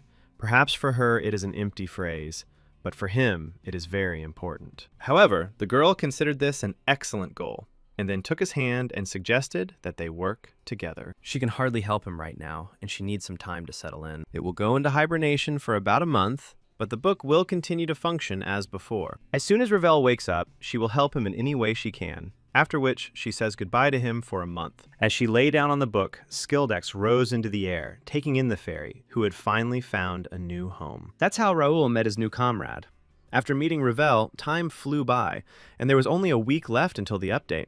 He still had so much to prepare, and time was running short, while Dylan praised his brother for his efforts. He also mentioned that Raoul was right about the oracle from the temple, but was surprised how he knew about it. However, the prophet said that within a week the things that had disappeared would return to their places, and the broken connections would be restored. The temple reacted calmly, only strengthening its army to prepare for the coming danger. Most of the nobility ignored it or took it as a joke, because if it weren't for Raoul, he would have ignored the prophecy too. It is no wonder that the wind of the Holy Empire is ruled by the Pope, and the Holy Empire is a small alliance of states. It includes Garnelia and several medium-sized cities, but bears the imperial title due to its religious influence. Raoul was afraid that the prophecy would come true and they would not have time to prepare for it, But Dylan was confident that they would do everything in their power. At that very moment, his brother asked him to take care of his worries and offered to train to see his wonderful skills. When Raoul told his brother about the renewal, making it sound like it was a prophecy, he took his words seriously. But once he admitted his telekinesis, he began constantly asking to demonstrate his abilities. During training, Dylan asked him not to rely on skills, but to focus on building physical strength. Raoul thought he would never get used to the hellish training his brother provided him with. He also improved his psychokinetic body to the level he had in his past life. Dylan is obsessed with increasing his physical strength, but despite his magnificent body, he has many gaps in his fighting skills. When the war begins, the enemies they face will not be easy to overcome, but Dylan must work on himself. Properly honed combat skills combined with his insane strength will make him a killing machine. Dylan knows that with each sparring session, Raoul is getting closer to his level. And soon, he noticed that muscle wouldn't be enough. Then he will choose a suitable ability for it, and when the dungeon opens, he will write more skill books. Not only Raoul, but also the people around him will become stronger. That's his grand plan. Preparations for the update were almost complete, but the guy was still uneasy that people were taking the prophecy too calmly. None of the aristocrats lifted a finger, and he would really need the kingdom's help in carrying out this scenario. The invasion of monsters and the war with the Empire cannot be avoided without the assistance of the army. The government is obliged to take care of this. However, there were things in this world that Raoul could not influence in any way, and he could only hope for the prudence of the higher ranks. Although he knows about the future, his possibilities are not unlimited because he is only a 15-year-old boy. Raoul decided to focus on what he could control, going to lectures and reading skill books in the library. And when there were no classes, he visited 3 more free cities where everyone was stunned by his appearance. These were the cities of the Kingdom of Reuben: Zusk in the north, Kasan in the east, and Bryant in the west. Using a letter of recommendation from Mira, the guy met with mayors of other cities and offered to invest in them. He began implementing large-scale construction projects in the center of each city and created branches of the first guild. He also posted advertisements in the free cities and the capital for recruitment of mercenary soldiers of rank C or higher. According to the contract, he promised to pay double the salary in the first month and also gave the chance to join the guild. There were many people willing to accept such a generous offer, so he recruited guys of rank B and 950 rank C. The latter were trained soldiers from other lands, or self-taught with 3 years of experience. Spent about 30,000 gold, but it will take even more to maintain them. However, meanwhile, people were surprised by the guy's wealth, while others decided that he was up to something and was simply deceiving everyone. Philip contacted the guild members, and in addition to the leaders, 45 members arrived, split into 10 groups, completing the training. Raoul praised him for his good work and asked him not to let his guard down, as they had an important mission ahead of them today. 6 newcomers reached the expert level and were promoted to ordinary knights, while Philip, Jake, and Pierce became elite knights. He selected talented guys, but they exceeded all his expectations, and it was interesting to see how they would perform in the future. Raoul has done everything possible to prepare for the update, and now all that remains is to wait. The only hope was that everything would go according to plan, and there were just under 10 hours left until the update. At this time, Silver Zero was informed that the royal family was not taking any special action, but had only increased patrols. The Templetons share the same position as the McNeils, which has unnerved the mystery man. The Ashtons were not believers. They maintained good relations with the temple, but did not adhere to religion. Since they started preparing even before the Oracle's announcement, it is possible that they have another source of information. Gray, meanwhile, was focused only on the academy, and also did not take any action. Number 8 was supposed to infiltrate the mercenary soldiers' response, but during their attempt, they failed. Many were surprised because it was a recruitment for 1,000 fighters, and not a single one of these guys was able to pass. This guy showed results that were too high for a first-year student, and could have been hiding some other trump cards. He could be a problem for them, but he doesn't have any particular advantages, and all these nobles won't interfere with their plan. However, it is worth keeping an eye on him while all their agents are in their positions. Soon they will carry out their grand plan and put an end to these noble degenerates once and for all. The subordinates immediately supported their leader, while he, in turn, thought only about Raoul Ashton. Meanwhile, in the city, a woman was walking with her son, when suddenly the boy pointed curiously at the sky. Looking up, she discovered a huge number of bright flashes that looked like shooting stars. At first, the woman thought so, but at that very second, fear was clearly visible in her eyes. Suddenly, the ground beneath their feet began to shake, and people began to scream in panic, trying to find shelter. The woman hugged her son, wanting to protect herself, when suddenly she raised her head and saw a huge gate in front of her. The people froze in bewilderment, trying to understand what it was, but at that very second, goblins began to appear from the gates. However, they didn't have time to reach the woman, as Jake stood between them, destroying the first monster. He immediately announced to everyone that it was not safe here, and ordered them to hide in a safe place. A gate was discovered near Outer Wall Number 4, Zone B, Sector 32, and the knights were taking defensive measures. Jake immediately gave the order to evacuate the residents to a safe place and hold the defense to the last. Near the other outer wall, a gate also opened. Several monsters entered their territory, but there were no casualties. Philip also announced the gates. You have already started to resolve the situation, but control of the zone will be transferred to the guards. Requests for reinforcements came from all over the city, but no one was able to keep up with what was happening. Raoul, who was sitting in front of the map, gave everyone instructions, trying to correctly distribute the forces of his people. The update he had been so carefully preparing for over the course of a month had arrived. At that very moment, the boy called Bernard, who immediately appeared at his call, ready to carry out the order. The guy ordered to select several warriors from the first attachment and distribute them among sectors. He knew the event was about to happen, but he didn't expect it to be on such a large scale. Their training proved insufficient, and they were barely coping, losing many good soldiers. Raoul lacked information from the very beginning, and he tried to compensate for this with rigorous training. All he knew was that the kingdom had suffered greatly from the gates in 512, but their number, location, and rank remained unknown. The guy would like to clean them out himself, but now he is not alone. He has loyal assistants. By using the power of his guild, he will be able to minimize civilian casualties. If only the boy knew his brother's rank, he would be able to approach the distribution of troops more rationally. At that very moment, a limited task appeared, and its goal was to close as many gates as possible. Raoul was stunned by the fact that the gate was renewed every midnight, giving them no peace. He did not expect that this could not be avoided, although there were suspicions about such a development of events. Connect has a protection system that can interrupt the game if the scenario becomes compromised. She may make an additional request, as happened now, but usually she simply sends a sudden task. In other words, no matter how many gates he closes, it all makes no sense. It will not be easy, but he will not give up. Raoul must find a way to minimize possible damage while trying not to lose capable fighters. At that very moment, he received a notification that a golden gate had been discovered near Outer Wall Number 2. So far, everything is quiet, but the energy emanating from them is gradually increasing, and the air is getting hotter. Raoul gave the order not to approach the gate, as it could be swallowed up by a parallel dimension. He realized that he couldn't just stay here and give orders anymore, and had to figure this out himself. Meanwhile, the story took us to a guy named Josh, who, having left the walls of his native company, worked hard to become a mercenary soldier. A nobleman was recruiting knights, and he jumped at the chance to become one of them. They were provided with comfortable housing. He had never eaten such delicious food in his life, which made him very happy. He thought he would enjoy an ordinary life, adapting to the whims of a nobleman, but he was not ready for this. There was no end in sight, and the boy felt that he couldn't last long. He urgently needed help.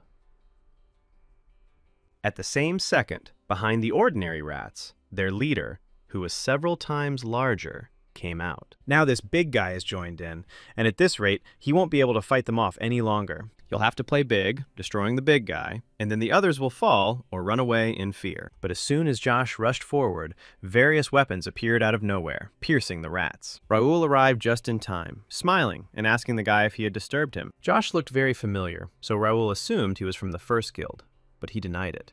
He saw him as an ambitious guy, but it was risky, because such a beast was not easy to defeat. Although he was capable, he would still have trouble dealing with a D-rank gate, so he offered to join them. Josh was confused, so he decided to ask who they were to offer something like that. Jake, who had just arrived, noticed the newcomer and said that he was obliged to know his master by sight. Before him now stood the master of the first guild, Raoul Ashton, who was fighting alongside his subordinates. If Josh thought that since the guild was created by the Count's son, he was guaranteed a sweet life, then in that case, he didn't belong here. They employ only professionals in their field, so you need to keep up the good work and imitate them. After this, Raoul gave the order to get ready, ask for help from Luck, which they needed. Looking at the confident expression on the master's face, Josh realized that they were professionals in their field. Meanwhile, the monsters emerging from the gate looked around uncertainly, hoping to find some prey. They were very surprised when they noticed a guy who was rushing towards them at full speed. Raoul, he doesn't have enough time to clear all the gates at once, and it needs to be done as soon as possible. Jake thought that their base was somewhere nearby, and Raoul suggested sending a scout. Saving the residents was their top priority, and at that very moment, the guy was surprised to see Josh rush forward. The guy ran straight into the thick of the enemies, waving a sword, destroying the monsters with all his anger. Raoul and Jake concluded that this guy has no brakes, but he fights with dignity. He needs to, by taking control of mana, he would achieve better results. And Raoul was willing to teach him this. At that very moment, one of the knights reported that they had discovered the rat's base behind the forest, which was good news. However, Jake explained that they had made sure to clear all the inhabitants away from the gate, so there shouldn't be one. And yet it's worth checking the surroundings again, because today, they're supposed to leave without losses. The primary objective is to save civilians, so Raoul ordered Josh to go with him to the base. They have a long night ahead of them today, so each of them must be prepared for any surprises. The next day, Dylan noticed that his brother was feeling pretty shaky, and it looked like it was time for them to resume training. However, now was not the time for jokes. So the guy asked how things were going back home. The man asked not to worry, as they had enough data to prepare well. They had about 100 brothers open, 10 of which were D rank, so they handled it without any problems. However, Raoul was stunned by this figure, because everything turned out to be much worse than he expected. But this surprised Dylan. The guy was determined to come and help him, but immediately received the answer that they had already closed them. It took them about half a day. The father got a good workout, and the Golden Bear Master Trevor and Commander Ernest also fought. Everyone hearing this news, Raoul only chuckled nervously, because until the very end, he doubted that they would be able to cope without him. Dylan found it funny to watch the old people having fun from the sidelines, and the guy remembered that his family wasn't the most adequate. Although there were no casualties, they acted too recklessly because the D-rank gate is too dangerous. However, Ashton is a powerful county. He and his father are far from weak, so he doesn't have to worry about them. They are always ready to fight back against the enemy, and are capable of dealing with any number of gates of any complexity. The Ashtons have enormous power, and don't need any help. They can easily close even several hundred gates. While Raoul was trying to comprehend his brother's words, he called out to him, tearing him out of his thoughts. He asked him not to worry about the house, and just do what he had to do, and he and his father would take care of everything. The guy smiled and nodded confidently, saying that he had doubted the strength of his family in vain, as they were ready for anything. He apologized to Dylan because he had acted too arrogantly, and his brother only confirmed this with a smile. The man added that some of the gates did not disappear after they were cleared, and something could have influenced this. Raoul was stunned to hear this, because all the gates should have disappeared after the cleansing. A little later, the guy gathered his people to discuss the impossibility of destroying all the gates. Dylan reported that the E and D rank gates, unlike the others, did not disappear, although they did cause some damage. However, what they had feared so much had happened. And now, something had to be done about it. If they increase surveillance, they will have to reduce the security force, so the issue needs to be resolved as soon as possible. Raoul promised that he would try to find out the reason why the gate does not disappear and find a way out. Bernard offered to prepare a squad, but Raoul decided to take only 3 of his best fighters, Philip, Jake, and Pierce. Ashton County seniors are working hard, so they can't sit back. They would probably encounter survivors, so he needed to send 10 soldiers to the gate, which is what he ordered Bernard to do. It brought back memories of the old days for Jake, but others reminded him that it had only been 2 months. Everyone present was in a serious mood, so they reminded the knight that this was not a picnic, but he was only joking. A little later, Raoul and his small team stood near the golden gates, fighting off a horde of monsters. There were bodies strewn around them, but the knights claimed they hadn't even warmed up yet. But they didn't have any extra time, so they had to speed up, because this wasn't the only gate.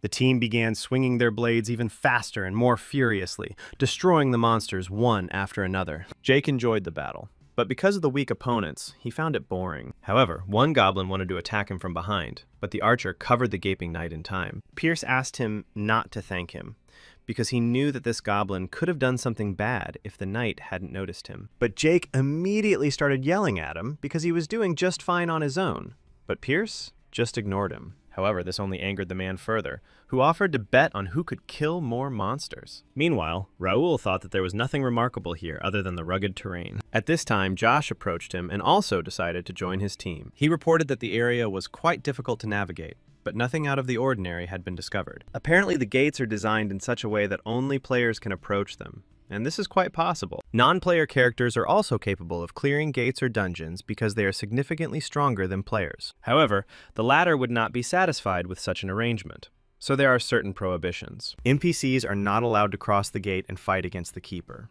and they are also blocked from entering the dungeon boss room.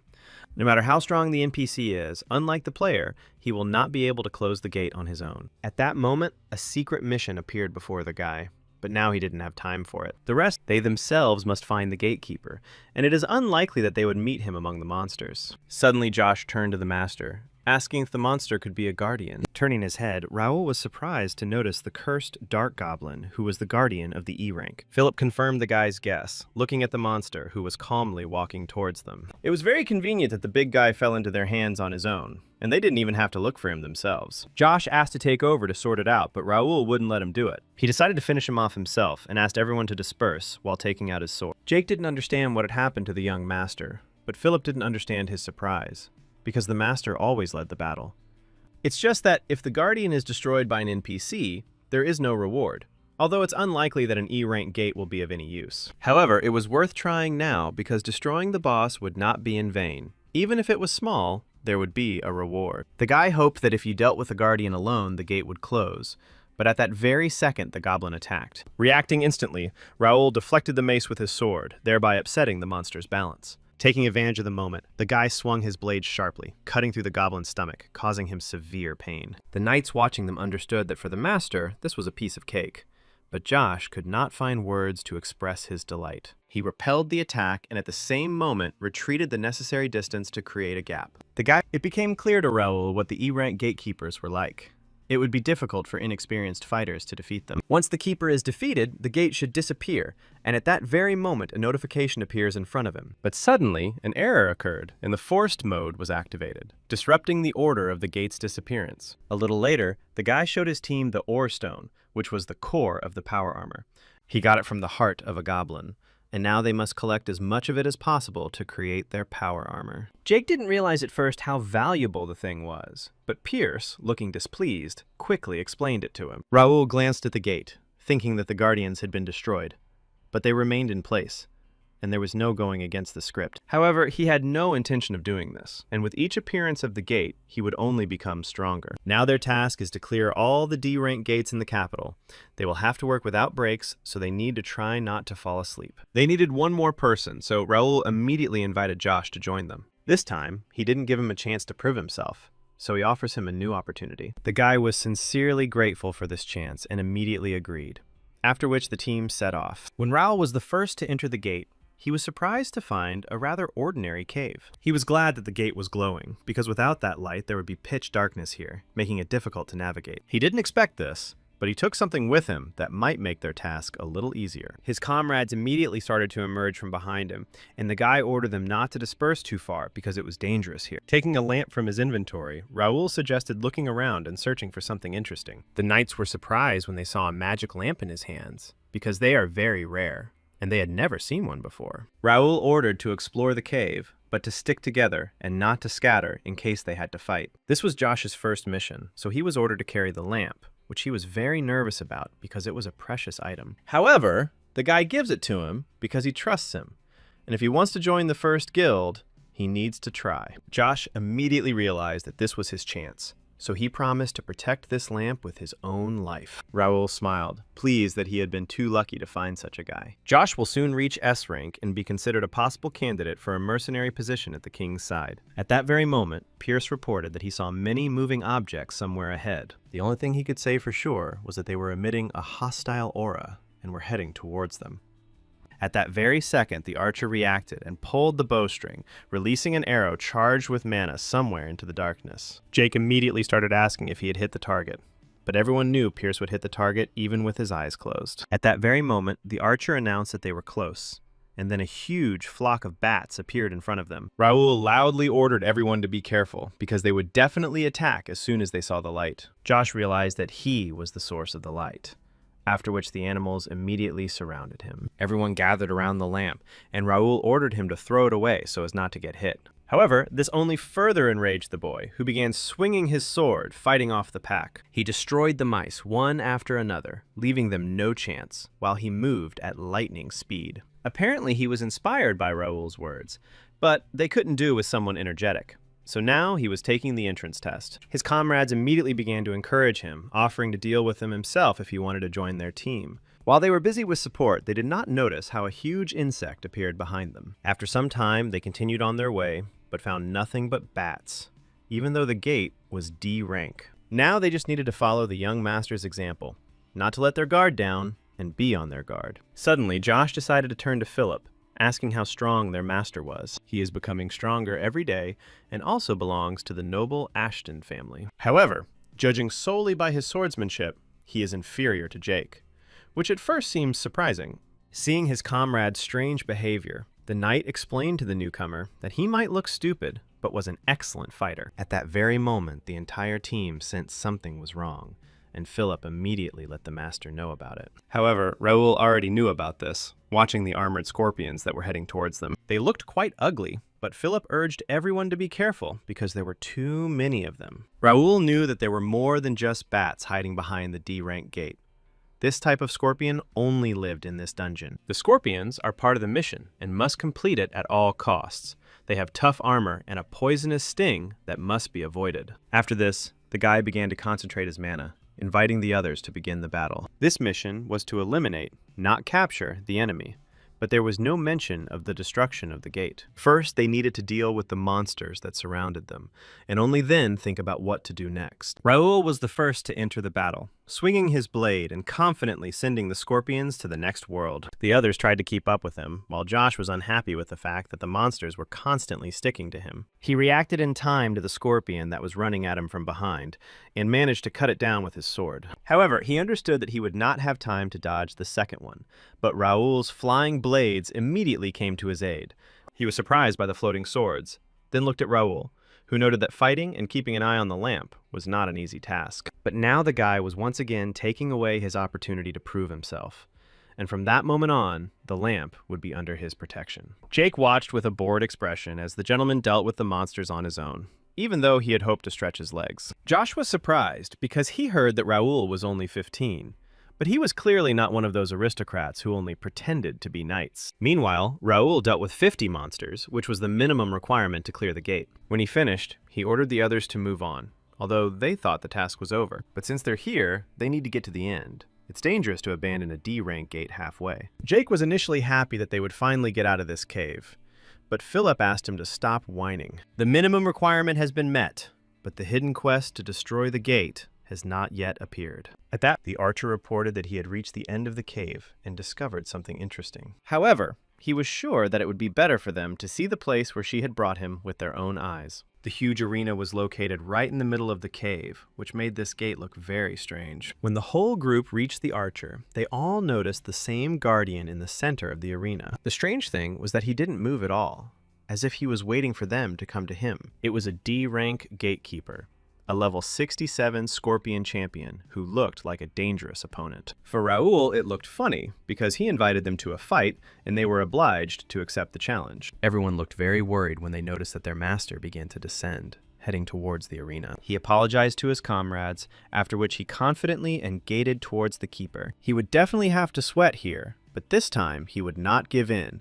And now it was not only about the reward. It seemed like the boss was tired of waiting for him, so the guy asked him to show what he was capable of. Accepting the challenge with gusto, the Scorpion champion was the first to charge, swinging his blade. Raoul instantly held his sword out in front of him to take the enemy's blow. He then tried to break the distance, but the keeper quickly closed it, intending to attack. They began to furiously exchange blows, not yielding to each other in defense or speed. The observers realized that this monster was a strong opponent, and D-rank guardians were not so easy to defeat. Josh offered to help the young master, but Jake was sure that the master had an undeniable advantage. Against the sword, claws, and poisonous sting of the guardian, he used only the sword from the very beginning. This means that he behaves quite relaxed and at ease, thoroughly enjoying the battle. Raoul had already forgotten this feeling, but now he could take a break from training, solving problems, and managing the guild. Now he could only focus on the battle, but all good things must come to an end. Raoul is a busy man, so he decided to move on to the next step, after which he began filling the sword with mana. He had fun, but unfortunately he doesn't have much time to mess around with it for too long. It was decided to wrap things up, but the keeper only smirked, looking at the guy's smug face. The boss immediately decided to bring the guy down to earth,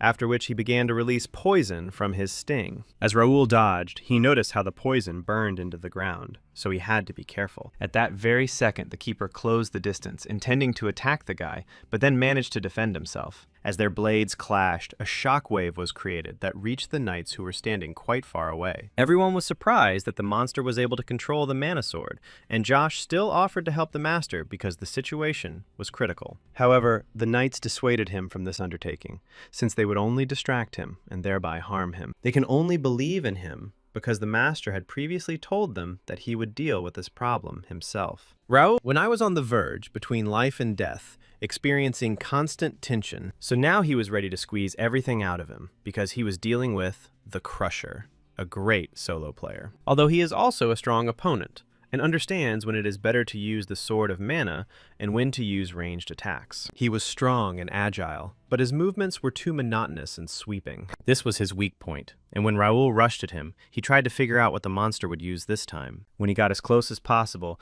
he realized that it would be a claw, and so he immediately dodged it. The keeper didn't like this, but the guy sped up even faster and was able to cut off its sting. While the monster was writhing in pain, Raoul, without wasting time, carried out the final attack, cutting through the guardian's body. The boy thanked him, as he was pleased to remember the old days full of battles. The knights noticed that the master had become stronger again.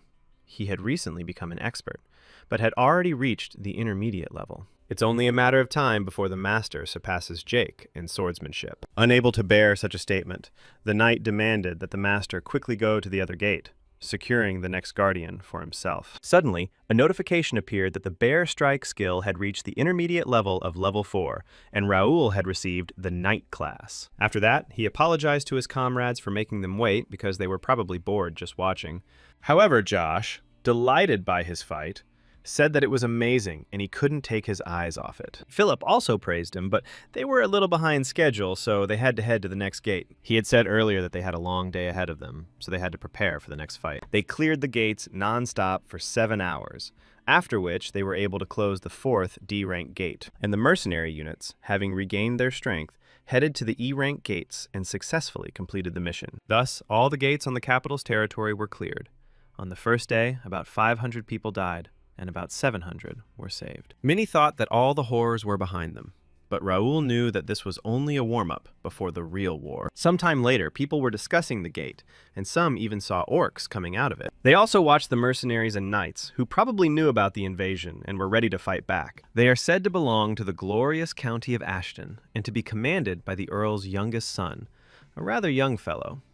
While everyone was discussing Raoul's exploits, the guy himself was very tired, and so Bernard took care of his rest. Meanwhile, at the Rindle County seat, the man sitting on the throne was reading a newspaper with an angry expression. Having eliminated the danger in the capital of Turim, the noble Ashton military family has marked its return. Many wondered who this Raoul Ashton was, whom the residents of Turim had dubbed the new hero. Such a big leap forward could bring Ashton County back into the political spotlight, something that has irked Chief Rendell. Throwing the newspaper aside, he realized that all their preparations had gone down the drain and were now pointless. Brian lowered his head in fear, trying to convince his father not to worry about the latest news. However, this angered the man even more, causing him to release the energy outward, thereby pinning his son to the floor. While the boy was kneeling, the man said that by the age of 60, he had 30 sons, and none of them were of any use. Ashton's sons are also getting in the way, ruining all the plans he's been building for so long. Having calmed down, he noticed that Brian could not withstand even a drop of pressure, and still dared to call himself an expert. Hudson then demanded a detailed report of everything that had happened in his absence. while he had gone into secluded training for a month. Ryan gathered all his strength before looking at his father's face and tried to find the right words. As it turned out, about 2 weeks ago, the temple sent an official document, which the boy immediately handed over to his father. It spoke about the open gates, their number, cleared during the week, and also the number of victims. The knights were afraid to enter the gates, which led to an increase in the number of casualties. But at the moment, all the gates are blocked. Brian didn't understand his father's reaction at first, but a second later, his body successfully broke through the wall of Hudson's office. The boy began to beg him to have mercy, but his father's anger was too strong to leave it unpunished. The Count banished him from his family, and until he was of use to him, he might not even dare to set foot on the county's territory. He didn't care that it was his son. If he saw him, he would kill him on the spot. Then he asked to tell his third son that he was waiting for him. As the man watched his son leave, he mentally cursed the Ashton family, which had angered him. Meanwhile, they heard that he and his knights contributed to the defense of the kingdom, and on top of that, he was such a handsome man. This guy became the first among the juniors to earn a perfect score in the entrance exams, and his knights receive high salaries. Some people thought that people were praising some empty-headed person because they were sure that it was his family that did everything, and not Raoul himself. They didn't care that he had rescued a couple of people from the gate, so they were ready to show everyone that they were better than him. Raoul was already starting to get annoyed by all the attention.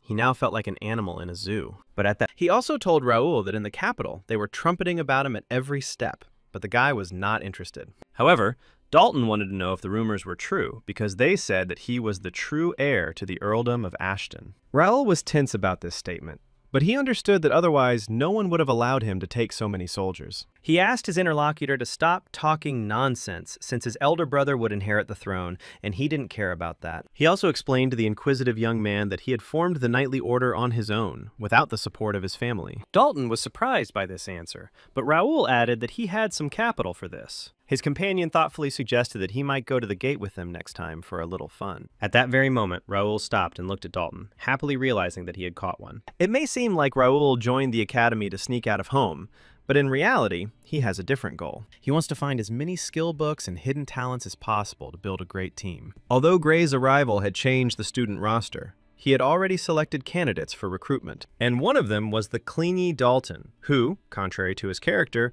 is not a very capable guy. In fact, the most powerful man in the kingdom is the swordmaster, Marquis Templeton. It's nearly impossible to build relationships with high-class NPCs, but Raoul has his perfect opportunity back. At present, the gates are only open to a limited number of people, and official permission must be obtained. There was no way he could have passed through the gate alone. Even though she was an expert, he had no chance to prove himself in battle, so he probably dreams of conquering the gates. And now, Raoul can give him this opportunity. The guy wanted to start with the F-rank gate, because they are quite safe, and Dalton was happy with that. However, he has conditions. Raoul will only take him, no servants or guards. He also wants to keep this foray a secret, because he wants to avoid another wave of gossip. The interlocutor agreed, and surprised me with his calmness, but it is unclear what he would do if Raoul had bad intentions. However, thirdly, he had to get permission from the Duke, and this was a mandatory part of the agreement. This is quite obvious, because suddenly something happens to him, and someone needs to be able to resolve the situation if necessary. This is not a pleasure trip, but an official visit. Raoul has a whole squad of knights. He has someone to answer for. So the guy decided to return to this issue as soon as Dalton had spoken with the Duke. But for now, he said goodbye to him. This condition made the guy think about how to convince the old man to let him go, because it was unlikely to be so easy. A little later, Raoul reported on the situation at the academy. The general attention was tiring him, but overall it would do. After all, in essence, this is what he was striving for, and his subordinates must maintain public opinion at the same level. When asked how the troop deployment was going, Bernard replied that over the past 2 days, 100 fighters had been used as bait. They also hired 10 more mercenaries, and in the main unit, 20 active spies completed basic training. There is a war for public opinion. In this fierce battle between the nobles, they are obliged to strengthen their position. So turning to Reuben's voice was the right decision, as they conveyed the information about the gate without asking for anything in return. Anyone who wonders how such influence can be achieved does not know the enormous power that the Source of Connect possesses. It is an elite organization made up of mages, and its president is Genis White. He is one of the 3 great mages on the continent, and his competence is almost impossible to dispute. He surpasses in status even those who occupy high positions, and Reuben's voice is the most influential media of all. In battle, it is not necessary to fight only with blades, and they can use absolutely any possibilities. Raoul asked to double the number of mercenaries and to ensure that there were guys in reserve who could hold a conversation. Perhaps Raoul would gladly accept them if he could control the gate, but that is impossible. They will probably try to tarnish his reputation, but he will be left with nothing, because only the chosen one can close the gates. Therefore, he asked his comrades not to disclose this information, because the lords would immediately pretend that they did not care about the gate. By turning their thirst for profit to his advantage, the guy will gather all the warriors of the kingdom. Only in this way will they be able to resist the impending danger that is successfully moving towards them. When night fell, the man ran as fast as he could, as if trying to escape pursuit. He thought they would stop chasing them after the gate opened, but for some reason, they couldn't stop. Now his task is to distract as many degenerates as possible so that his comrades can safely escape. But at that very second, he stopped abruptly, noticing several figures in dark robes in front of him. The mysterious people immediately recognized him as the leader of the information organization Wings of Freedom, Elias the Faceless. The man realized that they had been pursuing the criminal guilds for 6 months already, and this was immediately confirmed. He wondered what had brought them here. It was impossible. He was their next target. At first, they wanted to kill him, but in the end, they decided to make him an offer he would find hard to refuse. They offered him to surrender, since it would be a shame to kill such an important person, and if he joined them, they would spare him. Elias immediately pulled out his dagger and rushed to attack, not wanting to agree to such a stupid proposal. However, the masked man immediately defended himself from the blow, and Elias was shocked to see him wearing power armor. He guessed that they were sent by the Empire, but he didn't think that would actually be the case. The masked man smiled in response to his interesting conclusion, which would definitely cost him his life. However, he left them no other choice. So the rest of the robed warriors rushed forward to kill Elias. He realized that he couldn't cope alone, and so he let them get as close as possible, waiting for them to attack. The attackers were surprised, thinking that he had disappeared using invisibility magic, but in fact, he had used an artifact. Meanwhile, Elias, sitting on the roof, realized that the secret organization that was exterminating guild members was working for the Empire. But now he was interested in only one question. What was going on in this kingdom? Raoul? Jake immediately became indignant, but Philip tried to stop him, wanting to know the details. The guy understood that sooner or later this had to happen, after which he asked about the E&D rank gates. They still had access to them, but the question remained as to who would now be responsible for the F-rank gates. However, no one could say anything for sure, since there are currently several different families on the waiting list. Given the low danger level, F-rank gates are ideal for bragging rights, and nobles can also make a good profit from them. Apparently the captain of the guard is also confused, but now is the time to win his trust. The guy asked to contact him at any time if any problems arise, because he is always ready to provide fighters. The man replied that he was a truly noble man and wished that all aristocrats were the same. However, it was his duty to protect the city and its inhabitants, so Raoul proposed that they work together from now on. The man suddenly cleared his throat, because at first he thought that he shouldn't talk about it. But it interested the guy. There are rumors that the Rendell family is behind this, and it is possible that the Ministry of Finance was the initiator. This is only his guess, but many employees of the department have connections with the Randalls, including the minister. The situation was quite strange, so the captain immediately thought that the guy should know about it. Raoul thanked him for the information, after which he realized that there was nothing surprising, since they had expected such an outcome. But Jake thought this was too much, because they were depriving them of their rights. But one way or another, they would have to obey the royal order. Although there was nothing to worry about, since they had lost nothing, the knight did not quite understand the meaning of what was said. Regular soldiers can easily deal with F-rank gates. There is no point in sending mercenaries. They will only waste money. As a result, they will receive mediocre items, and it is better to direct efforts to gates of rank E and above. Those in charge of the F-rank gates will be sent to the suburbs, using this opportunity to clear out the remaining gates. Those who ignore the items won't last long anyway, as keeping the gates under control isn't easy. For now, they will focus on achieving recognition and fame, forget about everything else, and take care of themselves. So Raoul asked them to focus on managing the mercenaries and their personal growth, which everyone immediately agreed to. In a week, the official annual knighting ceremony will take place, where the first guild will show what it's made of. They are required to work hard to attract everyone's attention and to be known even beyond the borders of the kingdom. Meanwhile, several knights stood in front of the gate, asking each other if reinforcements would arrive. However, They were not sure about this and did not know what to do if something terrible happened. They still have to fix the problem because they have no choice but to follow orders from above. But suddenly an army arrived behind them, and one of the knights loudly asked the others to step aside. He demanded passage for the Viscount's fourth son, Asen Carrington, who was riding on horseback.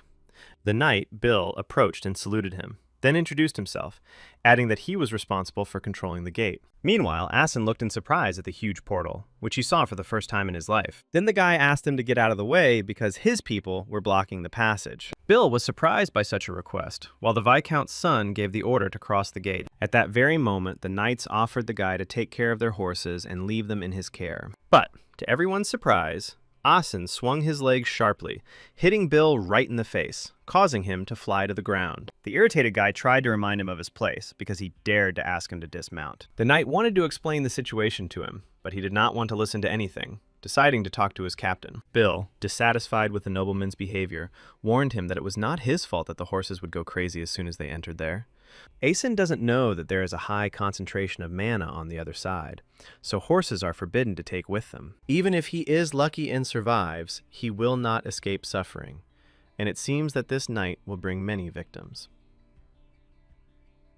The guy asked what exactly awaited them behind the gates, to which he heard that only orcs or goblins. However, this arrangement did not suit him, because he thought he could profit from the treasures without entering into battle. If Raoul Ashton hadn't gotten in his way, Asen would have become the hero of the capital, finishing off a couple of monsters. He decided to bring it down to earth by closing the remaining gates, so he gave the order to his soldiers. Marco, an Imperial guardsman, warned him that it could be dangerous and that it would be better to send scouts ahead. However, the guy replied with dissatisfaction that if they gave in to fear, they would not be able to clear the gates. After all, what will people think of them if they can't figure out even such a trifle? But suddenly Marco grabbed his weapon, asking the master to stand behind him, which managed to frighten the nobleman. At that very second, everyone noticed how monsters began to emerge from behind the trees and immediately grabbed their weapons. Asen immediately trembled and was scared, because this was the first time he had encountered monsters face to face. Meanwhile, Marco loudly ordered everyone to remain calm, stay in position, and prepare for battle. After some time, information reached Raoul that the knights had entered the F-rank gate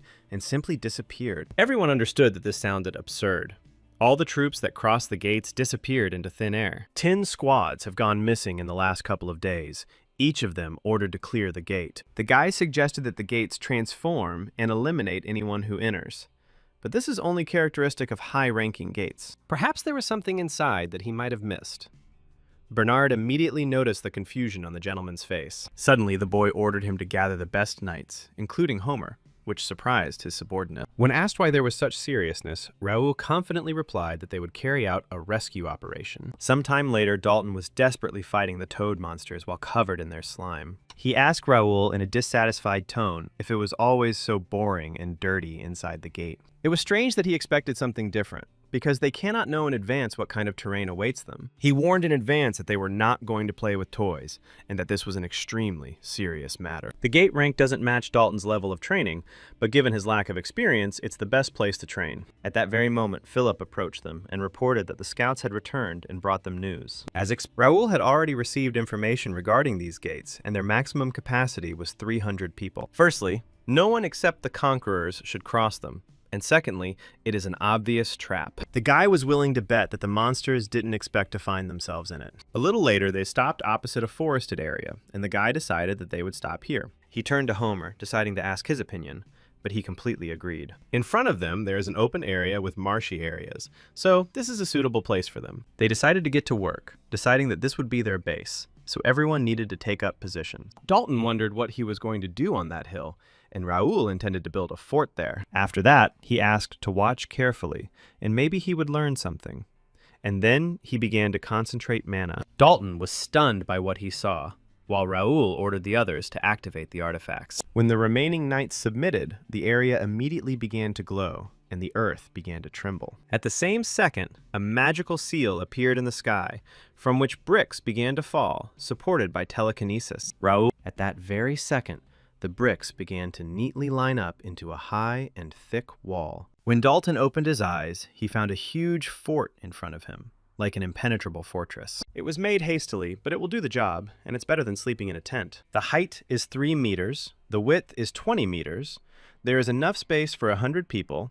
It was an ideal base for meeting with enemies. Dalton assumed Raoul was planning a siege, but he didn't think the bro was dangerous enough to build a fort. The truth is that they all pose a risk to life, but the fort is only necessary for this gate. He needed a large number of artifacts to make the bricks lighter and smaller. As a crusher, he had used this technique many times in high-ranking gates to shorten the clearing time. For this moment, he had specifically trained guild members who could activate artifacts, but he didn't think it would be useful. At this point, Dalton had a lot of questions, but he decided to ask only one. Why did they even need a fort when he thought they were going to look for missing people and rescue them? However, Raoul firmly replied that this is exactly what he is needed for, and it is all part of his plan. Everyone knew that forts were used to defend against enemy attack, which meant they would have to fight off someone. Perhaps the Randalls are confident that they are prepared for anything and do not even consider the possibility of failure. However, Ashton was more far-sighted, and this would help him turn the enemy's strength against him. And now all he could do was watch to see whose preparation would be more effective. Meanwhile, Jack, a commander belonging to the Imperial Hounds of the Kingdom of Reuben, continued to sit in the mountains. A subordinate approached him and reported that they had taken them hostage, as he had ordered. The rescue team was already on site, and the number of fighters was approximately the same as in the captured team. Intelligence was monitoring them. The man hoped that they would be able to entertain him. Apparently he was tired of dealing with weaklings. But he suggested, with a smile, that they should follow the captain's orders and go hunting. But suddenly another subordinate appeared, bringing urgent intelligence regarding the rescue team. They say they are holed up in the fort and doing nothing, which stunned Jack. Meanwhile, Dalton was complaining about how boring it was, since he hadn't signed up for this and wasn't sure they would come for them. Raoul asked him not to relax too much, because enemies could appear at any moment. It was clear that he had built the fort for a reason, but it was damn interesting to find out who their real enemy was. Raoul didn't even think of hiding it from him, after which he smiled and suggested that he ask them himself. At that very moment, Dalton turned his head and noticed a squad approaching them, their faces hidden by masks. At this time, Jack angrily asked when they had managed to build the fort, but his subordinates did not know the answer. They were sure that they would be caught in a trap, but now they were clearly confused, realizing that they themselves had fallen into a trap. At that very second, the guy gave a signal to the archers,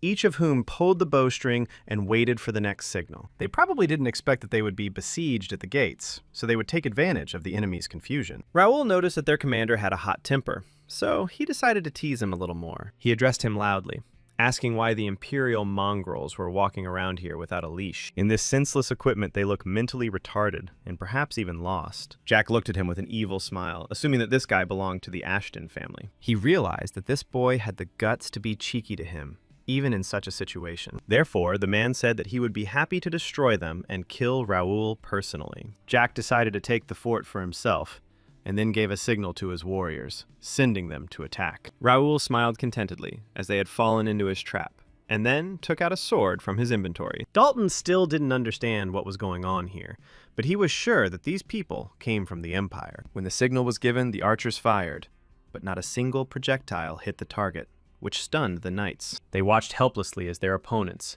daggers in hand, approached them, intending to kill. At that, the guy got very angry, concluding that it was more pleasant to deal with the toads than with them.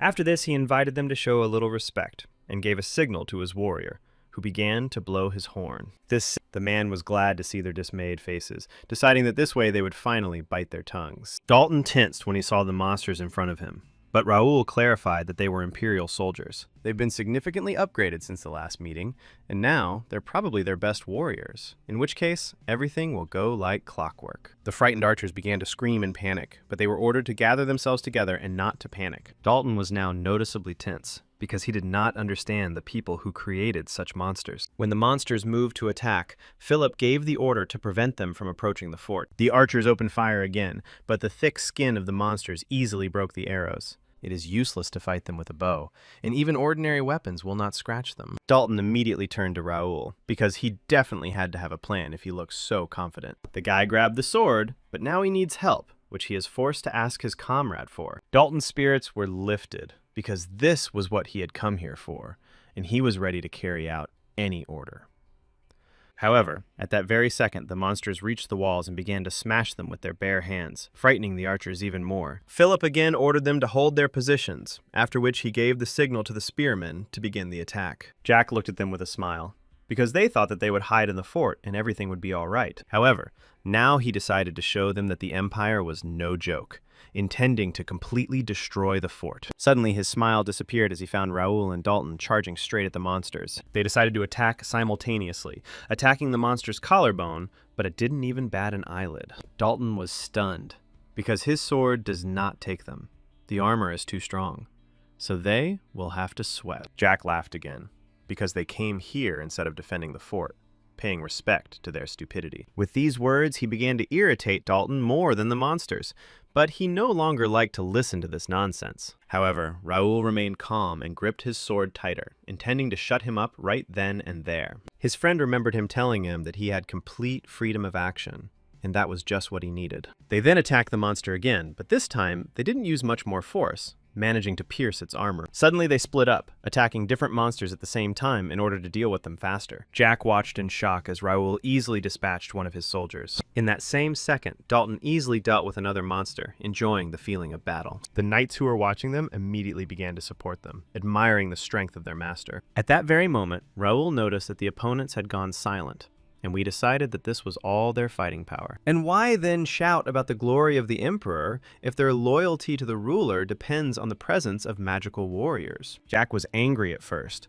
but suddenly he realized that things were getting interesting and that he could finally have some fun. He had the Ashton family to thank for providing him with a truly worthy opponent. Dalton realized that if he commanded the Imperial army, he was stronger than these monsters and offered to help Raoul. However, the guy assured that he could handle it himself, noting that his friend had just found a suitable opponent. He turned his head, and the two guys noticed an Imperial soldier walking towards them, who was much stronger than the previous ones. He was smaller, but well armed. But a smile appeared on Dalton's face as he felt the amusement coming on. He asked Raoul not to worry about him, and to concentrate on teaching the leader a lesson. He is Templeton's grandson, after all, even if this is his first real one, but it seems he can be relied upon. Then the guy turned to Jack, concluding that the rear was covered, and it was time for them to end this. He changed in front of the man for waiting, after which he suggested starting the long-awaited battle. The first thing Jack asked was his name, and the guy immediately introduced himself, showing respect. Everyone in the Empire has heard of his family, and they say that he uses a two-handed sword, but the man believes that this is not true. The guy thought he talked too much and looked like a gorilla, which didn't make him a pleasant conversationalist. However, he shouldn't look down on him. His stats and level are similar to those of an advanced sword expert. But, nevertheless, he is the strongest of all the opponents he has ever fought. Now Jack was looking at two young gentlemen from noble families in one day. For him, it was a jackpot. However, Raoul emphasized his durable characteristics and power armor, deciding not to let his guard down. However, by leveling up, the guy improved his characteristics and also invested in equipment.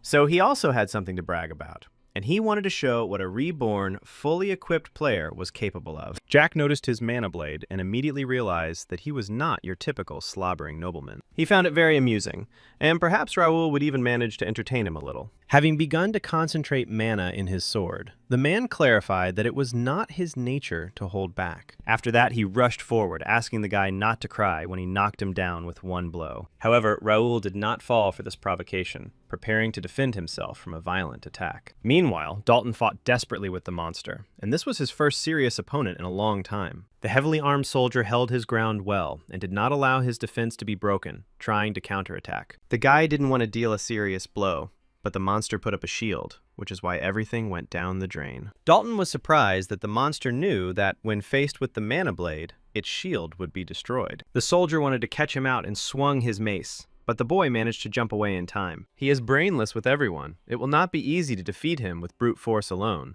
and we need to come up with something urgent. However, if the boy runs away now without fighting off the Imperial hounds, the old man will not leave him alone. At that very moment, he became interested in how Raoul was doing. It seemed that he was now in a much more difficult situation than he was. Meanwhile, Jack was attacking the guy with all his might, with a wide smile on his face, not giving him a chance to breathe. The man noticed that he was doing a good job of imitating his opponent's movements, but that was all he could do. Raoul understood that his opponent was fast and strong. Just one miss and he would surely be finished. At that moment, he took the blow from Jack's sword which he put almost all his strength into. The guy twisted unnaturally, moving the enemy's sword to the side, thereby compensating for the damage. This amused the man, because Raoul had exceeded his expectations. He almost felt sorry to kill him. He loves to watch the people of the kingdom continue to defend themselves, unable to do anything else. The guy didn't understand how much longer he could chatter, because at this rate he was guaranteed to suffer mental damage. But the main problem lies elsewhere. The longer and harder the fight, the more Reincarnated trembles. If he activates it, he will probably end the fight in an instant, but his comrades may suffer. Because he can't take full control of it, he needs to distract them to buy time. At that very moment, Bernard addressed him via voice communication, hoping that the gentleman could hear him. He gave that the situation was resolved, the prisoners were saved, and the enemy was completely defeated. The plan was successfully completed, and therefore nothing will stop them from using all their remaining forces. Seeing the smile on the guy's face, Jack asked what the rescue plan was, since all they were doing was saving their own skins. But at that very moment, surprise appeared on his face when the guy in front of him extended his hand, concentrating his mana. Raoul told him that they had not been saving their skins, and all this time, the plan was in the process of being implemented. And now that it is done, the moment of the real battle has come, and he can try to attack again. Earlier, Marco's group was completely exhausted when they fought against the masked men. One of them addressed them, saying that it was true what they said, that an aristocrat is no stranger to difficulties. But now they stand, surrounded by knights, and shake with fear, not knowing what to do or how to get out. Marco asked the gentleman to remain calm, because in such moments it is important to be able to pull yourself together. They could never have expected that the Empire would be involved in this matter, and they fell into their trap so easily. Suddenly the knight declared that they were not going to kill them, but if they resisted, they would have only themselves to blame. But why did they decide that the young master would be quite enough, and that they could get rid of his guards? After this, he ordered his subordinates to seize the nobleman and destroy the rest. But as soon as they approached, they were immediately attacked from afar, piercing their bodies with arrows. Turning around, they saw Jake, Philip, Pierce, and Bernard, who had come to help. The warrior shouted loudly, drawing attention to himself, while the masked man tried to figure out who they were. Meanwhile, Pierce silently attacked opponents who wanted to close the distance with him. Bernard and Jake also joined the battle, attacking the knights and monsters while they were disoriented. They defeated the warrior, who wielded magic in no time, and he didn't even have time to use the blade of mana. At that very moment, Jake turned to the masked man, getting a little worked up, although he didn't want to cause a ruckus. However, one scoundrel will be enough for interrogation, and he can be left alive, and there is no need to feel sorry for the rest. Marco recognized the knight from the Order of the Golden Bear, and decided that the knights of the First Guild had come to save them. Suddenly Josh turned to Asen, noticing his buckling knees, as he couldn't stand firmly on his feet in such a situation. Apparently, not all young gentlemen are as brave as them, and Pierce added that there is no one to compare with. Asen only looked at his saviors with fear, not finding the words to respond. He couldn't believe that just a few warriors had destroyed the monster and the Empire's elite soldiers, clad in power armor. Now he understood what Raoul Ashton's First Guild, about which there were so many rumors, was really like. It was at this time that Bernard contacted the Master, reporting on the resolution of the situation and the rescued prisoners. He told the enemy that the team had already completed the task, and it was easy because they had thrown all their forces here. Having captured the prisoners, they concentrated on attacking the fort, and perhaps forgot why they had come. They were overconfident and thought they had everything under control, but they fell into a trap. But suddenly Jack smiled, realizing that developing an effective plan was not his strong suit. Hiding and setting traps is no fun at all, and he prefers open combat. It was time to act in his own style, and then he began to transform into a monster, increasing his strength. Now nothing was holding him back, and he decided to fight with full force, not giving his enemy a chance. At that very moment, Raoul realized that Jack would use the Ghost Blade, but he was already familiar with this ability. As a crusher, he had encountered this unusual technique of the Imperial Knights several times. The guy had been waiting for a long time for the man to use her, and at that moment, his eyes turned yellow. Jack decided to start the fight, after which he rushed into the attack, immediately starting to swing his blade. Raoul prepared to defend himself,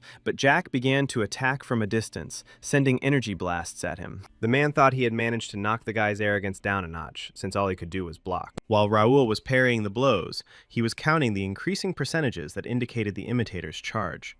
When the number reached 100, the boy released a huge amount of energy that pushed his opponent away. The activation was complete. Raoul was pleased, because now he could work with it, after which he decided to attack himself.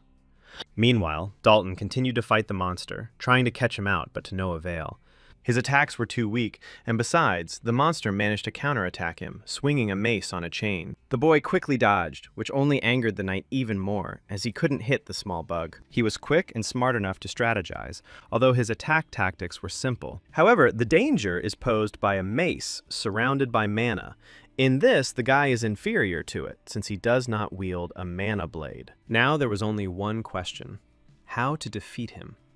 And Dalton decided to get by with the means at hand. Meanwhile, the knights standing on the fort wall watched this fight, realizing that the guy was having a hard time. One of them decided to help, but Philip was ordered not to interfere with the course of the battle, so they remain in place and wait. They have accomplished the most important part. The prisoners are saved. Now all that remains is for them to trust the young master. But suddenly Dalton himself addressed him, which surprised the knight, who had been silently watching what was happening. When he responded, the blue-haired guy said with a smile that he had a favor to ask of him. He asked to tell the others to grab hold of something tightly, because it was about to start shaking a little. He intended to take advantage of the fort, compensating for his lack of strength with cunning ingenuity. When Philip realized what the guy was getting at, he immediately ordered everyone to duck and prepare for a jolt. The knights immediately grabbed the edges of the walls to keep from falling, and prepared for the impending shock. Dalton noticed that he had prepared everyone quickly, and it became clear why Raoul had no problem relying on his subordinates. At that very moment, he held out his blade to the monster, inviting him to begin implementing the plan, although he didn't understand anything. Rushing forward, the boy, smiling, suggested that the monster try to fight back this time. The enemy knight reacted instantly and raised his shield in front of him, and Dalton kicked him with all his might. Using the momentum, he bounced back a fair distance, hitting the wall he was thrown against. He then jumped up as the monster hit the wall with its mace instead of him, and then came down, attacking his neck. When Dalton landed on the ground, the monster was already lying defeated, and did not even have time to understand when he was defeated. It was risky, but it worked anyway. True, the wall is a little damaged, but it doesn't seem to be that bad. The knights discussed how, despite this being his first real fight, he held his own confidently. It even looked a little proud.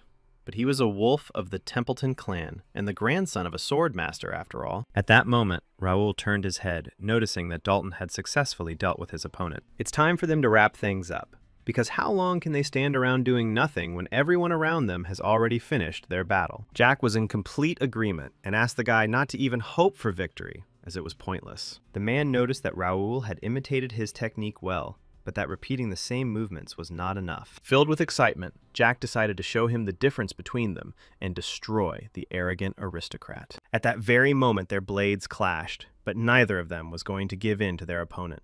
Raoul continued to fight off the attacks and tried to stay away, trying to disrupt his opponent's balance. Suddenly, the guy sent an energy blast at Jack, but he managed to dodge it at the last seconds. When Raoul demonstrated his abilities to him, he decided to ask him if he had noticed the difference in their strength. It was pretty decent, a strong and easy-to-use skill. He hadn't come across anything worthwhile in a long time. But suddenly, Raoul was stunned, because he did not understand what unacceptable actions he had done, since he could not use the impersonator. Jack looked at him questioningly, not understanding why the guy's mood had suddenly changed. The system started searching for another skill, and Raoul was upset that he would lose a valuable skill without even using it properly. But it seems he can use it until an alternative is found, during which time he is obliged to finish the battle. He didn't care now, because he had decided to squeeze everything he could out of this skill while there was still time. At that very second, Raoul rushed into battle, but Jack instantly blocked the first attack. The man noticed that the guy had suddenly become too aggressive and decided to speed up, but it was unclear why. He was about to attack, but immediately froze when he noticed a sword in the air flying towards him from behind. Jack barely managed to dodge, trying to figure out where this blade came from, because there was no one near them. But when he looked up, he noticed a dozen swords hovering above him, taking aim at him. While he was trying to figure out what was going on, Raoul mockingly remarked that he had tunnel vision. Jack had originally wanted to see what the boy was capable of, and now he was ready to show him his strength. Reflecting the blades flying at him, the man was dissatisfied with such ridiculous techniques. However, he was upset that this was all Raoul could do, being deeply disappointed in him. Continuing to fight back, he urged the guy to stop playing tricks and fight like a real man. He had no time for games, so he demanded to fight to the fullest. But Raoul ignored him. The guy immediately realized that now was the time, after which he prepared 2 axes behind his opponent. Jack barely managed to get his sword out in front of him, blocking the axes that were pressing down on him with great force. At first he thought it was another trick, but then he realized his mistake when he noticed Raoul attacking him from behind. While Jack was busy with the axes, his back was completely exposed, which the guy took advantage of by swinging his sword. However, the improvised skill was not enough to break his power armor, even using the mana blade. But that doesn't mean he won't find a way to win, after which he released his sword from his hands, raising it with telekinesis. The man was surprised that the guy managed to hit him, but that didn't mean their fight would end there. At that moment, the guy had already closed the distance with him, pointing out his considerable strength, but excessive talkativeness. As he had promised earlier, Raoul was still able to shut his mouth, striking him with his fist and trampling Jack straight into the ground. After a few seconds of convulsions, the man's body stopped moving as Raoul watched his final moments. Considering the difficulty of the battle, the boy could only imagine how much his level had increased. Suddenly, the system notified him of the appearance of another skill, and Raoul realized that he had dealt with Jack in time. But now, an alternative skill has been found for him, and the boy has acquired a shining aura of rank A+. It was so unexpected that Raoul was stunned, trying to understand how he managed to get it. Radiant Aura is a top-tier skill, available only to the strongest of the Holy Knights. It allows for the use of large-scale spells of purification, blessing, and healing, but he rarely encountered it in his past life. It was an incredible stroke of luck that this aura was now so easily in his hands, and he was ready to use it to the fullest. However, Raoul did not expect that the invaders would set up an ambush inside the gate and attack them so brazenly. They have prepared carefully, and there is probably an experienced strategist involved here, so we need to be on our guard. At that very moment, Dalton came up to him, showing the delight he received from watching their battle. He mentioned the punch to the face due to the inability to penetrate the power armor, but the way Dalton used the wall was even cooler. But now they were finished, which meant their mission had been successful, and they could return. Raoul agreed with him with a smile, adding that he had helped a lot, for which he thanked his comrade. Dalton went for fun, but he couldn't tarnish his family's name. The old man would have killed him if he had sat on the sidelines. He showed himself much better than Raoul expected, and it's hard to believe that this was his first serious fight. If he joins the ranks of the First Guild, they will become even stronger and will be able to fight back against any enemy. At that very second, Philip turned his head and told the gentleman that the rescue team had returned. Then Jake announced the end of the mission with a smile on his face, but the others were much more gloomy. The knight added that while he was on a mission, there couldn't be any problems, and everything went without a hitch. There are no injuries, but there are several dead, and they may need help moving the bodies. Asen had been doubtful until that moment, but Raoul really turned out to be a master, and earned this title through his own hard work. The boy didn't expect that he was one of the hostages, and that Viscounty Carrington was involved in it. Asen turned his head and never expected that Dalton Templeton was one of Raoul's knights. He looked at the blonde man in shock,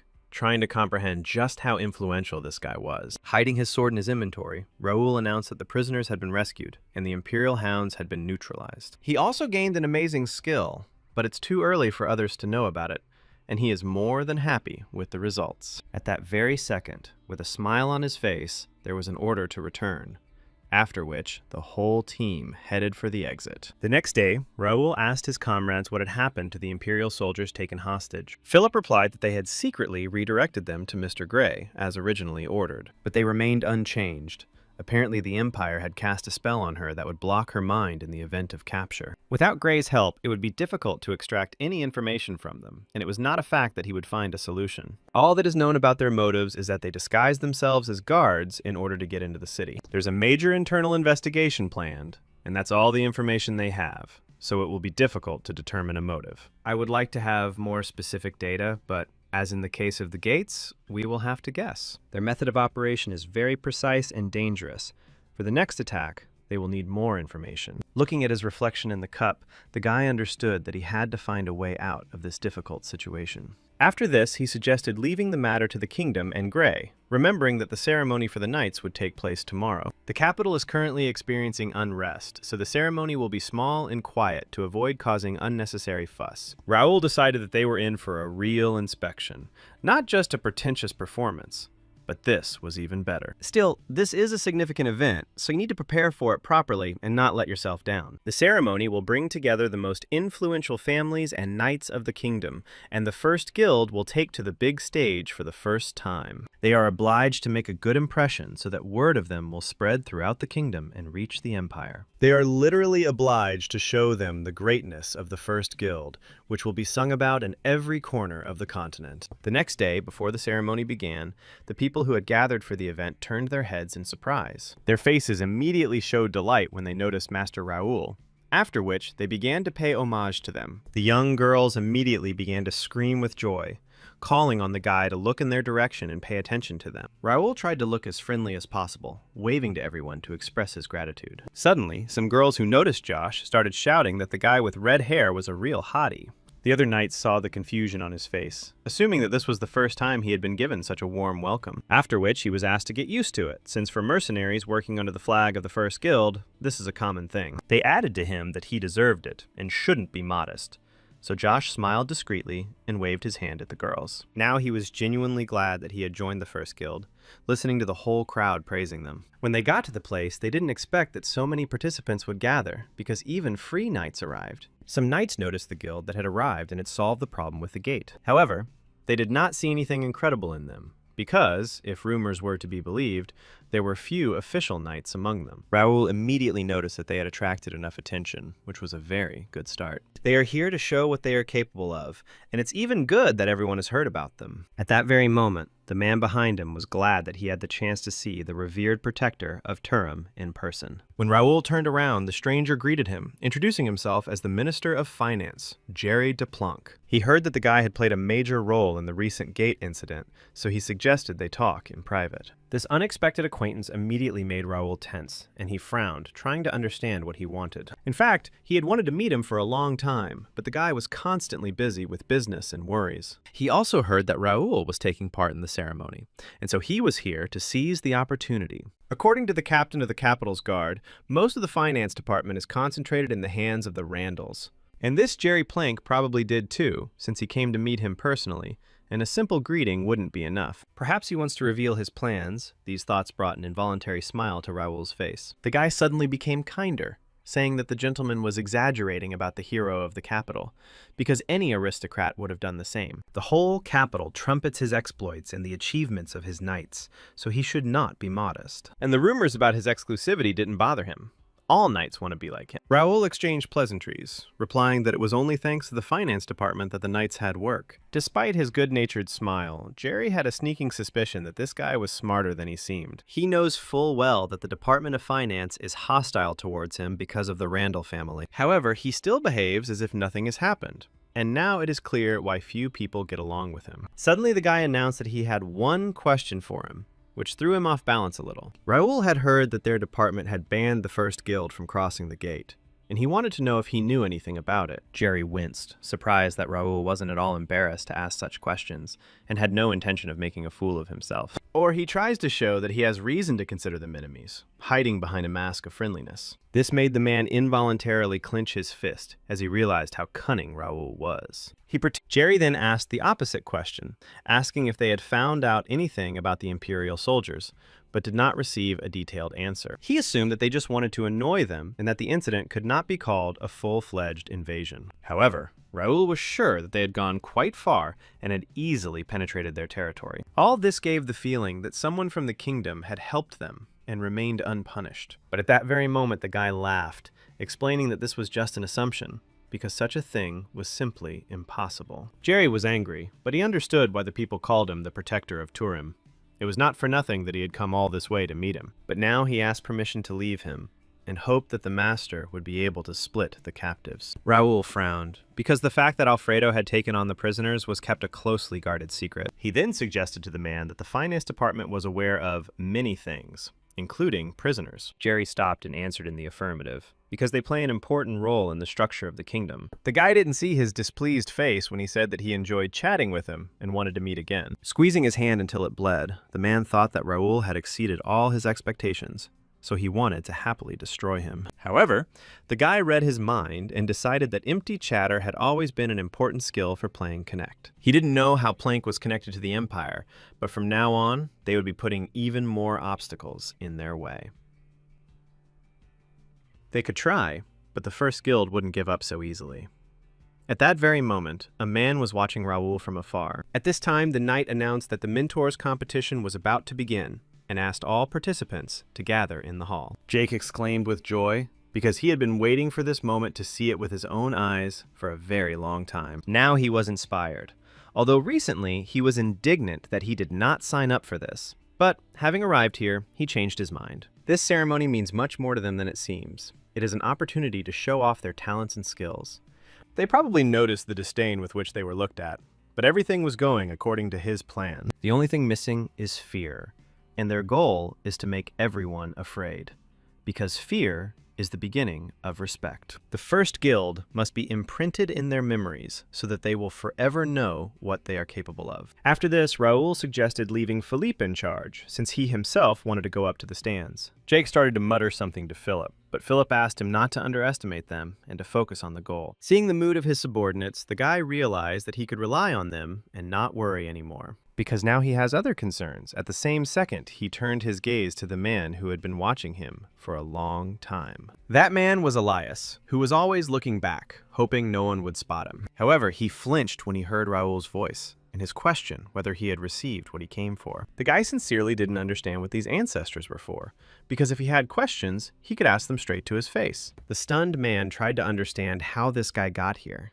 because he didn't even notice him. Raoul admitted that it was quite difficult to expose him, because he disguises himself well and hides in the crowd. As expected from the leader of the best information organization, detecting the presence of the faceless one is not so easy. After the praise, the guy suggested ending these games and having a serious talk, as was originally required. Raoul decided to put aside pleasantries and ask directly why the Wings of Freedom were following him so actively. He hopes to resolve this issue peacefully, as he has no desire to use force in a public place. Elias was silent for a while, trying to find the words, because he didn't want to say anything unnecessary. The guy must know that they have no right to disclose the information, and yet he has no choice. Since the leader of the Wings of Liberty himself took on the matter, it can be assumed that there is a problem within the guild. The man looking at Raoul, he realized that the rumors were true.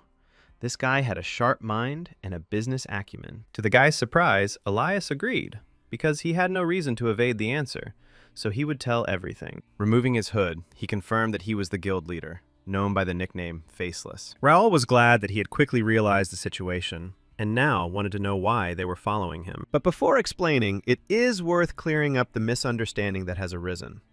Elias studied it, but his original goal was different. The man he met today, Jerry DePlank, this man is much more dangerous than he thinks. Meanwhile, in the arena, the spectators watched in delight as Jake from the first guild fought against another knight. He had won another victory, and now everyone was sure that the renowned knights were no match for them. The defeated knight did not understand how he managed to move so quickly with this giant sword. Meanwhile, Jake offered him to surrender, but if he wanted to continue the fight with his bare hands, he was fine with it. The defeated warrior surrendered, giving the first guild another victory, and the knight raised his hands. Pierce noticed that his comrade was getting cocky again, and that someone needed to rein him in. Meanwhile, he frowned, thinking that something might have happened and Raoul might have gotten into trouble while they were away. Meanwhile, the guy was surprised that the Information Guild thought that Jerry was something to be afraid of. After all, if their guess is correct, they pose a great threat to the entire kingdom. By them, Elias meant the Imperial Hounds, which Raoul must have heard of. A special unit of intelligence officers of the Empire,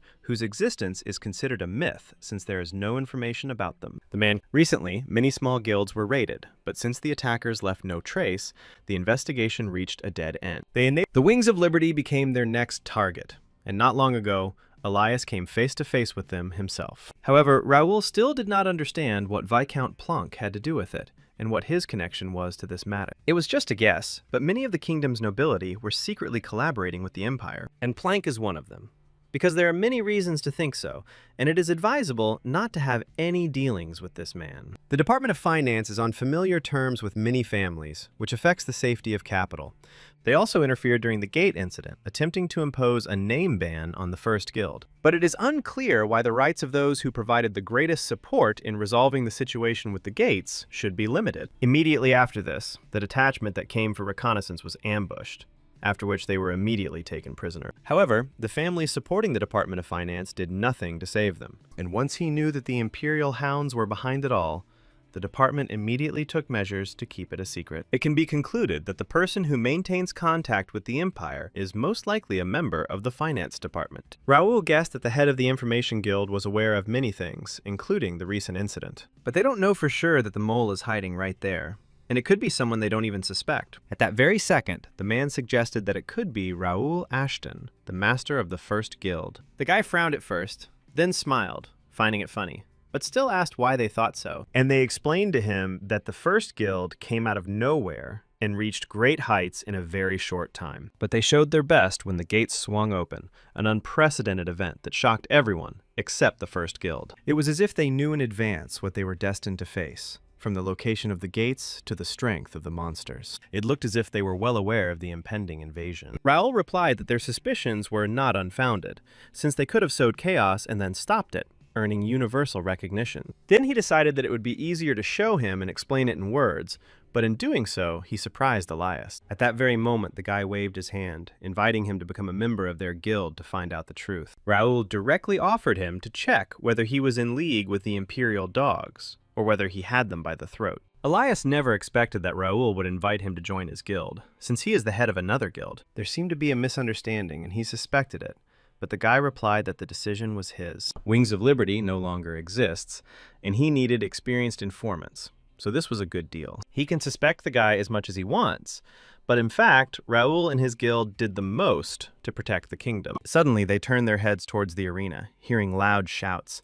and the man decided that it was time for Raoul to go to the ceremony. After all, he heard that she was very important to the guy and his knights, but he suggested ending the conversation first. His people fight to gain official recognition from society, but he acts rather carelessly. But the thing was that Raoul trusted them. His presence didn't matter, because they would win one way or another. The ceremony involves renowned knights from all over the kingdom, and this guy may be underestimating them. Raoul knows that his guys will have a hard time, but he believes in them, because they have been through many battles. Elias was surprised by his confidence and immediately agreed to collaborate with him for a little while. But he needs time to think about his offer to join the first guild, because it is a very important choice. Then the man pulled up his hood to go out, because he doesn't like to stay in one place for too long. Raoul said goodbye to the faceless man, adding that he had made the right choice, and he suggested calling him Cain. The meeting went well because the guy wanted to get a good informant, and I ended up getting the master of the Wings of Freedom himself. Now he hoped that his subordinates would forgive his absence, because it was important to resolve this issue now. However, he can't miss the entire ceremony, so he'll go now and see how the guys are doing. Meanwhile, a guy from the Rendell clan was fighting in the arena and easily dealt with his opponent. Spectators were delighted to see the young man secure another victory without being harmed. He used the unbreakable shooting star strike again, and only the first guild can handle it in terms of strength. Jake noticed a lot of aggressiveness on Randall's part, trying to impress the crowd. Only they and the Randalls remained undefeated, but they haven't had a chance to fight them yet. It's impossible. They avoid them. However, judging by their hostile attitude, they planned to give it their all in a fight with the first guild. At that very moment, they turned to Josh, who looked nervous, asking how he was feeling. Raoul, who came up to him with a smile, added that he had to, otherwise they would have problems. His opponent is to be the so-called genius, the 10th son of Viscount Randall, Roy.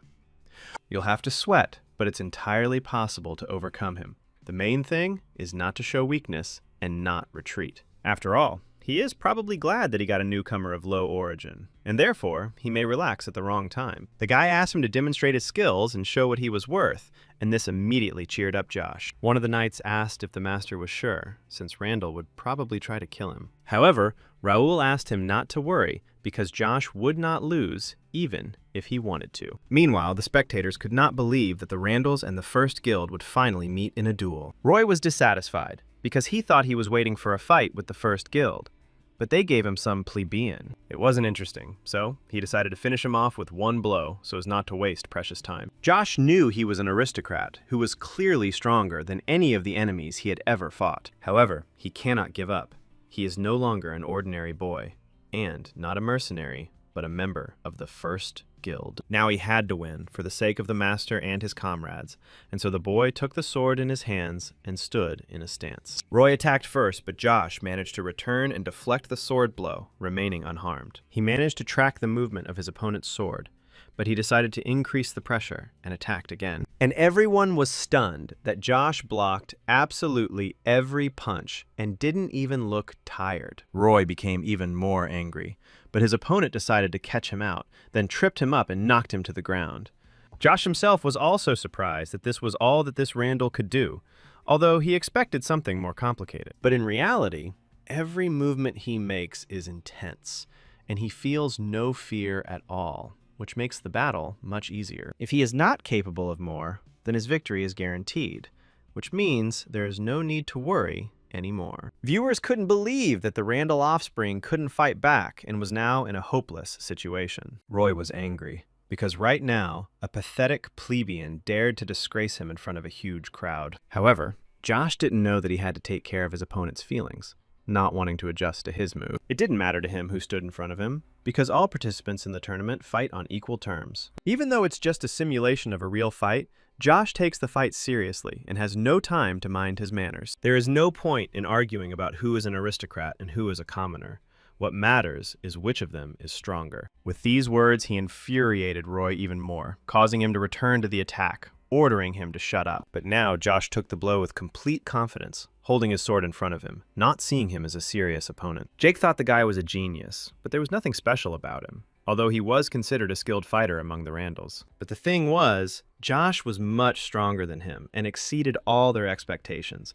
Roy may have thought he could beat him if he acted harshly from the start, but he was wrong. Josh has successfully completed the mission at his gate, and now he will never lose because he is full of confidence. Now it was his turn to go on the attack, and his blows were so powerful that Roy was thrown back several meters. As they closed the distance, Josh asked how long they could block, asking for a real fight. Randall suddenly found it more difficult to fight under the onslaught of an insolent guy who was not going to back down. He didn't understand why this mercenary was waving his fists where it was customary to demonstrate swordsmanship skills. It was not a street brawl, but he was unable to turn the tide of the battle in his favor. Besides, he himself tried to kill him, but now the guy was calling on him to surrender if this fight scared him. Swinging his sword, Roy loudly declared that he would make him shut his filthy mouth, and then struck. Unlike the others, he is persistent, which is probably why he was called a genius among the Randalls. However, tenacity is not enough to defeat Josh. It requires more than just swordsmanship. At that very second, the guy grabbed Roy by the chest and pulled him towards himself, painfully bumping their foreheads. It was enough to disorient the enemy, who was trying to figure out what it was. Josh decided to make fun of him and asked him to remember that sometimes in a fight, you have to use your head. He didn't think he would use it in a fight with the rabble, but this arrogant guy left him no choice. He has already endured too many insults and therefore sees no point in holding back and giving in to provocations. At that very moment, Josh tensed up, realizing that right now he was going to demonstrate the Randall's shooting star. Many of the kingdom's glorious knights were defeated after using this technique. But if a genius were involved, the blow would be even stronger, so he had to try to block it. Roy declared that he would destroy him, adding that he was greatly honored to die by Randall's blade. But compared to the horrors and hardships he experienced on missions with the First Guild, this was nothing. So the guy suddenly rushed forward, closing the distance and thereby surprising his opponent. Josh only needed one punch to stop Randall completely, taking advantage of the surprise. The audience was stunned by what they saw, while Roy gave him one last insult before collapsing. Josh replied that he talked too much, but he still didn't understand that in a real fight, everyone is equal. At that very moment, the entire arena was loudly announced that the First Guild had won, and the spectators burst into applause. No one could believe that he had defeated the genius of the Rendell family, putting on a real show and demonstrating the strength of his guild. It was hard to accept that the Randalls had been defeated, that a rising talent had lost to a rookie mercenary. In the end, it was announced that the winner of this competition was the First Guild. Looking at Josh, Raoul nodded to him with satisfaction, letting him know that he had done a great job and had done everything correctly. The aristocrats discussed the strong men, realizing that the rumors were true, and now they believed that their master was the son of Earl Ashton. They decided to send him a congratulatory letter and contact representatives of the Ashton family from the capital. At this time, the head of the Randall family, Hudson, was terribly unhappy with his son's loss to this damn mercenary. After all, he ordered that he be killed, or at least maimed, so much that he would not be able to hold a sword. The man couldn't understand how Raoul had managed to gather so many truly strong fighters without the help of his family. Now it was time to talk face to face. After which, he decided to leave, because there was nothing more to see here. Hudson ordered his subordinate to leave someone in charge, and he would take only a few knights with him. When asked where he was going, the man replied that he was going to the finance department, to see Plank. A few minutes later, Philip was already in the arena, fighting with a knight armed with a two-handed axe. He easily blocked all the blows, pushing his opponent's weapons aside and disrupting their balance. When the knight caught his opponent in another mistake, he immediately swung his sword at full speed. However, he stopped the weapon as soon as it reached the body, so as not to injure the knight who was fighting with him. Philip declared that it was a glorious fight, which did not please the other knight, but he was forced to surrender. When the first guild's victory was announced, his comrades immediately began shouting words of encouragement. The other nobles discussed how he crushed an advanced sword expert, leaving no doubt. Suddenly, one of the men turned his attention to the people from the first guild, noticing familiar faces. He then turned to Titus, asking what he could say about Raoul and his rather capable boys. He knew that Raoul was calm and reserved as a child, but the incident with the gate contributed to his maturation. The Ashtons had always been content with swinging a sword somewhere in a field, and now this ambitious guy appeared among them. However, Jaden de Ashton, the ruler of the Viscontia of Jaden, was not the only one who interested Raoul. Medeiros, the commander of the Holy Knights, also heard that in the capital they were called the best guild in the kingdom. Carson added that the only influential family to attend the ceremony was the Rindles, but no one else showed up. However, it was difficult to choose the best guild without taking into account the 4 warrior families, although it was surprising that the newcomers defeated the Rendels. Then they turned to Gray, because Raoul was studying at his academy and he should have known about it. The man confirmed this information, adding that he had already had the opportunity to communicate with him in person. Everyone immediately became interested in what kind of person he was, to which they received only an ambiguous smile in response. Before answering, Gray also wanted to ask him a question he had long wanted to hear the answer to. In a completely calm tone, he asked if they thought that everything was calm in the kingdom now, but he received the answer that knights do not know peace, and they must always be ready for battle in case of a threat. This was a worthy answer that satisfied Alfredo, after which he decided to answer their question. The truth is that he knows very little about Raoul, and does not dare to claim that he knows more about the security of the state than they do. But if one day the kingdom of Reuben was in serious danger, he was sure of one thing. This young man will become their savior, because he and his guild are capable of dealing with any enemy. However, these are only his assumptions, which are not supported by any facts. Everyone was surprised that the great magician Gray spoke so well of Raoul. He must be his favorite student. Suddenly, Carson thought that if Alfredo thought so highly of him, he should test him. It is not honor or glory that gives a knight his greatness, but strength. For only strength can prove knightly valor. Therefore, he himself must be convinced that his authority is truly deserved and that it is not an illusion. After this, the men gathered downstairs, deciding to begin the official knighting ceremony. They asked representatives of the first guild, Master Raoul Ashton, to step forward. At that very moment, the people watching him immediately began shouting words of encouragement, rejoicing at his appearance. Suddenly, Carson stepped forward, announcing that before they continued, he would like to ask Sir Raoul a favor. The man immediately asked if he would refuse, carefully watching the guy's reaction. Raoul frowned, recognizing him as the president of the Knights Association, but it was unclear what he was getting at. The first guild's debut was outstanding, but he was sorry that among the major warrior families, only one showed up at the ceremony. Since this is the case, he, the president of the association and the knights,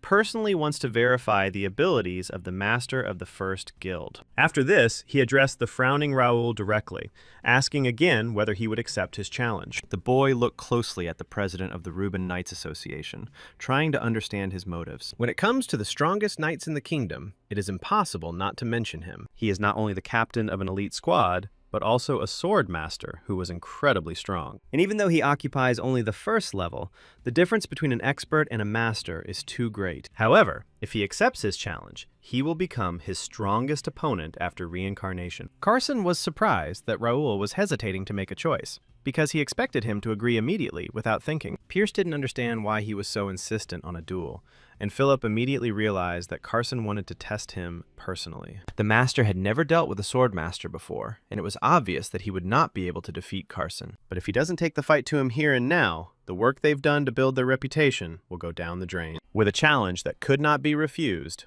and no chance of winning, the question remained as to what the young gentleman would do. After a few seconds of thought, Raoul agreed to fight the highly respected chairman of the Knights Association. It's a big deal for him, and also an incredible opportunity to learn a lot from such a master. Since many people will be watching the duel, they will decide the outcome on behalf of all the knights of the kingdom. The stunned spectators could not believe such a bright and culminating moment of the tournament. Josh didn't understand what was going on, as this fight wasn't planned, but Philip explained that such duels weren't held at tournaments. However, the procedure and scale of this tournament have undergone significant changes, and the previous rules have become outdated. Jake was unhappy that they decided to double-check the first guild, but Carson was very strict about it. The master probably agreed to the duel for a reason, and they should trust his decision, no matter what happens. Gray thought he had put Raoul in an awkward position with his chatter, but the others thought the boys were very lucky. Medeiros had known Sir Carson for many years, but he had not seen him so inspired in a long time. Now the man looked very serious, because he knew that this fight would not be easy. Meanwhile, Raoul invited him to begin, after which he rushed forward to deliver the first blow. The man reacted instantly and repelled the first attack, but the boy decided to rely on his speed. Making an incredible feint in the air, he swung his sword again, but the knight parried the blow without any problems. Raoul understood that he needed to deprive him of space for a counterattack. If he stopped even for a moment, he would immediately fight back. The guy tried to take control of the fight, striking again and again, but he went around him. Now he understood what a true sword master was capable of, even when he wasn't fighting at full strength. However, when they both realized that this would lead to nothing, they immediately increased the distance to catch their breath. Meanwhile, the spectators were delighted. The warriors were so fast that they could hardly keep up with them. Raoul knew how strong he was, but he couldn't find his weak spot, and all he could do was exchange blows. Suddenly, Raoul frowned, felt a strange energy, but could not understand what kind of artifact was in front of him. Medeiros was stunned to see the cube, while Gray asked him what it was. It was a hybrid core, an artifact of the Holy Knights that could detect dark mana. It is used on Imperial warriors because they most often use weapons coated with dark mana. The core was intended to identify Imperial spies at the tournament, but plans changed. Considering how much the First Guild has done for the kingdom, there's no point in suspecting them. But Carson prefers to be sure of everything. The man hoped for Raoul's assistance, after which he activated the artifact, pointing it towards the boy. The guy didn't have time to do anything before a clot of darkness rushed at him, completely enveloping him. Meanwhile, in the kingdom of Reuben, Count Randall arrived at the building of the Ministry of Internal Affairs. Jerry heard that he was taking part in the ceremony, but was surprised that he decided to come here. Hudson decided to ask him the same question, assuming that he didn't care about such a significant event. He didn't understand why the man was so calm, because it was obvious that the First Guild was not to be underestimated. Judging by his reaction, Jerry concluded that the First Guild had made a splash at the ceremony. Hudson has no doubt that they will try to stand in their way, but Jerry's job is to stop them. But he was confident that such minor problems would not interfere with their plans, which Randall doubted. Now, if the county of Ashton had set its sights on them, there would be something to worry about. But with Raoul and his knights, things are different. The First Guild operates separately from Ashton County, meaning his family has no involvement. However, judging by how the kingdom's inhabitants praise Raoul, it risks becoming more dangerous than the Order of the Golden Bear. Hudson genuinely didn't understand why, in that case, they didn't see them as a problem that threatened to ruin their plans. Raoul and his guild may be quite new, but they really do bother them in any way they can. However, Jerry was not worried. Raoul may be a hero, but even he was not capable of waging a war alone. He may have no idea that the war has already begun, and that his forces will be far from sufficient. Meanwhile, the spectators watching the events in the arena could not understand what was happening in front of them. Carson was surprised to notice that the flow of released divine power was becoming more powerful, although this was impossible. Knights know no peace. Only vigilance and combat readiness define knightly valor. Raoul was close to the teachings that Carson passed on to his students, because he believed exactly the same. And as a knight of the Reuben Kingdom, he is obliged to show his full potential in the duel. The man was a guy who passed the test of hybrid poison, and was even able to use its divine power. Then he assumed that at her age, Raoul had the highest divine rank. At that very second, the guy raised his hand up and clenched it into a fist, after which wings appeared behind his back. Everyone watching was stunned as Raoul sent a beam of light high into the sky. Carson's eyes widened in surprise, as he had never expected something like this to happen. Looking at his expression, Raoul asked the chairman if he had passed the test. Suddenly, one of the spectators loudly declared that Master Raoul was an apostle, judging by his glowing wings. He is a messenger of God, capable of controlling sacred power, and the First Guild are God's knights. People immediately began to shout and loudly praise the defender of Turam and his faithful knights. At that very second, Jaden turned around, deciding they had seen enough, which surprised Titus. He may be just a boy, but now it became clear why Randall was so careful with him. The man didn't expect that such a unique member of their family would appear, and he felt that it would be fun. When it was all over, Raoul was called forward to be rewarded and awarded his new title. The audience screamed with delight as the guy stepped forward and knelt down in front of Carson. As a representative of the Knights Association of the Kingdom of Reuben, he addressed Mr. Raoul, the master of the first guild, directly. Does he swear allegiance to the kingdom and his majesty, standing by his side against all odds? Does he swear on behalf of the first guild to protect the royal family and the people with his life? Raoul gave his oath, and his comrades immediately supported him in this. But this was not the end. He was asked if he vowed to hone his craft with humility and diligence, and also to follow the code, defending the honor of their country, observing legal and moral principles. When he swore, Carson added that the boy must be strong, noble, and loyal. For the prosperity of the kingdom, the honor of the knights, and justice, he declares him and his order knights of the great kingdom. Sometime later, Medeiros asked Carson what he thought about all this, and he asked him not to pretend that he didn't understand, because he was referring to their duel with Raoul. However, he saw everything himself. The guy has all the qualities to be worthy of the title of knight. But the man was not talking about this, but about the true strength that emanated from him at that moment. Carson was going to test Raoul because he wanted to confirm Mr. Gray's words. 3 things alerted him. He mentioned the threat to the kingdom and was sure that Raoul would be their savior. But what puzzled him most was that it was he who had spoken these words, and he needed to verify this personally. After all, they had never heard Mr. Gray speak of danger or single out anyone as a savior. And although Alfredo claimed that this was only his guess, he, being a royal knight, could not take his word for it. Gray clearly senses that their country is facing a threat of such magnitude that they cannot cope with it on their own. Medeiros assumed that Carson now held the same views, but he wasn't exactly sure. One thing he knows for sure: if Raoul remains an ally, he will become their savior. But if he goes against them, he will be their worst nightmare. He passed the test of the hybrid core, but the core only determines whether a person has dark mana or not. But it is not known for certain whether he will be their enemy or not. His unstoppability raises questions, so they are keeping their finger on the pulse.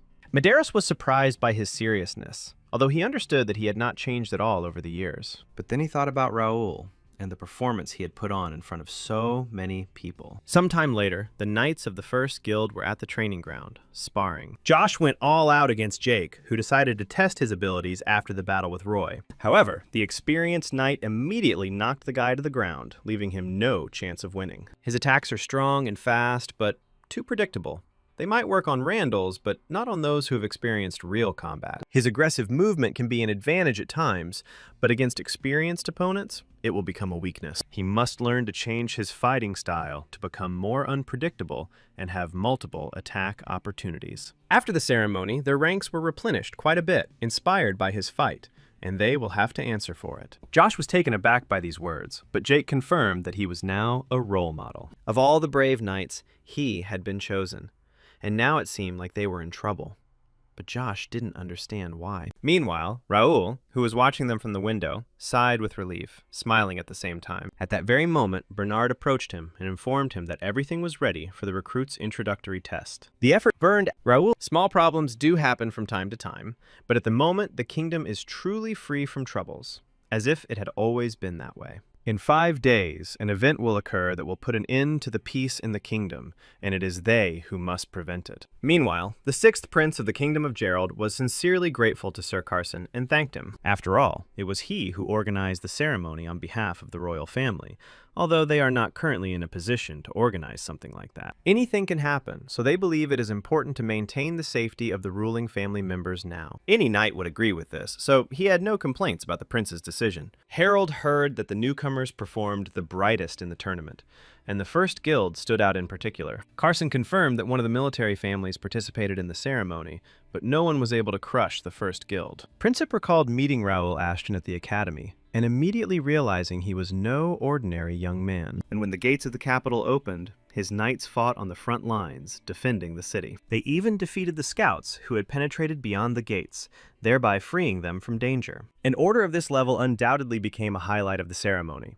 Perhaps they should be presented with a medal on behalf of the royal family. Moreover, they still guard the gates, and he would like to personally visit them and reward them. Suddenly, Carson apologized and explained that the first guild was forbidden from crossing the gate into the capital. Gerald didn't understand what kind of prohibitions there could be if, during the incident, they had done more to protect the people than anyone else. This order came from the Rendell family, who were responsible for the capital's defense, and they claimed that it is a necessary measure. The first guild was only allowed entry when they were dealing with the spies, as there were also hostages inside. The prince stated that in such such difficult times there was no room for civil strife, and that it was necessary to put an end to it. Rising from his seat, he decided to meet with Count Randall personally and sort everything out. Meanwhile, near the mountainous area, new gates opened, from which level 55 armored boars emerged. But before they even had time to look around, Raoul suddenly jumped out at them, swinging his sword. After defeating several, he noticed a whole flock of armored boars. The capital would be plunged into chaos if they got out. And when he decided to deal with them, he noticed that the monsters were also not ready to simply surrender. After this, the boars attacked him from all sides, wanting to take the guy by force of numbers. But at that very second, other knights appeared from the gates and began to destroy the monsters, one after another. As soon as they dealt with the first wave, they immediately began to look around, searching for new opponents. But it won't be possible to clear it out quickly, because they haven't made much progress since the beginning for a long time. We must finish them here, and we cannot allow them to cross the gates, lest a catastrophe begin. Josh doubted they could handle it, but Raoul told him not to worry, as they were just there to help. At that very second, Nakia came out of the gate. I apologize for being late, but she needed time to brew the potion. The guy reassured her that she had arrived on time, but the success of this mission depended solely on her. When the girl went towards the boars, Raoul asked her to show him what the power of alchemy was capable of. At that very second, the monsters rushed towards her, intending to attack the arrogant man. Nakia's eyes lit up as she fired the first flask, creating a huge explosion that blinded her enemies. This light blinded even the allies, and Jake had never seen anything like it before. It was magic combined with alchemy. Raoul watched with equal surprise as the girl confidently directed fire towards the boars, destroying them. She didn't go crazy because her sister was saved, although he initially thought that would make her weaker. But her skills are simply amazing. Nakia's alchemical magic has reached a decent level. She truly exceeded all his expectations. And now, in one fell swoop, she dealt with a horde of monsters. But when the girl finished, she immediately sighed heavily because she used too much strength and mana. However, Philip pointed out that using a potion to enhance mana was a brilliant idea, and the others supported him. With such a powerful magician, they became much stronger, and now few can compare to them. Nakia would be their most powerful weapon, because right now, his comrades were literally admiring her. The guy clarified that thanks to Nakia, they easily dealt with the boars. But that was only the beginning. He then gave the order to continue, as the next in line was the C-rank gatekeeper, who was the boss of this place. However, he reassured him, as he had no expectations on this matter, asking him not to blame himself. The man bowed and thanked him for his understanding, while his face was gloomy and thoughtful. Gerald wanted to discuss one matter with him in detail, and since it was extremely important, he decided to get down to business. He was informed that they had demanded that the first guild be banned from crossing the gate, so he asked for an explanation. Hudson explained that this was a necessary measure to control the gate, and the decision was agreed upon with the head of the capital's guard. This restriction applies not only to the First Guild, but also to other knightly orders. The prince understood that they were concerned about the city's safety, but the current situation was such that every soldier counted. Therefore, the ban on the use of the gate is lifted for both the First Guild and the knightly orders, as well as mercenary groups. And he will personally notify the commander, and they are asked to leave control of the gates to the Capital Guard. Hudson had no choice but to agree, but he was unhappy with the decision. In his mind, he had insulted the prince, who had no regard for the Randall family. After that, he promised himself that he would soon wipe the smiles off the faces of Ashton, the First Guild, and the prince. Meanwhile, Raoul and his team continued to defend the gates from the pesky boars. They fought in a rather narrow passage where you couldn't even swing a sword freely. The landscape would remain the same for a while, so they needed to get their act together. Suddenly, Nakia tripped over a rock, but she was immediately caught by Josh, who did not let the girl fall. The guy immediately became embarrassed, explaining that the road was uneven and asked her to be careful. In response, Nakia smiled sweetly and thanked him for his help, which made him blush again. Josh felt his heart flutter, and in that second, he felt new emotions inside him. He immediately started stuttering and asked to be called at any time, and Jake noted that only Josh needed to gather here. It seems that the C-rank gate is also characterized by harsh terrain, and the road alone takes a lot of effort. They only managed to get in thanks to a guard who was in debt to Raoul, but the operation is considered unofficial. Luckily, Nakia was a great addition to their small team, but at this rate, everyone would be exhausted before the raid even started. And with this landscape, even a rest stop would help them, so they had to come up with something urgently. At that very moment, Nakia suggested taking a little rest since everyone was tired, and she could help them regain their strength. Everyone looked at her in surprise until the girl explained that she had grabbed something just in case. She took out a potion with which they would restore their lost energy much faster. Jake immediately grabbed the bottle and started drinking, and Nakia warned him not to drink too much. Having thrown away the empty bottle, the man immediately screamed that an endless stream of power was raging within him. Nakia was upset because it was a concentrated potion, and one jar should have been enough for everyone. She was lucky she hadn't taken just one, and Pierce explained that the idiot thought with his muscles, and therefore had no sense of proportion. Nakia has created a potion that only a professional priest can create with divine power, and she used only alchemy. Now they can continue their journey without any problems. The boy knew that inviting Nakia with them was the right decision, one that could save their lives. When everyone had regained their strength, the master suggested that they move on, to which everyone immediately agreed. Jake was the most active, wanting to quickly deal with the keeper and other creatures. After some time, they reached the D-rank gatekeeper, a level 77 lion-maned boar-man warrior. Meanwhile, Gray reached the prison, which was located in the dungeon, greeting the guards. He explained that he would like to talk to the prisoners, asking them to leave them for a while. When the guards left, Alfredo entered the cell, noticing a boy tied to a post. He wanted to ask if he had considered collaborating with them while still remaining loyal to the Empire. Smiling, the prisoner realized that Gray had come to show his superiority, once again putting on an act. The Imperial hounds seemed like easy prey to them, but now Gray can calmly show his true face. At that very moment, the man began to emit interference, realizing that the rumors about the Imperial Duke's squad were not a lie. Instead of Gray, Kane appeared in front of him, who partly understood why his guild had fallen apart because of them. When the man showed his true face, he offered to begin the conversation for which he had come. The prisoner laughed, surprised that the faceless one was going to have a conversation with him. He asked to stop acting like a saint because it doesn't suit him, and the word interrogation would be more appropriate. However, he could threaten and torture as much as he wanted, because it still wouldn't work. Kane sighed heavily, realizing that his way sounded tempting, but unfortunately, he couldn't do it. He is no longer a member of the Wings of Freedom, and is now a member of the First Guild, which has slightly different principles. They are against torture, and he must follow the rules. Such a statement surprised the prisoner for a second. This made the guy laugh, because the faceless one was at the beck and call of an aristocratic non-knight, and his comrades were probably screaming with indignation in the next world. A mad smile appeared on his face when he realized that Kane wanted to shake the information out of him using the methods of the First Guild. The prisoner laughed loudly and asked to be shown how these degenerates conduct business. At first, when interrogating, the knights do not resort to torture, threats, or persuasion, but he is clearly curious about how they obtain information. At the same second, he took a medallion out of his pocket, adding that they were using artifacts. This thing paralyzes the mind, unleashing the enemy's mind.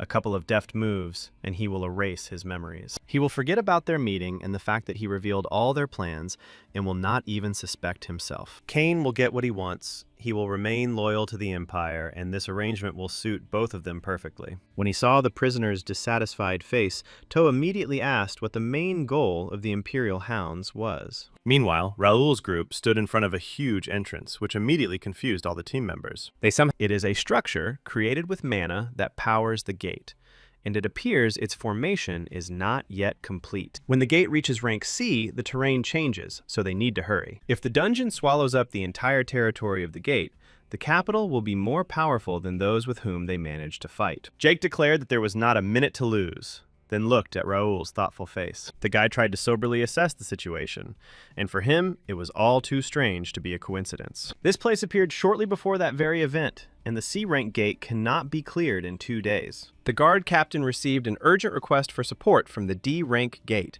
stating that the gate had undergone changes. They needed their cooperation, and it looked as if someone had lured them here on purpose. A worried Jake turned to the master, inquiring about his confusion, but then quickly reassured him. Before moving forward, the situation needs to be developed and preparations made thoroughly. Perhaps the guy is just getting worked up, since there is still some time before that event. They can just up and leave the gate anyway, so we'll have to break through by force. But suddenly Raoul noticed 2 masked men who were on the mountain not far from them. The guy ignored them, after which he and his team went inside the dungeon, examining the area. It is too quiet here for such a wide space. because the dungeon is not fully formed. Josh didn't understand if dungeons always looked like this, because it was hard to believe that it appeared on its own. Dungeons from ruins are formed by concentrating a huge amount of mana. Not only gates, but also dungeons can create monsters, and it is unknown what they might encounter. Nakia was surprised when she looked at the pillars, because she had heard that the moss here accumulated magical power, and she wanted to collect a sample. Josh noticed that the girl wasn't worried at all. Philip explained that this was the privilege of the strong, but they would have to be nervous. For the initial phase, the dungeon looks quite large, and the danger level is low even for C rank. In addition, there was a very dense accumulation of mana here, unnaturally dense, which also looked strange. It was as if someone had deliberately suppressed the dungeon's magical power to prevent it from developing. At that very second, Josh called Raoul over to show him the seal on the wall. He doubted that this was also a common occurrence for such a dungeon, since the others were also surprised. Raoul frowned, immediately recognizing the suppression spell, trying to figure out where the magic circle had formed in the dungeon. When the realization dawned on him, he hastened to warn his comrades that it was a trap. But at that very moment, knights in masks attacked them from above, wanting to take them by surprise. When the explosion occurred, the team immediately moved away, and Josh grabbed Nakia tightly. When the Imperial hounds blocked their path, they felt comfortable that they had come into their hands. Their leader thanked Raoul for saving them the trouble and extra work of catching them. The guy didn't expect that the hounds would be here too, and apparently the suppression spell was also their work. From the very beginning, he felt that something was fishy here, and now he was trying to figure out what these scoundrels were up to this time. Meanwhile, in the kingdom of Reuben, Gerald walked down the corridor, thinking about his conversation with Randall. Suddenly, he met Herdian de Reuben, the third prince of the Reuben kingdom, and bowed to him. The boy greeted his older brother, whom he had not seen for quite a long time. Herdian assumed that his brother had gone out into the city, although he should have heard the order to remain in the palace. However, the boy wanted to report this to His Majesty himself, but his brother assured him that he did not have time for this, but he would understand everything. However, next time it would be better to send a messenger or hold an audience because the king's orders are inviolable. Herdian asked his companion whether Gerald had received an order from the king, but received the answer that he acted of his own free will. She thought that the success of his fellow student, Raoul Ashton, inspired His Highness to do this. Then the principal asked to convey a secret message to Viscount Plank to come here to talk to him about the plan. Meanwhile, in the dungeon, the Imperial hounds did not expect that Raoul and his companions would take the bait. The rumors weren't lying. They really do have a fetish for gates, and they can't just pass by. It is not fitting for the first guild to act so irresponsibly, especially in such a dangerous place. Jake was unhappy that the Imperial hounds had ambushed them, targeting the invading force. However, no matter what they think, the fact remains that they got caught and allowed themselves to be caught in a mistake. Raoul thought that something didn't add up here, and that they hadn't set a trap with such a small detachment without the help of the captain. He then asked Nakia if she could determine how effective this magic circle was. She was sure that this was a high-class spell, and it was very powerful, as well as stable. And the dagger in the middle of the circle is a powerful artifact that strengthens it. And all the mana is concentrated in this circle. They did so many manipulations in order to drag them here, but it is unclear what they want to achieve with such a composition. Perhaps they had another goal. At this time, Jake began to doubt that they would be able to defeat them. Their leader explained that they were no match for them, because bait was bait. Raoul tensed up at these words, while his team had already rushed into the attack, wanting to destroy the opponents. They dealt with their enemies with surprising ease, hoping that there would be no more surprises. When their leader fell to his knees, he said he knew it would happen, but he expected more. But if he knew, then why did he prepare this stupid trap, thereby exposing himself and his comrades? However, the Hound declared that this trap was far from stupid, and everything was going according to their plan. At this time, Nakia, who was carefully studying the magic circle, noticed that this artifact contained another spell. When she realized what was happening, the Hound declared that the Empire was stronger than the kingdom, and death was just part of their plan. Now the main task was accomplished, and he said his last word, still trembling. At this time, the seal activated, emitting a bright light that blinded everyone present. When everything went quiet, Nakia reported that the artifact had a self-destruct mechanism installed. When the caster dies, the collected mana is released and becomes uncontrollable. At that very second, they heard a strange sound, after which they realized that something was approaching from the depths of the dungeon. A few seconds later, A whole army of angry boar monsters ran towards them. Realizing that there were too many of them, Raoul gave the order to leave immediately, because they would not be able to cope with them. They needed to get out of here quickly, and there was no time to waste to ensure no one got hurt. As they started to run, the boy informed everyone that the exit from the gate should be at the end of this flight. But as soon as they had almost reached their destination, their path was blocked by the guardian of this place, with a two-handed axe in his hands.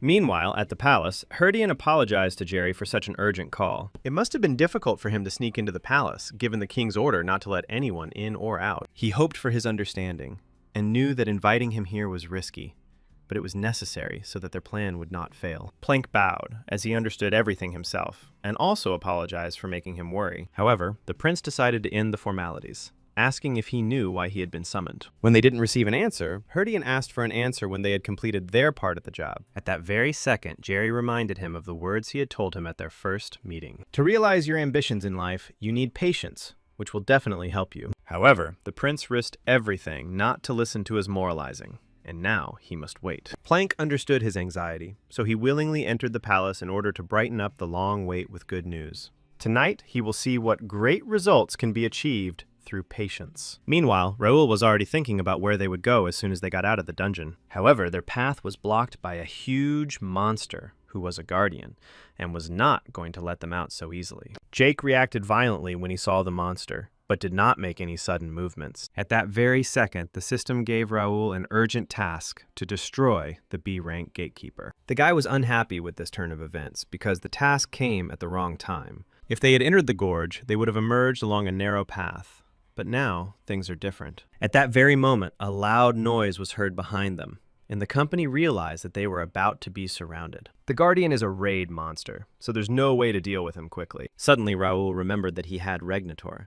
With its help, he would defeat both the monsters and the gatekeeper. However, Suddenly, Nakia stepped forward, confidently walking towards the horde of boars. Taking out a glowing bottle, she told the master that she would stop the monsters with her own powers. Raoul was unhappy with this arrangement, because he knew that the girl could not fight them alone. But as he had seen the bottle in her hands for a long time, he ordered everyone to move away from Nakia and not let the keeper get to her. This option was not the safest, but it was the best possible one to avoid using Regnator. The guy decided to trust her, while a crowd of monsters was already running straight towards the girl. But they began to slow down when Nakia closed her eyes and began chanting a spell, holding the vial in front of her. Raoul? She uses a form of magic second only to divine power, which was simply incredible. At that very moment, everyone saw that Nakia was fluent in Draconic, the language of dragons. Meanwhile, two guards standing near the gate were complaining about the Randalls, who were always late. There isn't even a reserve squad, although they are usually there. They are probably chilling out somewhere since they rarely work. They couldn't understand why they were given control of the gates at all if they didn't do anything. At that very moment, they noticed a man,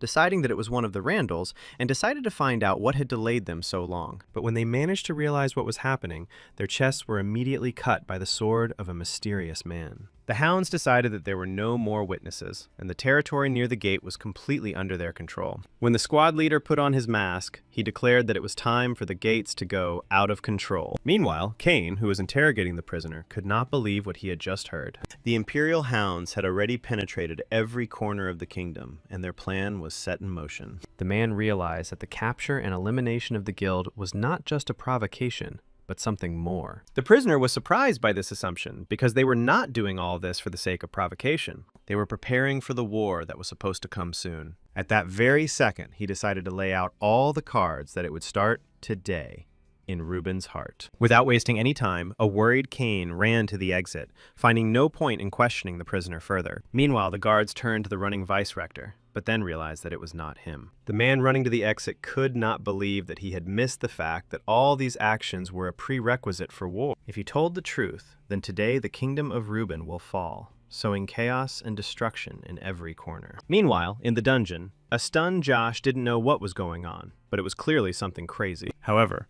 Raoul knew that it was the power of the dragon that was shaking the dungeon right now. With such power, Nakia is capable of taking out the boss in one hit, but she decided to deal with the horde. At that very moment, the keeper approached the guy, wanting to attack, thereby pulling him out of his thoughts. Raoul grabbed his sword in time to block the blow that was aimed at his head. He realized that they were targeting Nakia, and that the boars couldn't interfere with her, ordering his men not to let them get close. However, the girl had already finished the spell, after which she sent the dragon forward, destroying the huge horde in front of her. Just a few seconds later, she left a huge, deserted tunnel in front of her, leaving her opponents no chance. Everyone was stunned by Nakia's incredible strength, as she simply swept away the boars in one fell swoop. The fact that the gatekeeper tried to stop her indicates that he felt she was a real threat. Now, the girl had definitely exceeded all his expectations, but at that very second, her body began to give way. Raoul was afraid that she would fall to the ground, but Josh arrived at the right time again, grabbing her tightly. Jake was stunned that she had taken out an entire pack single-handedly, and even Philip looked stunned. At that very moment, Raoul ordered Josh to take care of Nakia while they dealt with the keeper. The guy praised the girl because she saved them all, and they would take care of the rest themselves. At this time, a battle against monsters was also taking place on the western border of the Reuben Kingdom. Dylan decided to check out the situation, but there was nothing special. There were no monsters or wild animals nearby. This is strange because an order for urgent extermination was issued, and it was claimed that a bunch of dangerous monsters had appeared on the border. Templeton's knights were sent to the northern border, also receiving urgent orders from royal intelligence. If the matter was so serious that he himself decided to intervene, then it was entirely possible.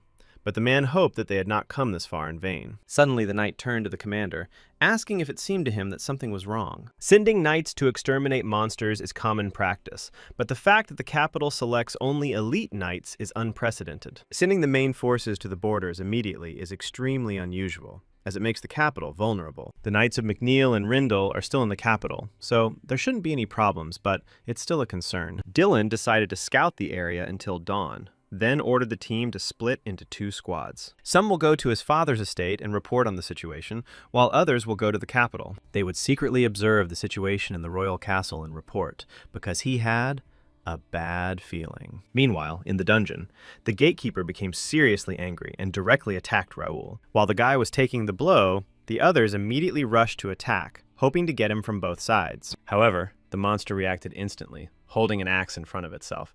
But Pierce immediately came to the rescue. He fired several arrows at once, but to everyone's surprise, the keeper deftly caught them with his bare hands. The guy was so stunned that he missed a kick that sent him flying several meters. The next second, the monster threw Jake and Philip away from itself. Then he suddenly accelerated, hitting first one knight, then the second, but Raoul immediately jumped out to meet him. The guy tried to attack him in the chest, and even managed to pierce his armor, causing the boar to cry out in pain. But this same attack only enraged him further, causing him to swing his axe and strike the ground with it. While the monster was trying to pull out the axe, Pierce inquired about the well-being of his comrades, but they were fine. It's much more difficult than they thought, as such movements are simply unthinkable for a creature of this size. Among the monsters they saw outside the gate, this one was definitely the strongest. Philip asked them to be careful because this guard was on a completely different level compared to those they had encountered before. The gate's magic, which had been suppressed until now, was suddenly released and affected him. But the stronger the enemy, the more growth they can achieve, which is what their first knightly order stands for. It was just another step.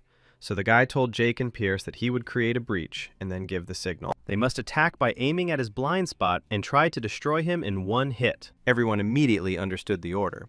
But Philip pointed out that the monster had exceptional reflexes and that creating a breach would not be easy. Raoul still looked for an opportunity to use it in a real fight, and they met the perfect opponent. At that very second, the guy turned towards the monster, deciding to activate the radiant aura. Everyone was stunned when they saw the light radiating from Raoul, and their wounds began to heal instantly. Josh had seen the same thing at the initiation ceremony, but only now did he realize how amazing the gentleman was. They need the help of their comrades to win.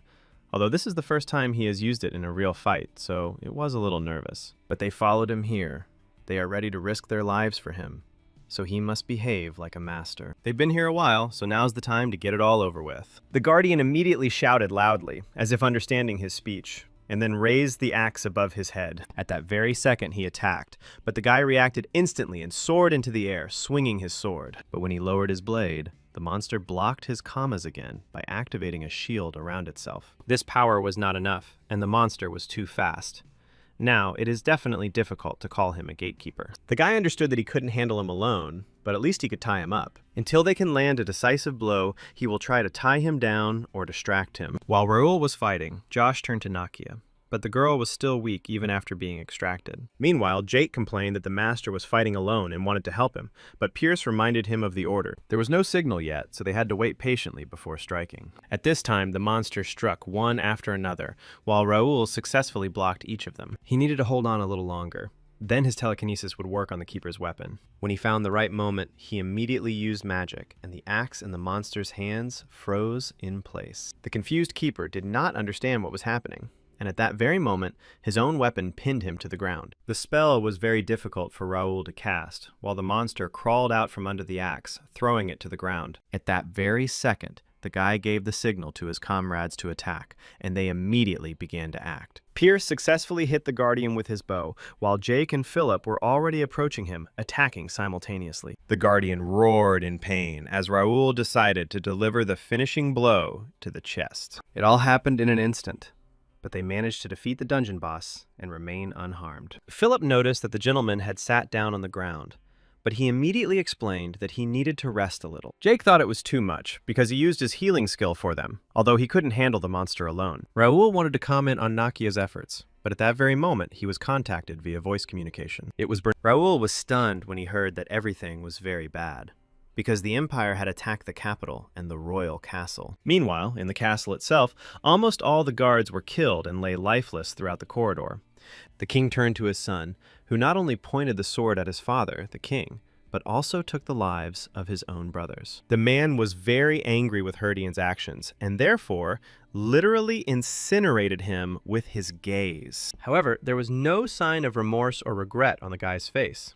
He was firm in his intentions. Standing with the ball in his hands, the boy explained that this was all for the future of the kingdom, and he was trying only for them. The father is too ill to rule, and his brothers are too weak to inherit the throne. So he had to do something to save the kingdom in this crisis. The king could not believe his ears that his son wanted to save the kingdom by uniting with the Empire. However, Herdian wanted to end the long conflict with the Empire, and for the kingdom of Reuben to enter an era of peace with it. And as soon as Herdian declared that he would rule the kingdom, Carson immediately flew into the hall with a sword in his hand. It took him a few swings to destroy the hounds, and then his blade clashed with the prince. The boy immediately recognized the chairman of the Royal Knights Association, while he called the principal a traitor. Herdian had heard that all obstacles to the revolution in the capital had been removed, but it seemed he was not considered an obstacle worth removing. Carson immediately turned to the guards, ordering them to escort His Majesty to a safe place immediately. The knights immediately picked up the king, after which they promised to take care of him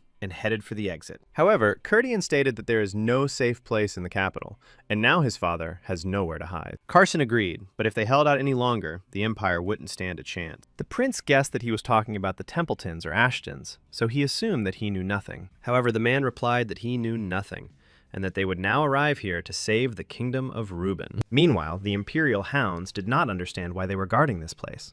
Raoul's guild would not leave there anyway. Preparations must be in full swing in the capital, and they are standing here. It is not clear why. But before the knights could finish this sentence, Raoul suddenly flew out of the gate at them, dealing with them. Looking around, the boy realized that the Imperial Hounds were guarding the capital's gates, and it seemed that Bernard was right. If this is happening on the outskirts, then the situation in the royal castle must be even more dire. At that very moment, Jake, who had just emerged from the gate, began to wonder where Randall's boys were, since there were only Imperial soldiers everywhere. It's possible that Randall is also wounded, but then there would be signs of a fight. But here, everything is too clean. A man suddenly appeared and explained to him that Randall had not run away, and that there was no need for that. Kane removed his hood and then sighed with relief, happy about the return of Raoul and his team. When asked about the situation in the capital, the man reported that the Imperial Hounds that had infiltrated the capital were now attacking openly. They are led by none other than the Rendell family, under the leadership of Earl Hudson. They teamed up with the Imperial Hounds to attack the royal castle. Raoul frowned, realizing that the rebellion in the kingdom of Reuben was indeed true. The events during which the kingdom's internal forces united with the Empire and seized power, leading to the fall of the Ashton family. It had to happen eventually, but the guy thought he had a little more time. The guy asked about his subordinates, and, as it turned out, Bernard left with Homer and his members. However, all the main forces of the kingdom are located far from the capital, so it is difficult to even approach the royal castle. Moreover, the main forces of the rebels are the Randall family, responsible for the security of the capital. Jake couldn't believe that these fearless freaks had stopped short of rebelling, and then suggested crushing them. However, they will be dealt with quickly if they go now in such a state. Everyone is exhausted, both physically and magically. At this time, Josh was courting Nakia, offering her to sit down and rest a little, and she thanked him. Philip immediately asked her if she had any more recovery potions left, but she only had a few left. Taking more today will exceed the safe dose and may be ineffective and may even cause side effects. They probably foresaw this situation and removed all potential obstacles to their uprising. In such an exhausted state, they are unable to use the aura of radiance, and the battle at the gate turned out to be more grueling than expected. At that very moment, a notification appeared asking librarian Ravel to use the D-rank mana stone in her inventory. As soon as Raoul agreed, Skildex appeared in front of him, from which a girl's voice was heard. At that very moment, a fairy appeared in front of him, who had been in hibernation for a long time and was now full of strength. She greeted Raoul with a smile, while the guy tried to figure out how she ended up there. Meanwhile, on one of the streets of the kingdom, a man stood in front of a woman and a child to protect them. The Imperial hounds were surprised that there were still people with such a level of skill left in the capital. At first they asked what order he belonged to, but it didn't matter because they only needed to finish him off. One of them explained that it was Marco, the former captain of Viscount Carrington's guard, who had deserted after the incident at the gate. If he had stayed with Carrington, he might have taken part in this revolution, which they found regrettable. Marco couldn't believe that his former master was also involved in the rebellion and was in cahoots with the Empire. Templeton and Ashton were deployed to the border. The only forces capable of resisting the rebels were a few guards. Even if they ask him to join the Empire, but he still refuses, but because of the old attachment, they will quickly finish him off. But suddenly the guy behind them announced that they couldn't do it, and then attacked the group at full speed. Dalton stopped abruptly, realizing he had to leave at least one alive to get the information out. Then he turned his head and was surprised to notice the captain he had seen at the gate. Marco didn't expect Dalton to still be in the capital, having heard that Templeton's knights had been sent to the northern border. The guy calmly replied that he had missed it, but it was difficult not to catch the old man's eye. But he couldn't even imagine that something like this could happen in the capital, so he was lucky that he stayed. At that very moment, the woman began to thank Marco, but he asked her to thank Lord Dalton. Suddenly, a boy spoke up, asking in fear if the Templeton Knights would protect them. Dalton replied that they would likely be unable to help, as Templeton's Knights were not currently in the capital. But he asked them not to worry so much, because that same guy is here. I mean the guardian of Turim, Raoul. Meanwhile, Ravel noticed that a lot of time had passed, and she began to wonder if the guy had forgotten about her. Raoul wondered if she was okay.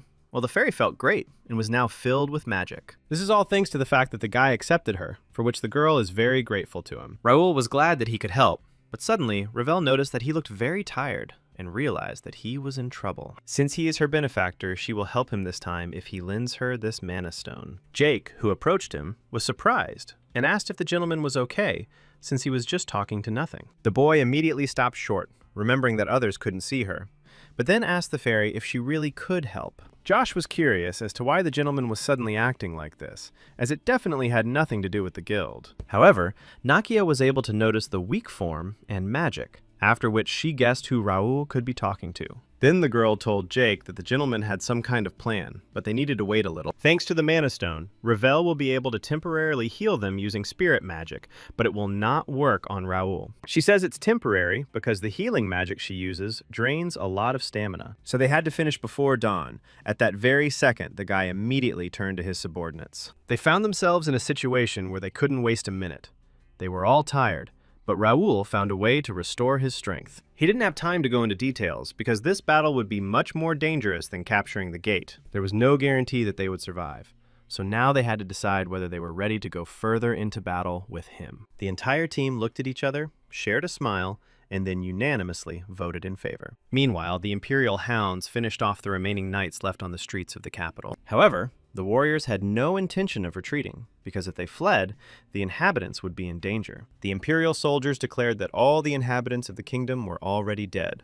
They were doomed anyway, so they had nothing to fight for. Most likely, they have not yet realized that no army will come to their aid, and the outcome is already predetermined. But as soon as the words about the kingdom in the hands of their empire flew out of his mouth, everyone immediately heard a rustle. Turning around, the hounds noticed swords flying towards them, but it was too late to dodge. The guards were stunned and pleasantly surprised when they saw those who had finally come to their aid.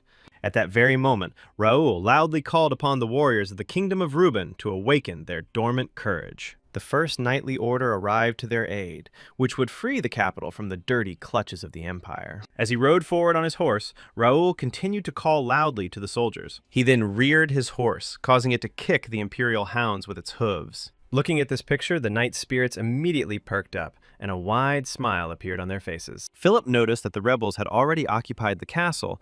Perhaps it would be worth taking the knights and capturing the castle first. Jake was annoyed because they had to capture their own castle, which made him very angry. However, Raoul decided that he would penetrate the castle alone, and they must find Bernard and Homer and defend the capital.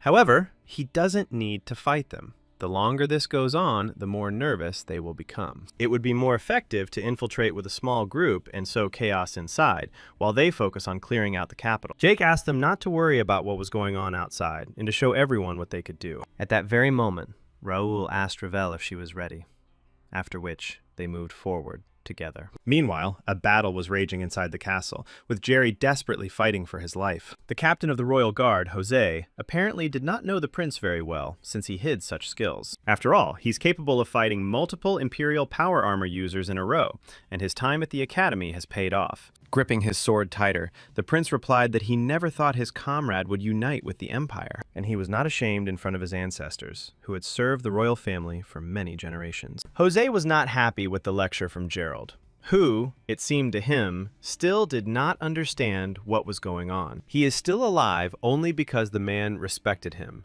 and that was the only reason. At that very moment, Herdian approached them, wanting to deal with the sixth prince himself, while Jose was supposed to lead the troops. The captain heard that the prince had dealt with Lord Carson, but it did not take him long to deal with him. He had received word that the guards were gathering at the back of the castle, so he would handle things there himself, and they had to go. Jose immediately accepted the order, and took all the soldiers with him, and Erdian waited for them to close the door behind them. Embittered with his brother Jerry, he could not believe that Herdian was leading the rebels. The boy started shouting and asked how a prince named Reuben could do such a thing. However, his brother tried to calm him down, saying that they were safe for now. The guy began to change his appearance and apologize to the prince, because they had no other choice to deceive the enemy. At that very moment, Cain, from the First Knightly Order, appeared in front of him, and by Raoul's order, he must save him. The gentleman was also on his way to the castle, so the man would protect the prince until his arrival. Jerry was in shock and couldn't believe that the master of the First Knightly Order, Raoul, was heading here. Meanwhile, Ravel noted with delight that the guy was right,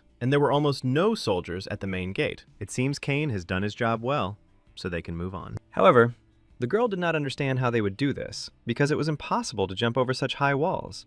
Raoul asked her to just watch, because if there was no path, he would make one himself, after which he used telekinesis on the stones. As the debris formed a staircase, the boy rushed forward, summoning the fairy behind him. When the high barrier was cleared, the knights standing behind it were stunned to see a boy flying towards them. Raoul drew his sword in mid-flight and quickly destroyed his opponents with a few swings. He noticed the guards with the Imperial hounds, and that they too had fallen into the hands of the rebels. In that case, the situation in the castle was even more serious than he had assumed, so there was no time to waste. Raoul warned the fairy that this would not be an easy fight, after which he asked if she was ready, but he did not expect her to refuse. At this time, the buildings were ablaze, and the guards were taking people away and asking them to follow the knight's instructions and move to shelter. At this rate, the fire would spread throughout the village, but the safety of the residents was paramount, so they needed to be evacuated. Bernard noticed that the rebels had started to make fires, but they would not be able to cope with the fire on their own. But they couldn't use Bernard's wind magic, because with his abilities, he would only make the fire worse. At that very moment,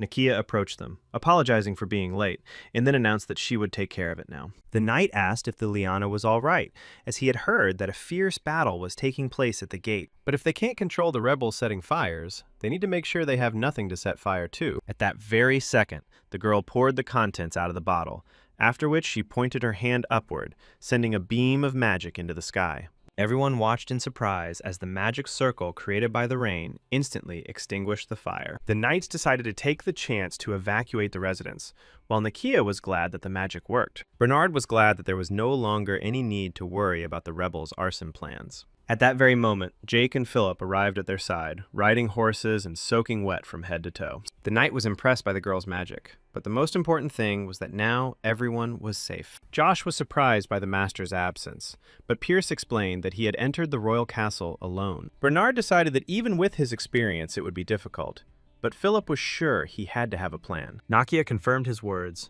explaining that in fact he was not alone, but that he now had a reliable ally with him. At this time, the real Herdian was sitting on one knee, leaning on his sword, in front of Carson, who was standing confidently on his feet. The title of Sword Master was not given to him without reason, and the prince realized this when he fought him personally. The man advised him to throw down the sword, because if he surrendered, he would have a chance to stand trial. Right now, he was being urged to maintain at least a shred of honor, even if he was executed, which amused the prince. He came this far, killed his brothers and pointed a sword at his father, and now he is being asked to surrender. Herdian remained adamant, and if Carson wanted to stop him, he would have to kill him. The man concluded that not only had he started the rebellion, but I had given up my last drop of honor, blinded by the desire to gain the throne. In the name of the chairman of the Knights Association of the Kingdom of Reuben, he immediately execute the leader of this rebellion. But as soon as the knight swung his sword, Jerry appeared out of nowhere behind him, doubting that the sentence would be carried out. In that same second,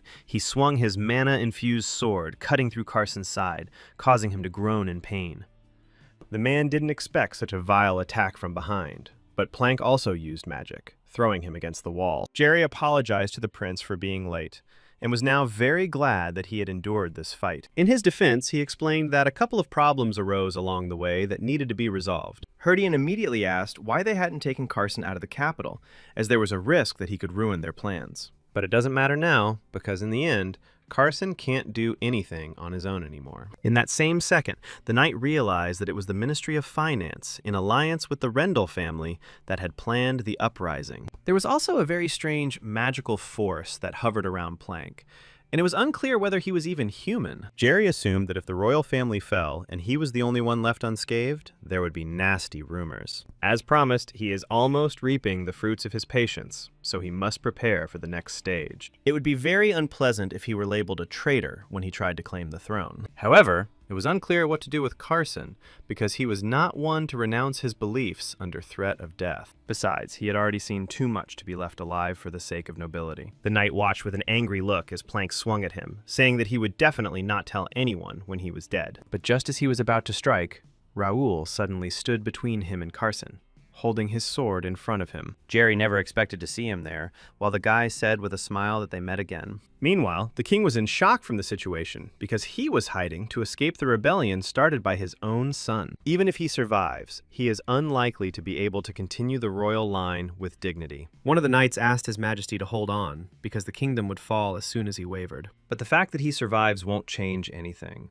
The crown prince and the second prince are already dead, and the third is the leader of the rebellion. Perhaps, to avoid unnecessary casualties, it would be better to simply give the throne to Herdian. But before the king could finish this thought, the guards suddenly grabbed their swords upon seeing the guests. However, it was Cain and Jerry who were glad that the king was safe. The man thought he had lost another son, as Herdian had killed his brothers and even pointed his sword at him. However, Jerry knew about this.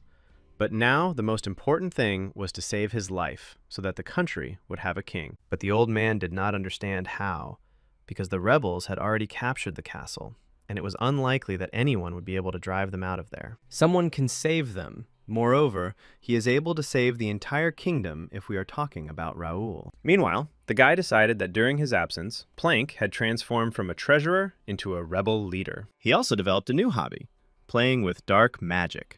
Having said this, Raoul swung his sword. Feeling the impact of dark energy, the guy noticed that it was a bit painful, under Carson's surprised gaze. When his voice returned, the man asked how Raoul got there, which attracted the guy's attention. But suddenly he apologized, because he wasn't very familiar with the layout of the castle, so he was a little late. Carson was shocked, because he heard that they were trapped at the gate that the rebels occupied, which meant that he had bypassed them. Then he remembered Gray's words, that this boy could become the savior of the kingdom when it was under threat. And now, looking at Raoul, Carson began to understand the meaning of the words of the great magician, who was absolutely right. However, Plank did not expect to meet him here, because he thought he would be securely tied to the gate. It seemed he had indeed underestimated him, deciding that after their trap, he would no longer be a hindrance to them. Raoul also did not expect that the uprising would be so carefully planned and executed. They entrusted the defense of the capital to the Rendells, allowing them to organize a rebellion from within by recruiting the captain of the guards. They moved all forces that could interfere with their plans away from the capital,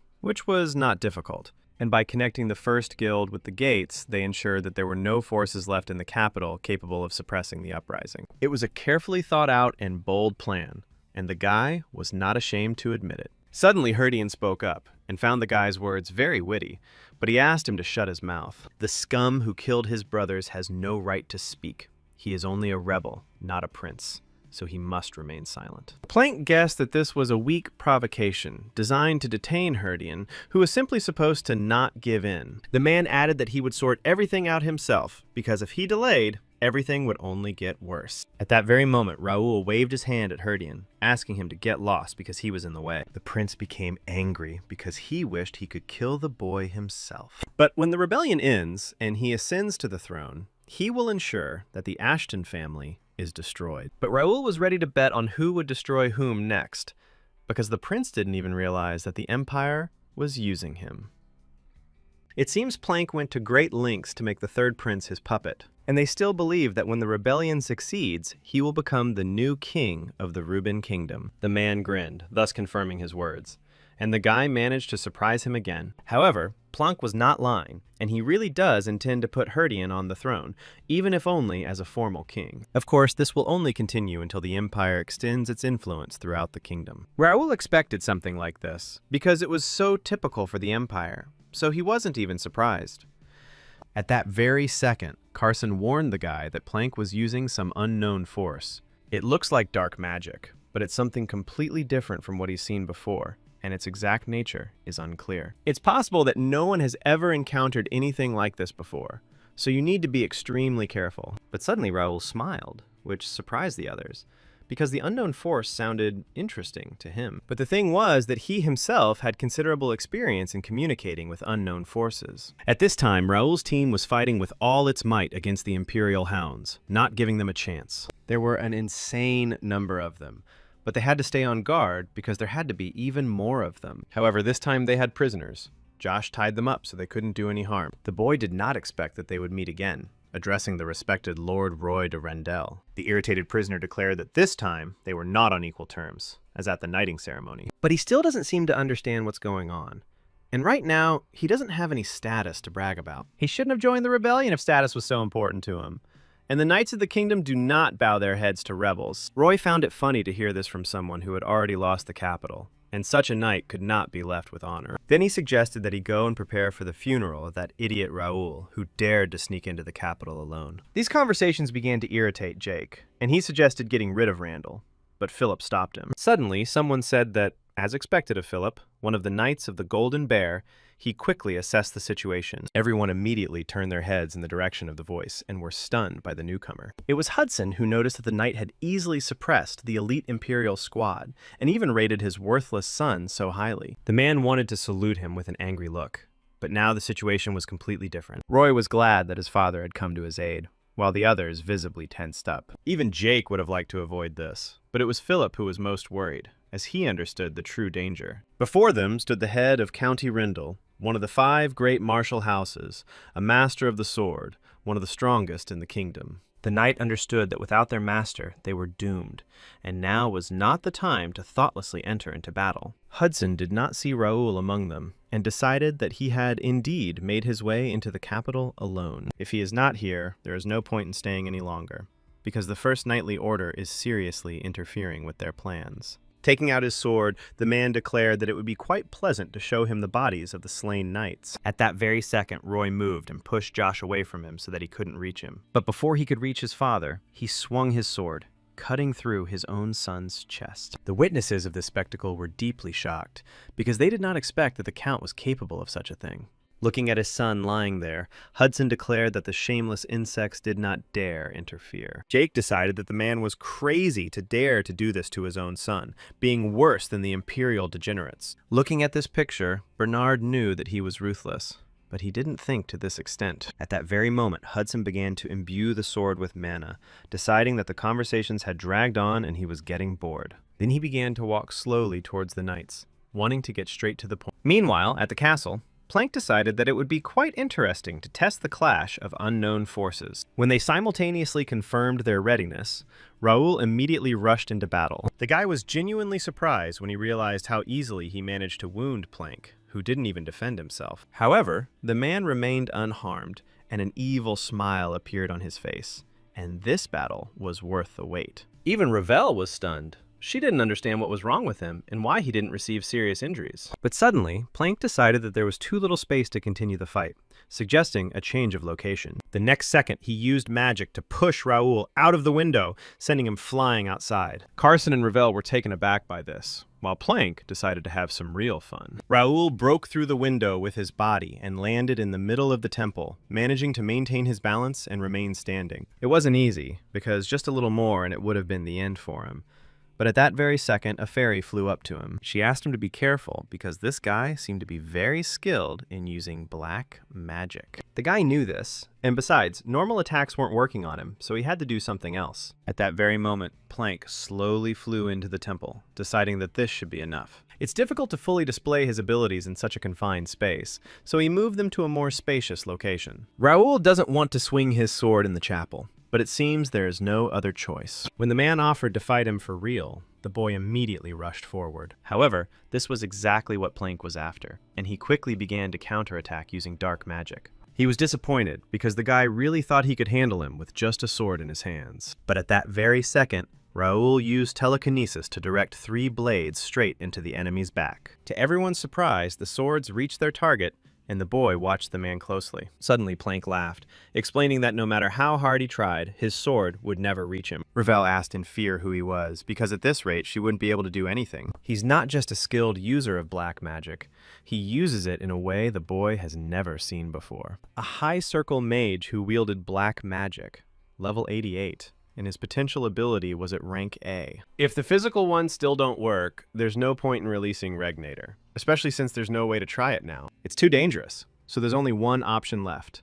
And at that very second, Raoul looked at the surprised fairy. He clarified that she had previously healed with the help of a magic stone, transforming pure magical power into divine power. The girl confirmed this, but did not understand how he knew, since this trick is known only to a few, even in the world of fairies. Raoul promised to tell her later, since they didn't have time for it now, and asked her to do the same now. It is necessary to transform divine power into physical power so that it can directly attack black magic. Ravel decided to give it a try, while Plank assumed the boy was trying to cast a spell, but he was instantly surprised when the guy attacked him again, and still managed to put out his hand in defense. The man repeated again that his sword would not be able to touch him, but he did not have time to finish his sentence. Looking at his hand, he realized that it was divine power. She did not understand how he could attack her. The guy thanked the fairy, because thanks to her, he would finally be able to break through to him through his dark magic. Ravel clarified that using divine power is a high-level technique and will require 10 magic stones. However, he had enough of them,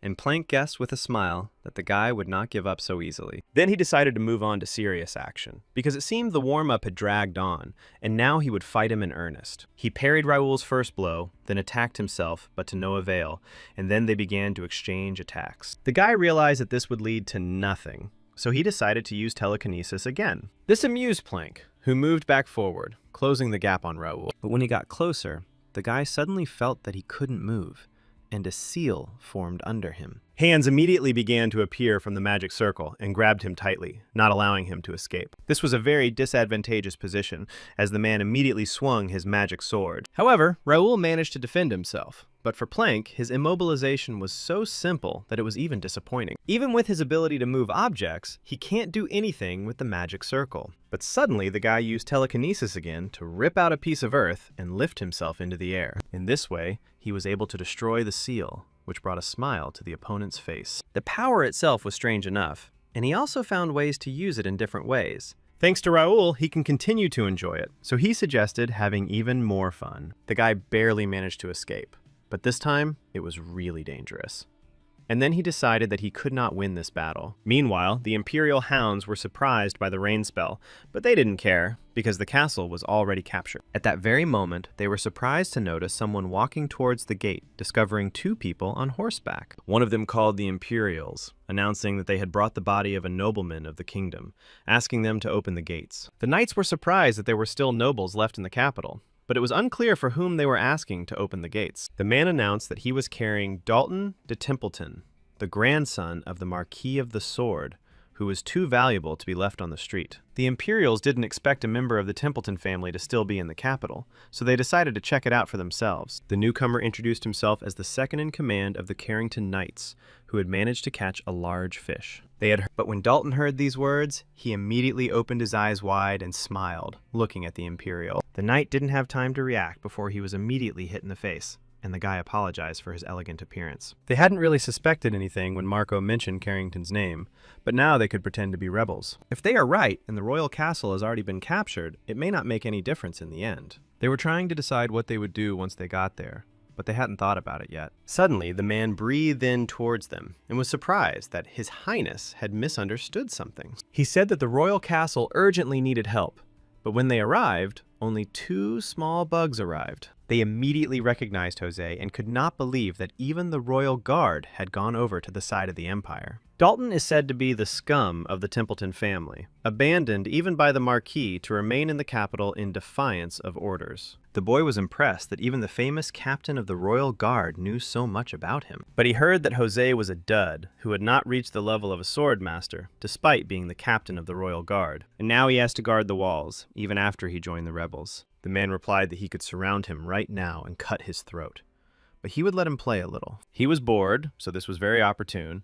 He would bring his head to the Marquis of the Sword when he returned to the capital, which had been turned to ashes. Dalton pulled out his sword and feigned fear, then decided to see what the Master of Chatter was capable of. At this time, Plank appreciated Raoul's incredible abilities, but it seems that's where it ends. The strength to stand against all the sword masters of the Empire cost him dearly. And now it will probably be difficult for the guy to resist this power in such a meager state. Raoul didn't think that we were only strong. Ball handling technique doesn't affect the level of a swordsman. But he does have dark magic. In addition, she was very strong. But that's not all.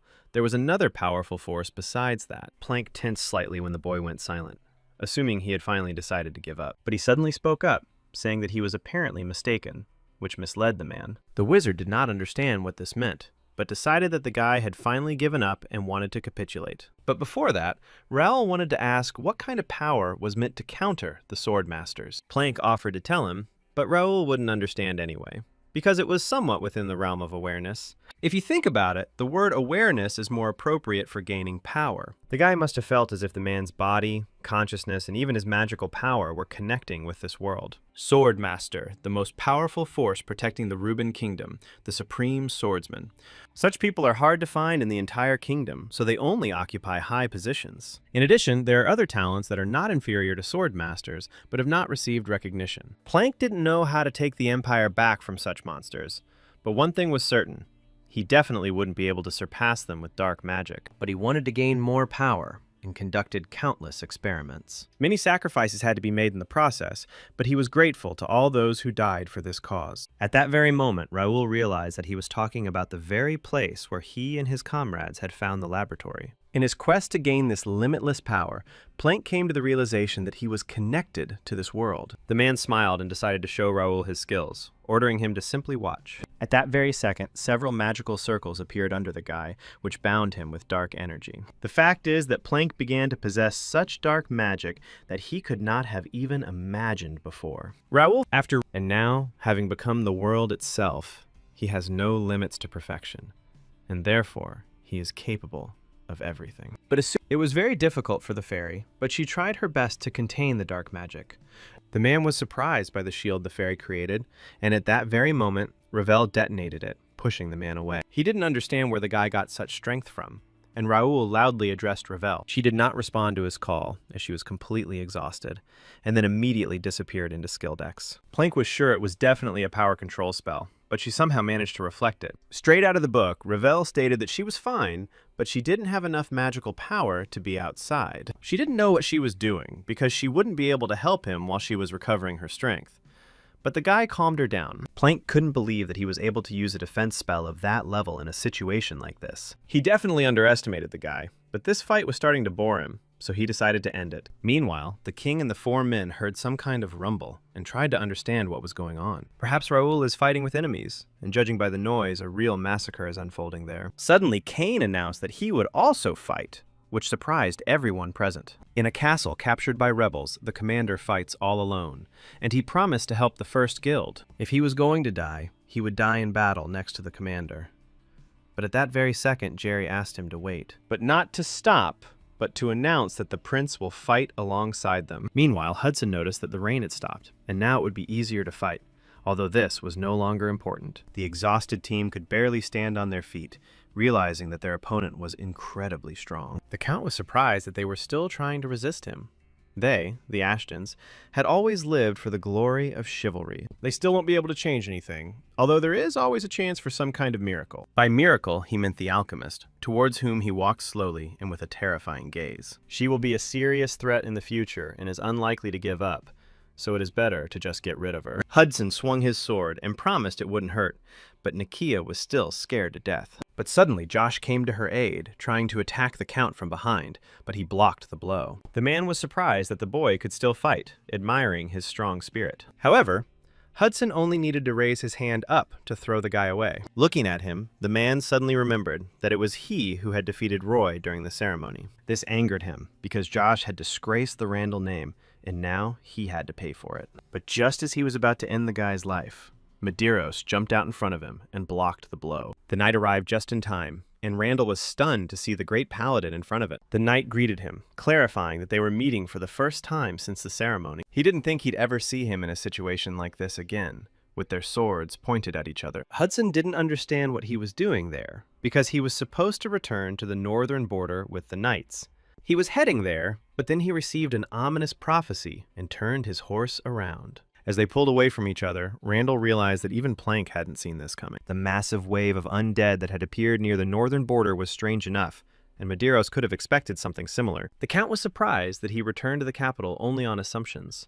Only a great paladin was capable of such a thing. At that very second, the knight turned his gaze to Philip, recognizing him as the captain's deputy. The man then announced that the knights were already on their way here, so they should join them. He himself was going to deal with Randall, who had initially chosen an opponent beyond his strength. Hudson could only imagine what would happen if two great sword masters met in battle in the capital. The clash of two incredibly powerful sword auras will destroy everything here down to the last stone. However, if the knight wanted exactly this fate for the city, then it made no difference to him. Suddenly, the man behind him declared that they didn't need this and they could solve everything another way. Everyone immediately turned in his direction and recognized Gray, even though his face was hidden by a hood. Hudson didn't expect Alfredo to show up here either.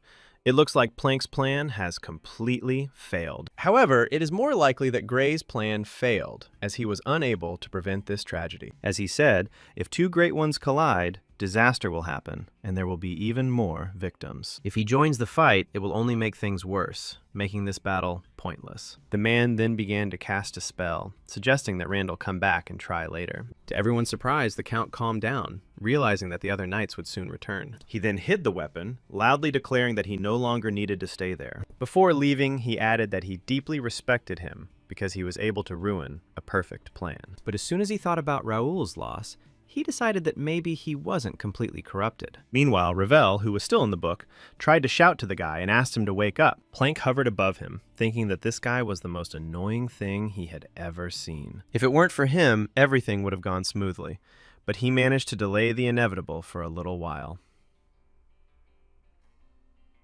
Raoul tried very hard, and the wizard respected him for this. But his strength was still not enough. He was still the Count's youngest son, and his limits were obvious.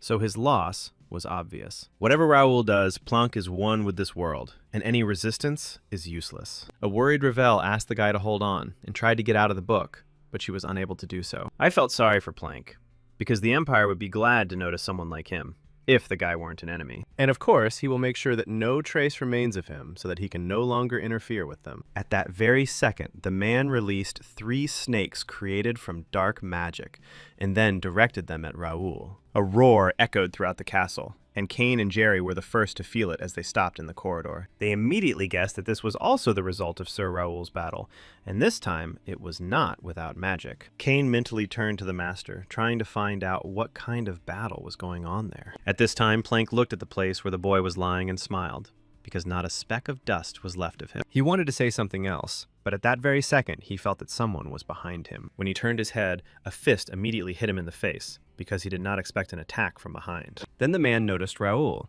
who was conscious and, for some reason, still not dead. At this time, Dalton crossed his blades with Jose, one to teach the fabulous captain a lesson. From the first seconds, the knight sensed that this would be a tough battle, but he had no intention of retreating. The guy, however, was more than confident in his abilities, and therefore attacked first, feeling his superiority. They then began exchanging attacks, but successfully blocked each other's blades. The hounds noticed that the captain was having a hard time against this guy, which looked a little embarrassing. Captain Jose got his title thanks to his family, but that doesn't stop him from remaining a professional. Looking at Dalton, Marco only now realized that this guy was much stronger than he thought. The guy tried to attack from different angles, but the man successfully blocked all of his attacks. Whatever he says, it is indeed difficult. Jose did not receive his title for nothing. However, you can't give up. You need to distract him and delay him in order to catch him in a mistake. But suddenly, Jose began to imbue the sword with mana, realizing that Dalton was using stupid tricks against him, and decided to end it. Suddenly, a deafening explosion sounded behind him, which made him look away for a second. A subordinate ran up to him and announced that the knights had returned to the capital and were heading towards the main gate. Their troops are mostly on the opposite side, and the main gates won't hold out for long. Marco was surprised that Medeiros had arrived, and Dalton was glad that he had also noticed that something was wrong. The knight asked what they should do, while the captain ordered them to run and tell the same thing to the Imperial soldiers. He then turned around, sternly telling Dalton that they would finish later.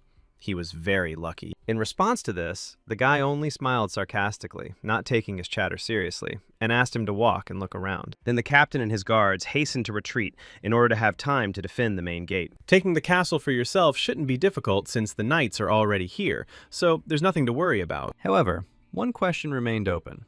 How are things going for Raoul, who was fighting alone? Meanwhile, Plank still couldn't figure out how the guy managed to stay on his feet, which made him annoyingly persistent. After that, he began to concentrate dark magic again, deciding to have some more fun with it. Suddenly, he noticed that Raoul wasn't even going to pick up his sword to fight. He offered to let him do it, but at that very second, the guy approached him again, attacking with his bare hands. This did not please the man, who swung his sword, becoming even more angry. But Raoul was faster and used telekinesis to throw himself sharply into the air. Plank was surprised when he saw that he used psychokinesis on his legs to change the trajectory of his movement. At that moment, the guy was able to approach him again to hit him, but the man immediately put out his hand in defense. Plank thought it was impossible.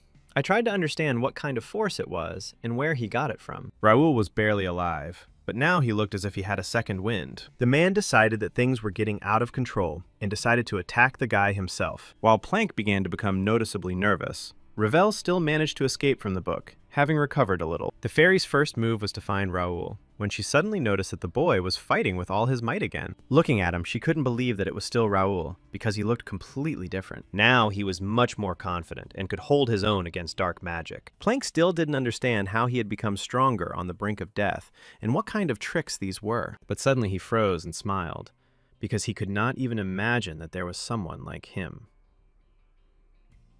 Then Plank addressed him directly, stating that he knew such a person existed. Raoul definitely feels the same power as he does, which makes them equally strong and exceptional. The man added that they were similar, but Raoul did not react to these words in any way. He then suggested that the boy must know this feeling of unity with the earth, the feeling of how the earth gives him strength. He becomes the world, and the world becomes him. Raoul knew this feeling and explained that it was due to the high synchronization frequency, which surprised Plank. It is an indicator of how much his feelings are ready to unite, and is also used to measure strength. The man froze with a surprised look, not understanding what they were talking about, since he had never heard of such a term. Raoul decided that this was what scared him, although it was strange that an NPC like him even felt it. Plank was hearing some of the words for the first time, and therefore could not connect everything into one picture, which irritated him. But suddenly the guy thanked him for this, because he understood something that was revealed to him only now. Ever since he woke up in this world, his indicator had always been at 100%, and he had never used it. Plank decided that this was complete nonsense, after which he asked Raoul to stop talking to himself. But at that very second, the guy again used telekinesis to completely shackle the man, preventing him from casting spells. Raoul has decided to embrace this world as his new reality instead of a game, but that doesn't mean he shouldn't benefit from it. So over-immersion is always bad, but from now on, things will be different. The boy thanked the man again for reminding him who he was. The next second, he rushed forward, after which he hit Plank in the chest, throwing him away. The man coughed up blood and suddenly noticed that he was hanging in the air, thanks to telekinesis. Meanwhile, Raoul had already closed the distance and grabbed him by the face, slamming him hard into the ground. However, the wizard was not going to give up so easily, so he released the dark magic from his body. Rising to his feet, the man concluded that the boy would not be able to stop them, no matter how hard he tried. He was absolutely sure that Raoul would not succeed, no matter what tricks he had up his sleeve. The kingdom will fall and the empire will rise, and no one will be able to stop it. His family and the knights will be unable to do anything, and they will forever be remembered as failures. He wanted to further suppress the guy's morale, but the guy suggested that he stop chatting. NPCs with long dialogues really irritated him. But he already knows everything about this quest. Raoul suggested that he end it because he was getting bored with simple chatter. At that very second, he rushed into the attack, forcing Plank to abruptly go on the defensive. Using black magic, he created several limbs from his back, driving the guy away from me. He then created 3 snakes again, which were to attack him simultaneously from different sides. But Raoul only needed to wave his hand once to destroy the heads of 3 snakes at once. Plank was stunned, because he did not understand how he managed to do this with such ease. At that very second, the guy used telekinesis, tearing off the piece of ground on which the man was standing and lifting it into the air. This way, he disoriented him and closed the distance, which allowed him to hit his opponent in the face. The impact was so strong that it shook the ground on which the man landed. Raoul landed next to him, keeping his eyes on the wizard, who was still conscious. Plank continued to smile, because he couldn't have imagined that everything would end exactly like this.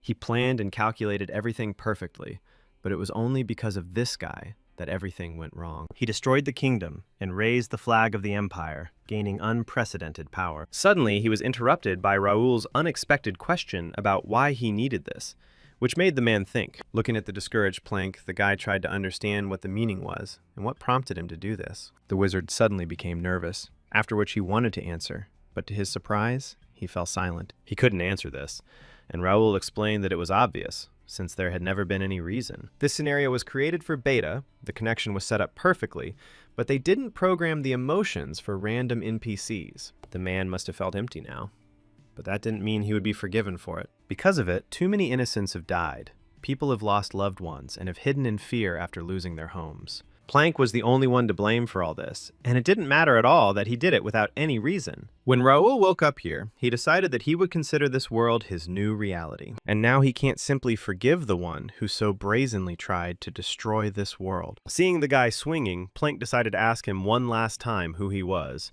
to which he received the answer that Raoul was a player. At that very second, the guy slammed his fist right into the man's face, ending this difficult fight. Suddenly, a beam of light shone through the guy's window while he was breathing heavily and thinking that it was a difficult quest. He expected an uprising, but the timing was wrong, and things turned out in a way he couldn't even imagine. It was dangerous in every sense, which means his actions did influence the Connect scenario. But Raoul still can't retreat now, and he needs to prepare better, become stronger, and expand his influence. You have to be prepared for that day, and it was just a starting point to an unknown future. Ravel flew up to him, glad that the guy had won, but she didn't understand why he was hiding such strength. It wasn't on purpose, but now he decided to tell her.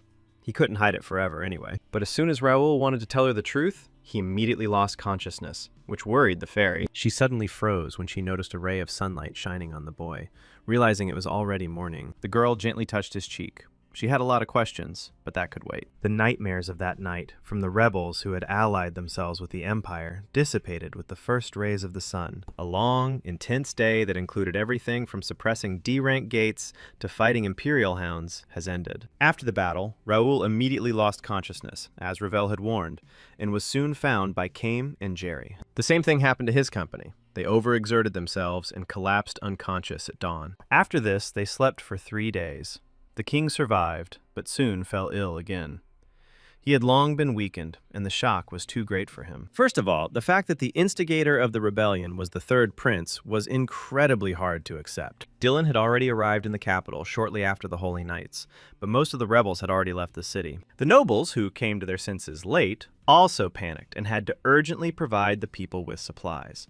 The kingdom and its capital, which had been faced with unprecedented chaos, slowly but surely began to recover. And a few days later, Raoul and his guild appeared before the prince, who for a time ruled the kingdom. Jerry announced that thanks to the First Guild, the rebellious forces that threatened the kingdom had been destroyed. In this way, they ensured the safety of the royal family and the people, and also elevated the honor of the royal knights. As the sixth prince of the kingdom, on behalf of His Majesty the King, he thanks them for such great services. Therefore, Raoul receives the title of Viscount, lands, and a mansion in the capital, asking him to continue to serve the kingdom faithfully. 6 months after Raoul left Ashton's lands to attend the academy, he is finally standing on his own 2 feet. And on the same day, another important event took place, where the principal thanked everyone who came despite what had happened. Due to his father's illness, he had to take his place, although he does not have sufficient qualities. Melvin, Raoul's father, replied that they weren't even on the battlefield, so now they were just ashamed. Fidel de Grier could not understand how just one minister of the interior could plan such an unprecedented uprising. Carson explained that he was not the only one acting here, but that the rebellion was organized by the third prince and the Randalls. They call it a rebellion, but it was essentially an invasion organized by the Empire, so it should be considered a war. Clifford D. McNeil found it funny that the 5 great clans were in the hands of the Empire. Damage to the capital was one thing, but the Academy also suffered heavy losses, with many of its best students turning rebel. However, it is comforting that the main character who suppressed the rebellion was also from the Academy. Gray then asked Raoul to share his thoughts as the leader of the rebellion. He did not prevent this rebellion alone.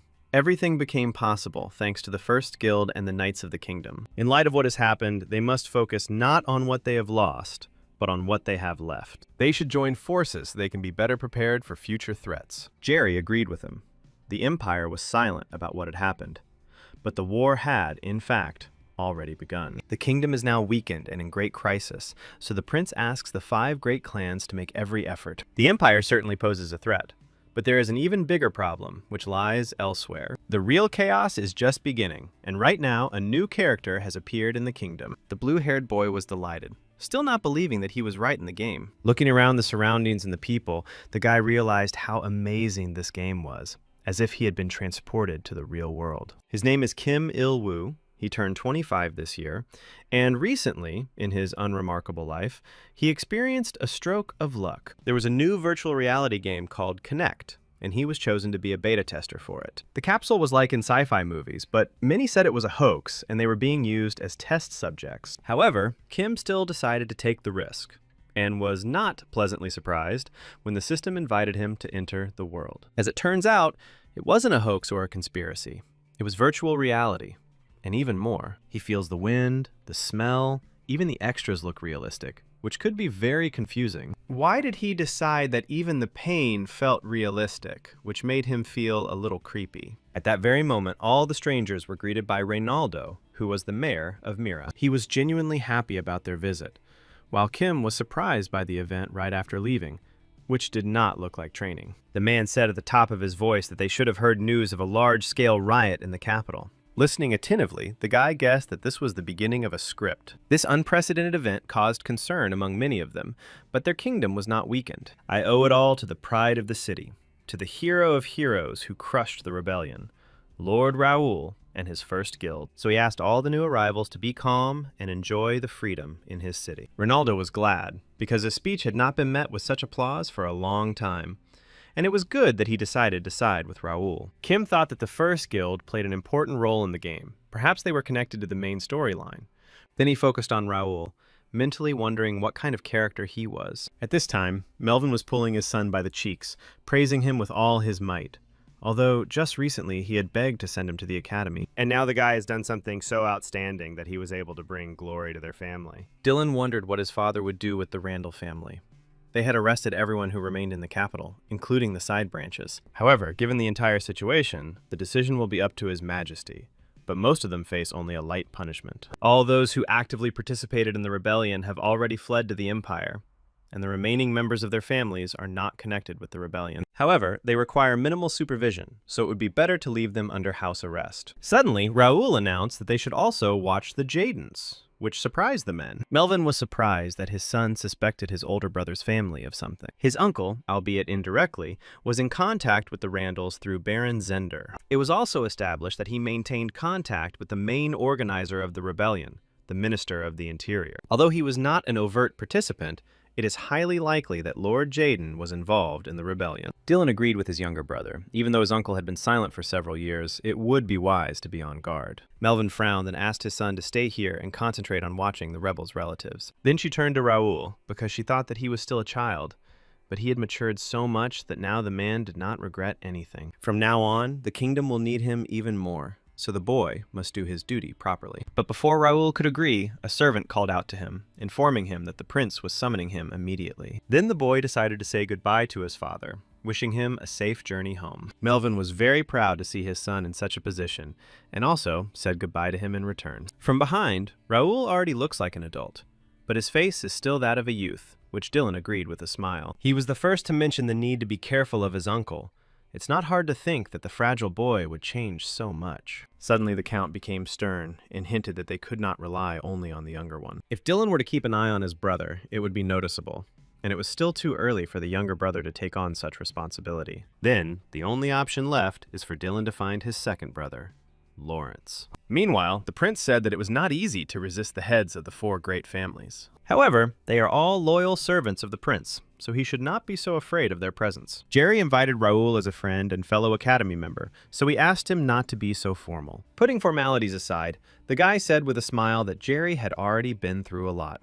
The prince did not know how to express his gratitude to him, because he was ashamed that he relied only on him. However, he himself fought against the rebels to the last, and did everything he could. But now he wonders if the capital's residents think the same way as Raoul. Due to the incompetence of the royal family, many people were drawn into rebellion, died, and lost their homes. But the initiator of the rebellion was a member of the royal family, so they probably blame her for everything. Getting up from the table, Raoul suggested that he check it out personally and find out what was on the minds of the capital's residents. At the same time, Dalton's father stated that his son surprises him in a variety of ways. He knew that the boy was freedom-loving, but he did not expect that he would refuse to carry out the king's order. The guy waved it off, explaining that the royal order was given to the family, not to him, and that it made no difference. But at that very second, he fell silent and turned his head away when he noticed his father's angry look. The man sighed heavily, because he sent his son to the academy to teach him discipline. As a member of the Templeton family, he should have valued honor and been more responsible. He didn't want Dalton to be overshadowed by his title as the sword master's grandson,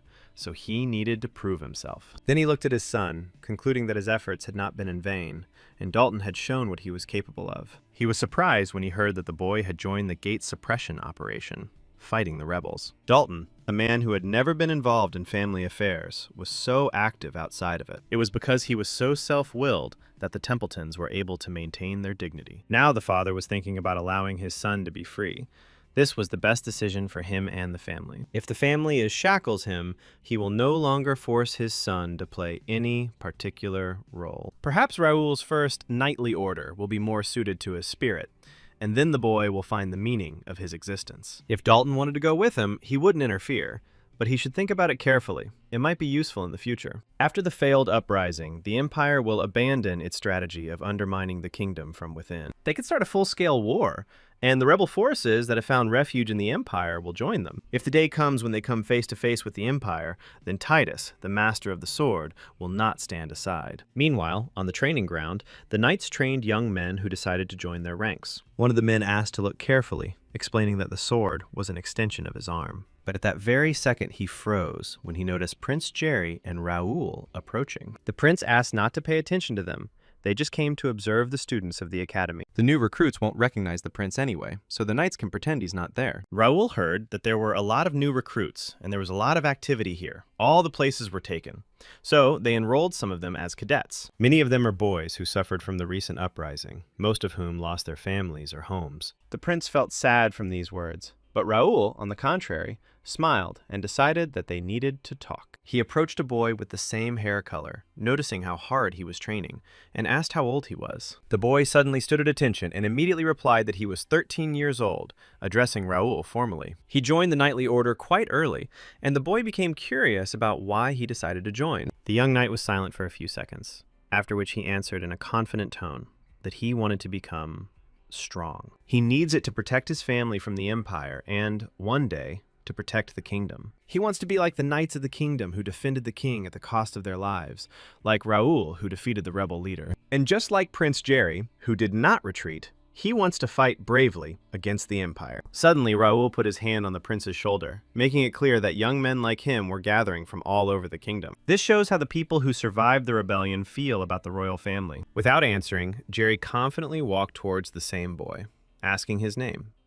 As it turned out, the guy's name was Arthur. The prince smiled, replied that it was a good name, and then knelt down in front of the young man. The knight and Raoul were stunned when they saw this picture, because usually it is not proper for a prince to kneel. Jerry feels very ashamed when he sees his courage. He is small and young, but strong in spirit. He kneels before him in respect for his bravery and apologizes for what he has gone through because of him. After this, he swore to all those present that he would accept their courage as his own. He will protect the kingdom even if it costs him his life, and he will no longer be weak. King Thaddeus was originally thought to have died in the uprising in the world of Connecta, but he survived it and is in critical condition. The crown prince and the second prince were killed during the rebellion, and the third, the main culprit, fled to the Empire. This incident made the fourth prince first in line to the throne. Raoul saved the Ashton family from destruction and thought it didn't matter who became the next king, but he was wrong. The ideal candidate, possessing royal qualities,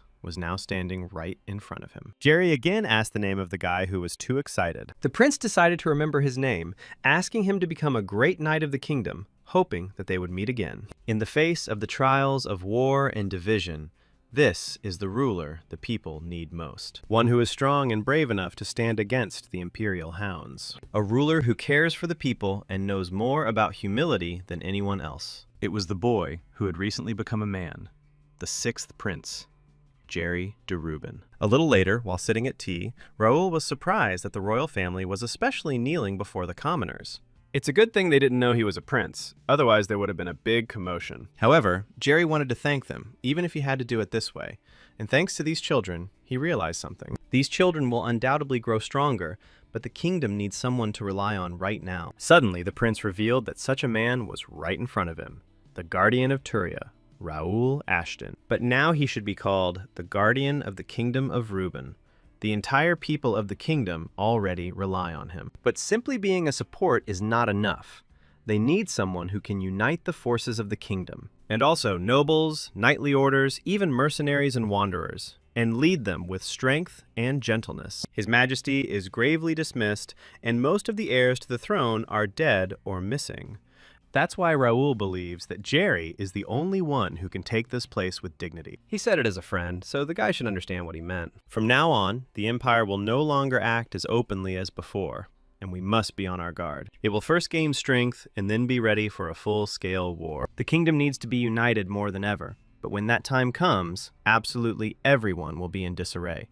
When the time comes for the prince to bring order to this chaos, Raoul must be on his side. Meanwhile, Raoul's team decided to explore Plank's mansion, discovering a secret room underneath the mansion.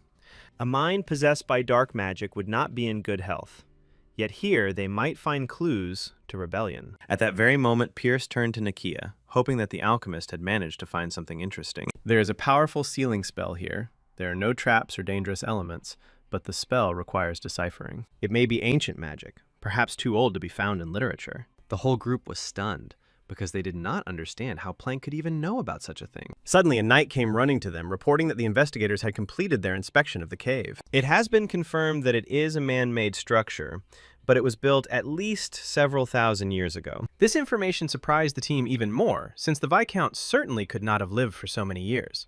From this, it followed that Plank did not create this cave. He built his mansion above it. Nakia was also curious about what he was hiding, but they would have to report this to the master. Meanwhile, Kane visited the prison again, where he decided to visit Plank, who was imprisoned there. And he couldn't imagine that he would meet that hunter from the guild as the leader of the rebellion. Or rather, now he is just a criminal, for whom death is the weakest of punishments. Remembering the comrades he killed, Kane wants to finish him off immediately, but he still has questions. He wanted to know who was behind this rebellion in the Empire, and how he got in touch with the ducal detachment of the Empire. It is also unknown whether there are any forces left other than the families who participated in this uprising. When the man asked another question, he said that he really didn't know anything. Then he raised his head and smiled madly, deciding that they were the same, born in a lie and living in a lie. Rebellion and empire, all this is irrelevant. All this, the world itself, is meaningless. Unfortunately, he came to this conclusion, and Raoul instilled this damned truth into him. This world is nothing more than a created illusion in which there is nothing real and genuine. Soon the whole world will learn that cracks in this false world have already begun to actively appear. Meanwhile, Silver Zero was in his office, demanding a report from his subordinates. They ensured the safety of all the exiles,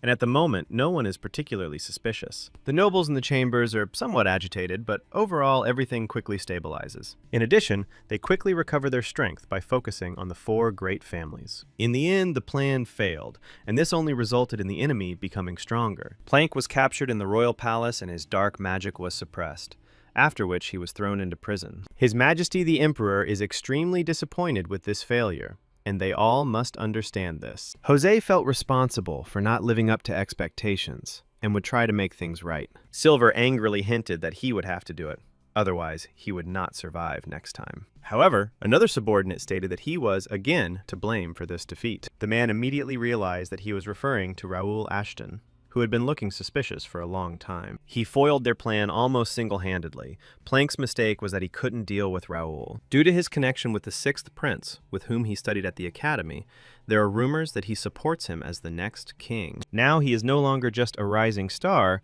he is becoming one of the biggest threats to the empire. They suggested they take action before he became even stronger, but he ordered Zero not to interfere in Raoul's affairs any further. From now on, he will personally watch him, seeing it seems he needs to be taken more seriously. Meanwhile, on the training ground, Josh was in full swing fighting Dalton, who wasn't having such a hard time. But he was surprised when his opponent began to increase the pace, slowly pushing him back. The Lord realized that at this rate he could lose, and so he sharply increased his strength, throwing the guy back. Sitting on the ground, Josh complained that he had failed again, but Dalton encouraged him. If he didn't have 2 swords, it would have been dangerous.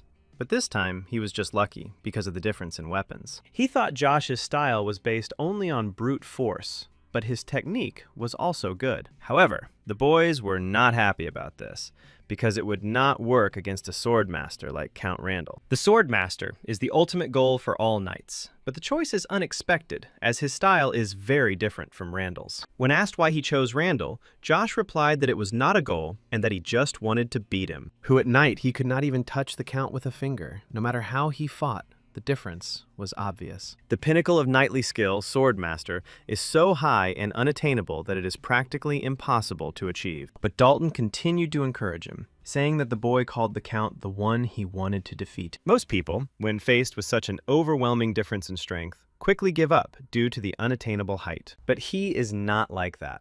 Instead of giving up, Josh tries to find a way to achieve his goal. These words surprised the young knight at first, but in that same second, he realized how much truth there was in them. Then his face became more confident, because he knew that the members of the First Knightly Order do not give up. Dalton also realized that there were indeed a lot of decent people here, and he became interested. Meanwhile, Raoul arrived at Plank's estate, his face dumbfounded as he noticed the ruins beneath the mansion. A worried Nakia added that this was a powerful sealing magic, and removing the spell could be dangerous. They don't know yet what exactly is sealed there, but if Plank is involved, nothing good can come of it. During the time of the Crushers, they hadn't explored all the ruins in Connect, but he had never seen anything like this before. Perhaps this was one of the changes in Connect that also happened because of Raoul.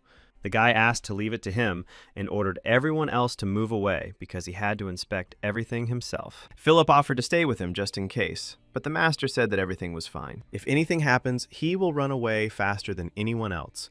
So he asked his comrades not to worry. A couple of minutes later, when he was left alone, he immediately took out a sword from his inventory. Raoul hasn't explored ruins in a long time, but it will be a lot of fun to repeat the experience. Standing in front of the huge seal, he tried to figure out how to get through this door. Even Nakia couldn't figure out this spell, and with its power, it will be difficult to break. If it's lost ancient magic or fairy magic, then he doesn't understand it at all. But as soon as the guy thought about it, he immediately opened skill decks, calling to him Ravel, who was always nearby. The girl immediately assumed that he needed her help and asked him to just say so because she was always ready. This greatly encouraged the boy, who pointed out the seal to her and asked if she knew what it was. Ravel immediately recognized fairy seal magic, a high-level magic that had been used since ancient times. But she didn't understand how it ended up here, because only a few fairies can create such things. Raoul understood why Nakia couldn't figure it out, and then asked if Ravel could take it off. But the fairy explained that this was not the kind of magic that could be destroyed.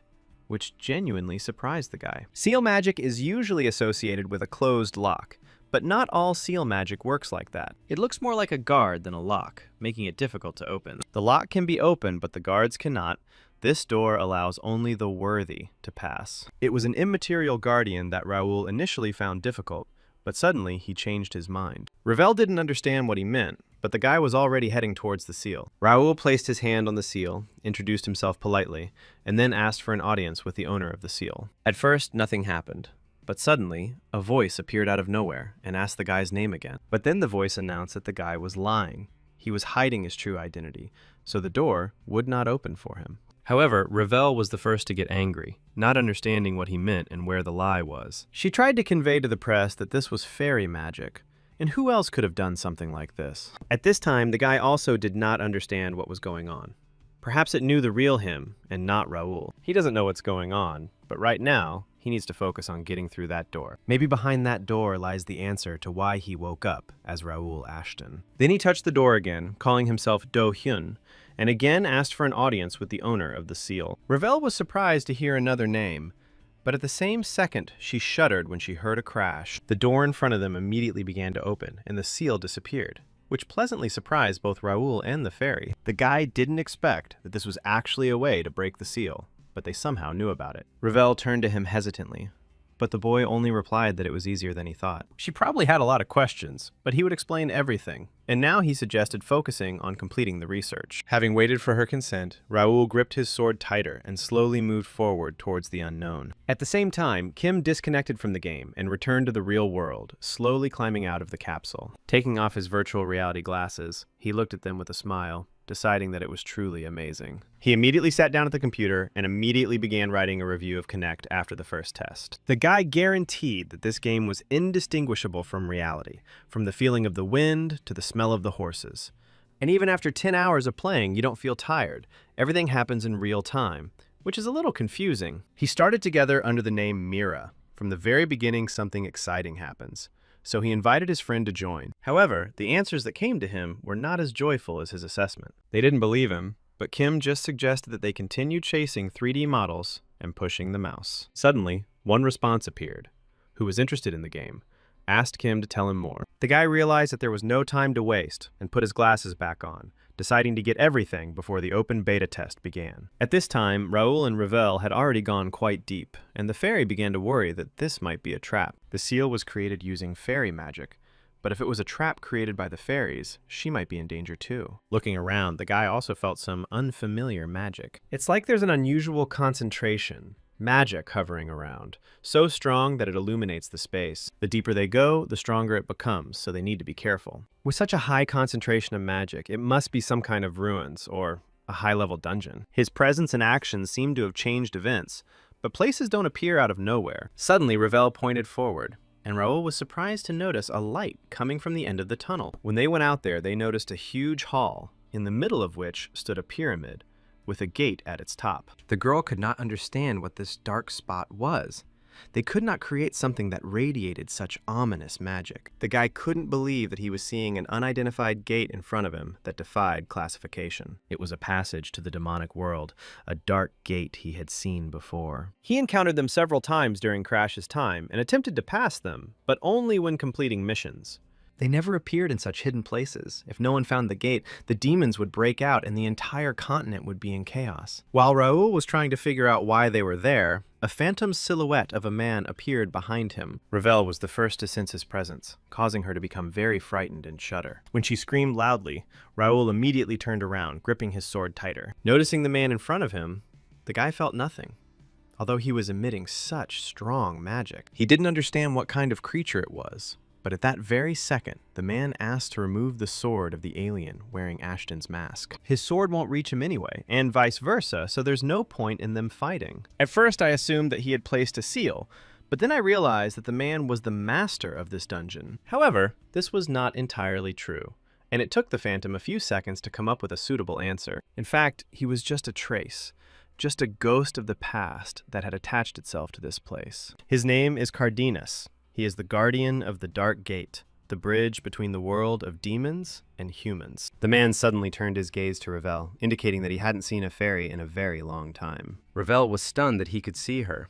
as few could boast of such an ability. Cardanus explained that the blue fairies at Lake Valatia taught him a couple of spells. It was more than 1,000 years ago, although these memories still remained in his head. Ravel sighed with relief and remembered that there was a legend that fairies once lived near Lake Valatia. But then she turned into a scream when she asked again how many years ago it was. The man reminded that he was a remnant of the past, just a fragment of the seal that guarded the gates from the demon world. But he still had to ask something, and then he turned to Raoul, wondering who he really was. Taking a deep breath, the guy put away his sword, after which he agreed, since there was no point in hiding it anymore. He had been planning to tell Ravel everything anyway, so he was ready to share it with Cardanus as well. As he said, his name is not actually Raoul Ashton, but at the same time, he is Raoul. His actual name is Du Hyun, another name is Crusher, and he came from another world called Earth. This world does not belong to this world, nor to the demon world, and for some unknown reason, he woke up in Raoul's body. He was killed in an ambush, but for some reason, he woke up in this world. Upon awakening, he immediately found himself in this body,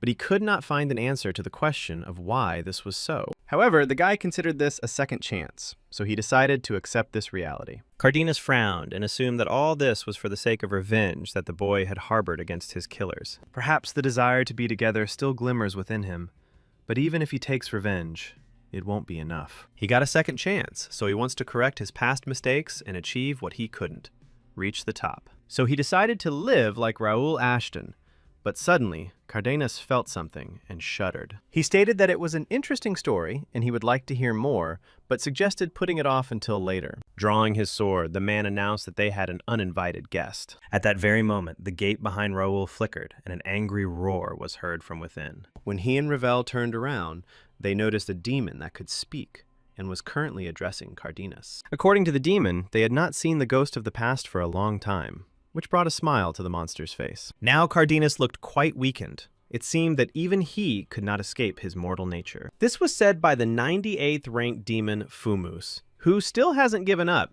and whose stupidity remains unchanged even after centuries. The monster did not like this greeting, and his disposition remained as unyielding as before. However, unfortunately, none of them have time to enjoy the joy of meeting.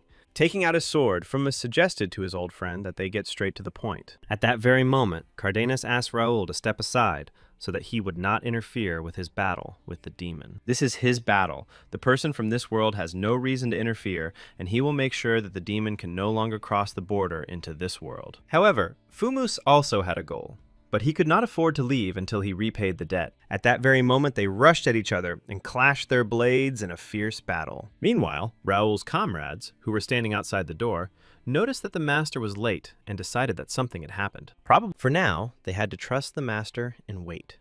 But Nakia looked the most worried. This magical seal gave her no peace. The magic was too unfamiliar, and it was unknown what dangers it might conceal. In fact, from the moment they arrived at this mansion, she felt something strange. It's a subtle sensation, but it feels very alien, and most of all, it causes a strong feeling of anxiety. Struggling to find the words, she clarified that it felt like something that didn't belong in this world. Most likely, by this, she meant the dark gate from which the demon emerged to fight the gatekeeper. Raoul, who was watching them, felt a powerful blow, and this force did not come from the use of a mana blade. Looking at the rank 98 demon, the boy realized that this was an opponent he couldn't handle right now. He found it hard to believe that anyone could fight such an opponent on equal terms.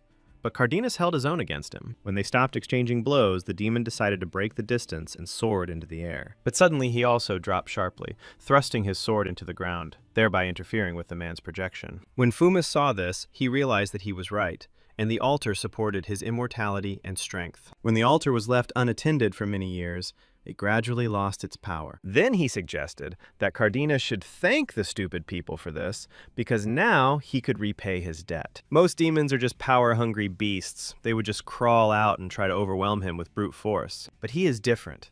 He is one of the leaders of the demonic world. Unlike those beasts, he has the ability to use his brain. Since their last fight, he had suspected that there was something important connected to this altar, and now it dawned on him. However, he was sorry that the battle he had been preparing for hundreds of years was ending so banally. The demon then swung his sword, loudly declaring that he would enjoy it to the fullest at the moment of its destruction. But just as Fumas was about to strike, Raoul jumped out in front of Cardenas and took the blow on his sword. The man was stunned to see a stranger in front of him who began to use divine power. Fumas was also confused as to what kind of child this was and how he was able to block his sword. But before he could think of anything, the guy's fist immediately flew into the demon's face, throwing him back. It seems Raoul's experience fighting dark mages has proven useful. Fortunately, the shining aura also works on demons. Starting to emit a golden aura, the boy decided to join the fight, and Ravel supported him. The demon did not expect such a turn of events that the pathetic mortal decided to team up with the Guardian. He doesn't know how he, a human, ended up here, but since he interfered with the demon's business, he will have to pay for it. Raoul replied that he was one of those who used his family more than his brains, but then suggested that they stop chatting. However, Cardenas asked the stranger to step aside, as this opponent was too much for him. Maybe for now, but he was never a crusher.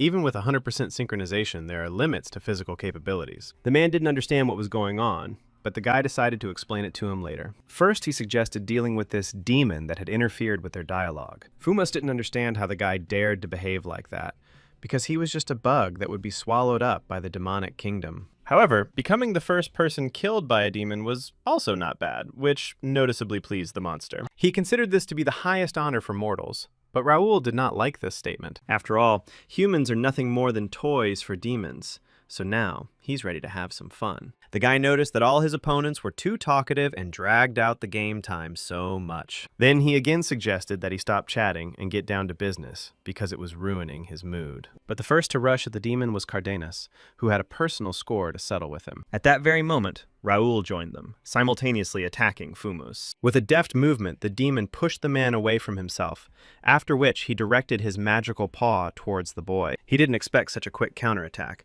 but Ravel immediately came to his aid, creating a shield. She calmly withstood the demon's attack, after which she inquired about Raoul's well-being. Fumus was surprised to see a fairy in front of him, and noticed that the guy had a very annoying companion.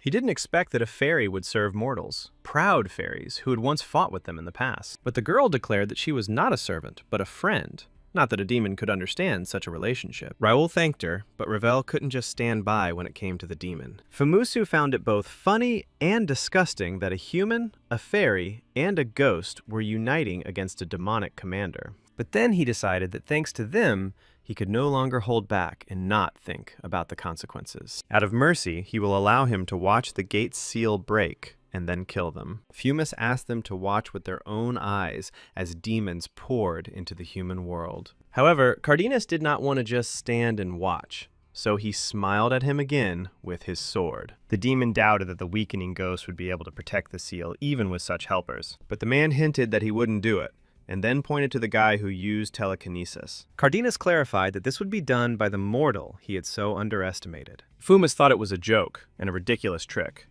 and then began to chop the stones one by one. These fools really thought that they could defeat him with such a pathetic trick. At that very moment, Raoul suddenly appeared from behind the rocks, but the demon had been counting on such a sudden attack. However, he didn't take into account Ravel, who cast a spell and bound him, restricting his movements. Then she gave a sign to the guy, who was already running towards the demon, swinging his sword. Cardenas also decided to join in, attacking at the same time as Raoul. This attack was enough to cause significant damage to the demon, who fell down bleeding. It was close, but if it weren't for Ravel, the guy would have definitely been hit. He thanked the fairy for saving him, since she was, after all, called the natural enemy of demons. However, the Phantom Guardian announced that this was not the end, which made the guy and the fairy tense up. Weakening the altar gives this creature enough time to regain its strength. If the altar is destroyed, the consequences will be catastrophic.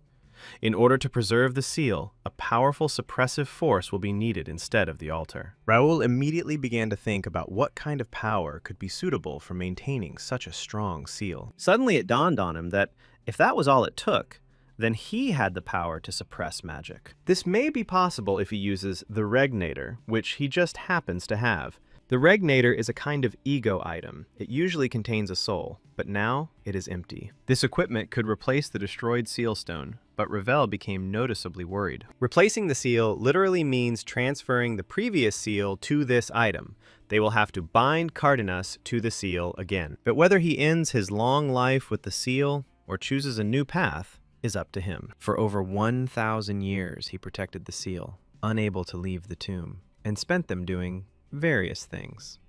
He trained the royal family and knights, but sometimes powerful invaders appeared. Sometimes descendants of the royal family appeared who betrayed him, but he somehow kept the seal. But just as the man was about to make a decision, the room began to collapse, and the ceiling began to crumble. Without wasting any time, Raoul and Ravel immediately hurried away to avoid being buried under the rubble. While in the corridor, they turned around and discovered that a huge part of the hall was buried. At that very second, the guy received the notification about the concentration of mana in the world. Raoul, fortunately, suddenly, Cardenas turned to him, asking if he was sure he wanted to replace the seal with the regnator. This action could become a curse, but the guy decided that everything is okay, and he uses it to become stronger.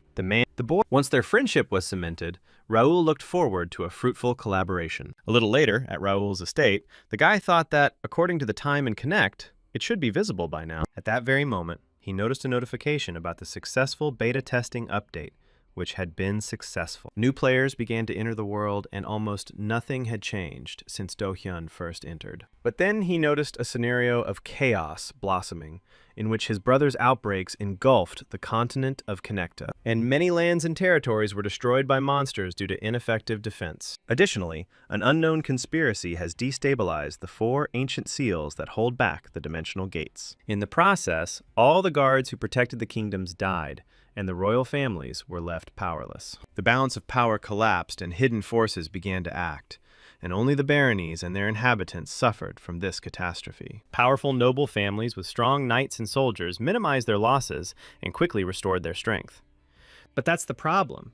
Not only the military families, but also the majority of influential houses will begin to act. After decades of peace, this is an ideal opportunity to show off our accumulated power. Abandoned lands inhabited by monsters that are easily captured with a few knights and soldiers. The nobles will not leave them alone, but Raoul also managed to obtain 3 territories. Typically, the royal family acts as a counterweight, regulating conflicts between nobles.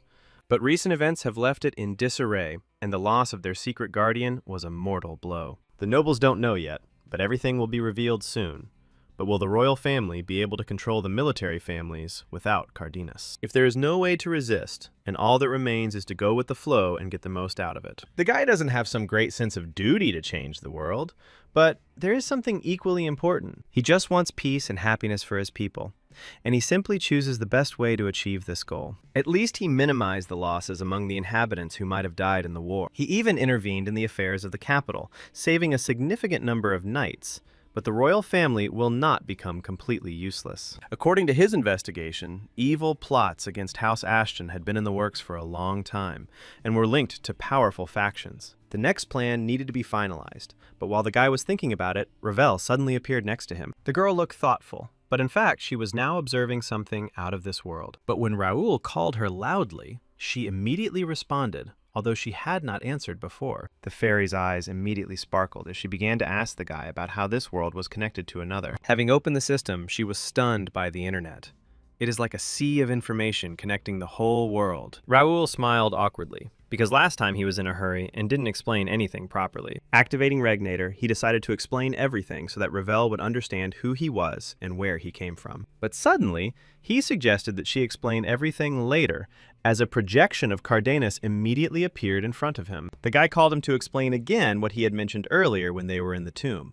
The man realized that this was about the guy's real identity and past, which he had hidden before. Last time Raoul changed the subject, but now he wants to tell, because now they are destined to go down the same path. He wants to be completely honest with him about things that concern his life. After some time, Cal concluded that the boy came from the same world as those aliens, from a world called Earth. Ravel didn't understand why he didn't tell her right away, but Raoul thought it was too incredible a story. But now, there are more and more people like him on Earth, and the guy understood everything only when he saw it himself. Ravel realized that the information about the communications cafe was not a prophecy, but events that Raoul had experienced. She thought that this guy was a messenger of the gods, but it turned out that everything was completely different. However, this is not entirely true. It is impossible for an ordinary person to experience reincarnation. The man also found it hard to believe, even though he had heard about it before. But one thing is clear. There must be some good reason why he was reborn. There may come a time when he will have to make a choice, and those who have the power must bear responsibility for it. The important thing is that when that moment comes, he must make the decision of his own free will, and not of someone else's free will. However, to do this, he first needs to become stronger.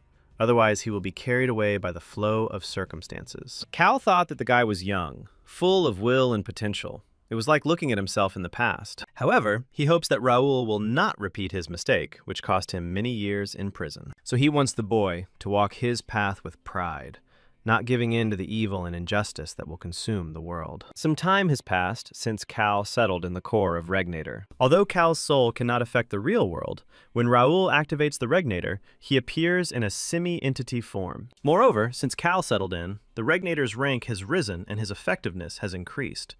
Cal still makes brief appearances to help him with his training as a token of gratitude for letting him stay. Thanks to this, his fencing technique certainly improved, but the man turned out to be a strict teacher. He knew that Ashton was a fine swordsman, and the destructive power of the great two-handed sword was definitely the best. But when fencing is too one-sided, its weaknesses begin to show as the level of skill increases. The fencing of his kind is highly valued due to their extraordinary physical abilities. A strong body, much stronger than that of ordinary people, allows you to perform movements that would otherwise be impossible. But this fighting style does not suit Raul. And when the guy heard this, he was shocked. He knew that his body's capabilities were not limitless, because no matter how much he trained, he would never reach the level of his father or brother. But Call did not say that the family style should be abandoned, but that continuing to use it in its current form would be harmful. The man decided to teach him his fencing, and the boy would learn quickly, since they had similar backgrounds. It's unpleasant, but when he reaches a high level, he will be able to adjust the family fencing to his own needs. It took Raul a few moments to consider the proposal. Then he agreed. He felt sorry to give up the style he had already mastered, but it was also a great opportunity.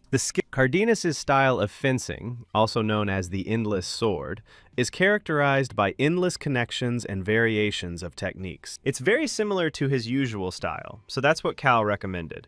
And Raul was already feeling the progress. But he still has a long way to go. He needs to try even harder for the sake of the people who are next to him. This time, he will do everything possible to protect himself and not let himself be killed as easily as in his past life. A few days later, as his domain expanded, the number of tasks that needed to be solved increased. Raul instructed the guards to constantly check the emerging gates to prevent them from turning into dungeons. Any monsters or dungeons rich in resources were dealt with by guild squads. After a long fight with monsters and guardians, the hunting meter fills up, after which the final boss appears. And when you defeat the dungeon master, it disappears as if it had never existed. You can deliberately avoid fighting the guards, or not fill the hunting indicator. Now that Raul has reached level 80, mastering gates and dungeons has become ineffective. And now he will have to wait for high-level gates. Long-lived dungeons always carry the risk of outbreak, but due to the difficulty adjustment, they are safe for now. At that very second, the guy heard a knock on the door of his office, after which he answered. Kane entered, holding in his hands a small pile of documents, which he brought to the master. This is the list of foreigners. He said they studied all 2,000 except 17 who came in the first and second weeks. He made a special effort to check every foreigner and free city of Ignat in the kingdom of Marcus. Kane did a good job of sending informants and managing everything personally. The guy thanked him and then sent him off to rest after all the hard work he had done. New players are added every week, and the third batch should join in 2 weeks. However, the information that interests him most may be among these documents. Everything can change depending on what he reads, so you need to be extremely careful. He wanted to find Crash, Connect's best player and the last solo player who fought the Authority to the end. However, after several hours, he still couldn't find anything worthwhile. Raul used all the personal information he had, but nothing worked. Crash is the best player in Connect, but there is simply no information about Do Hyun. He, a hopeless guy, covered his face with his hands, completely lost in his thoughts. All this time, he was wondering whether he should act or pretend that he knew nothing. But now there was no point in thinking about it. None of this matters now, but he would still like to meet him, just to talk. Do Hyun was an orphan, and there was no one in his life who could protect him or stand up for him. He had a very difficult time, and even at school, few people interacted with him, not finding him interesting. But nevertheless, it was his life, which made Raul very angry, because now he had none of that. Do-hyun didn't let anyone get close to him and was self-centered.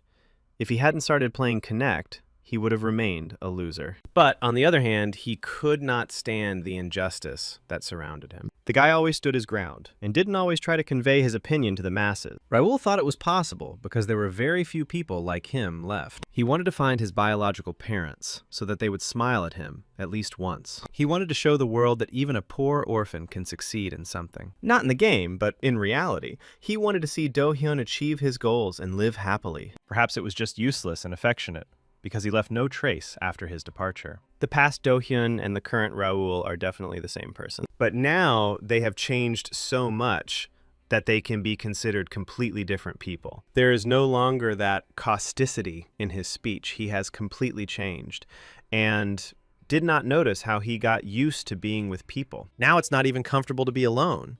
And from the outside, it probably seems like he's a hypocrite. Only this place remains, which makes his current purpose very clear. His valuables, family, land, and friends, he will never forgive anyone who tries to harm them. Even if it costs the lives of all the players, Raul will spare no one to save his loved ones. In fact, without Do-hyun, it's even easier.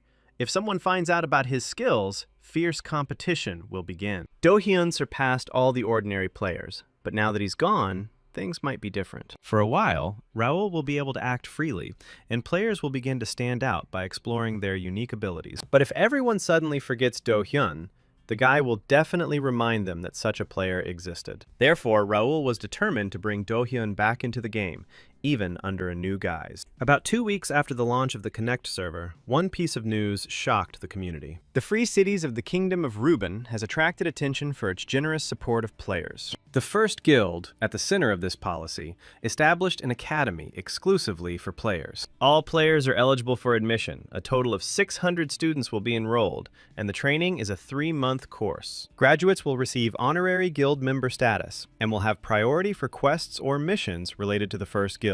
Some of those who complete the course with excellent grades will have the opportunity to take the exam to become an official member of the guild. For this, they will be given exclusive equipment and a salary depending on their rank, as well as support for completing high-level stages of training in accordance with the class. The recruitment announcement immediately sent all the forums into a frenzy, and all the players literally went crazy. Many were planning to gather a team and immediately head to Ruben, but for some, it was too late. Many did not issue any statements on this matter, because at this rate, the balance would come to an end. Some people asked about the first guild branch, as they themselves really wanted to join it. The players even argued among themselves, because they were sure that they would be the ones chosen for the academy. However, they all applied because they didn't want to miss out on such a chance, and there are 5 people competing for each spot. Connect said that they would now select 3,000 people every week, which not everyone liked. Raul, meanwhile, read the comments, smiling at the players' indignation. Both now and then, players complain about the operators who were supposed to oversee the game. No matter how well the event is prepared, no matter how balanced the patches are, you can't please everyone. But since the developers are only interested in profit, they have little interest in the balance of the game. He had been planning something like this for a long time, but now, Raul had such an opportunity. By making the mayors of the Free Cities his partners and convincing them, he laid the foundation for player support. And they will rush to Free Cities with a normal attitude towards players. Then the first guild begins to select strong players. They need to keep them under control so that in the future, they don't decide to change something on a global level. They are not visible now, but they are undoubtedly manipulating this world from somewhere. Now, the guy was referring to the connection operators, because for him, they are enemy number 1, more serious than the Empire. As the game reached its midpoint, the administrators lost their power and became puppets of influential people. What should have been fair was rigged to benefit the corporate-sponsored guild. Artificial intelligence tried to block excessive interference from administrators. It was impossible to completely ignore their influence on the players' actions. But this time, Raul decided otherwise. The purpose of the recruitment was not simply to find talent or improve the guild's image, but to test the impact such events could have on the game. Regular game events are prepared and implemented by the administration, but Connect is a world where freedom of action is encouraged. Like an in-game NPC, but he wanted to try creating events and quests himself, attracting players. And so far, no problems have arisen. the administration has not been able to interfere with him or the First Guild. It is entirely possible to carry out events that affect players, and, if taken further, they can even control players. Connect administrators thought they could control the players from above, but now things won't go according to their plan. Sometime later, Raul decided to visit Mira, where he immediately met Reynaldo. The man greeted him joyfully, after which he winced because he remembered that he should call the guy Viscount. Raul apologized for the unexpected visit, but the mayor assured him that there was no need for formalities between them. The city of Mira, which a year ago was a simple province, has now become a center, and for the mayor, Raul is like a savior. The man was interested in what brought them here, because if he had a request, he would help in any matter. In fact, Raul came to introduce him to a man whose face was hidden by a cloak. Ronaldo was intrigued, because the guy wouldn't introduce someone without a good reason. After this, Raul introduced him to the player who would now be working alongside him, Crash. The guy who was a copy of Do Hyun greeted the mayor, trying to communicate normally. However, the man was too happy, and declared that he would become an important client for their city. Raul watched carefully as the two interacted, but his thoughts were elsewhere. Later in the evening, while saying goodbye to Crash, the mayor advised him to contact him if he had any difficulties. The guy thanked him for his kind words and said goodbye, after which he left the office. After this, the mayor looked closely at Raul, who did not understand what he wanted from him. He then declared that no one could compare to the Viscount, and he had once again found a way to charm the stranger. He is quite talented and exceptionally gifted, a real find from whom he expects a lot. So he thought that Crash could be useful to the mayor, too. So he decided to introduce them. A little later, Raul himself decided to take his leave, after which he said goodbye to Ronaldo. But when he stepped into the carriage, Crash was waiting for him inside, curious to see how the mayor had reacted. The result turned out to be not bad. He doesn't fully trust them yet, but it seems he decided to take a closer look. The guy's masquerade is truly impeccable, and it's hard to believe that they managed to fool the mayor himself. At that very moment, they began to change appearances.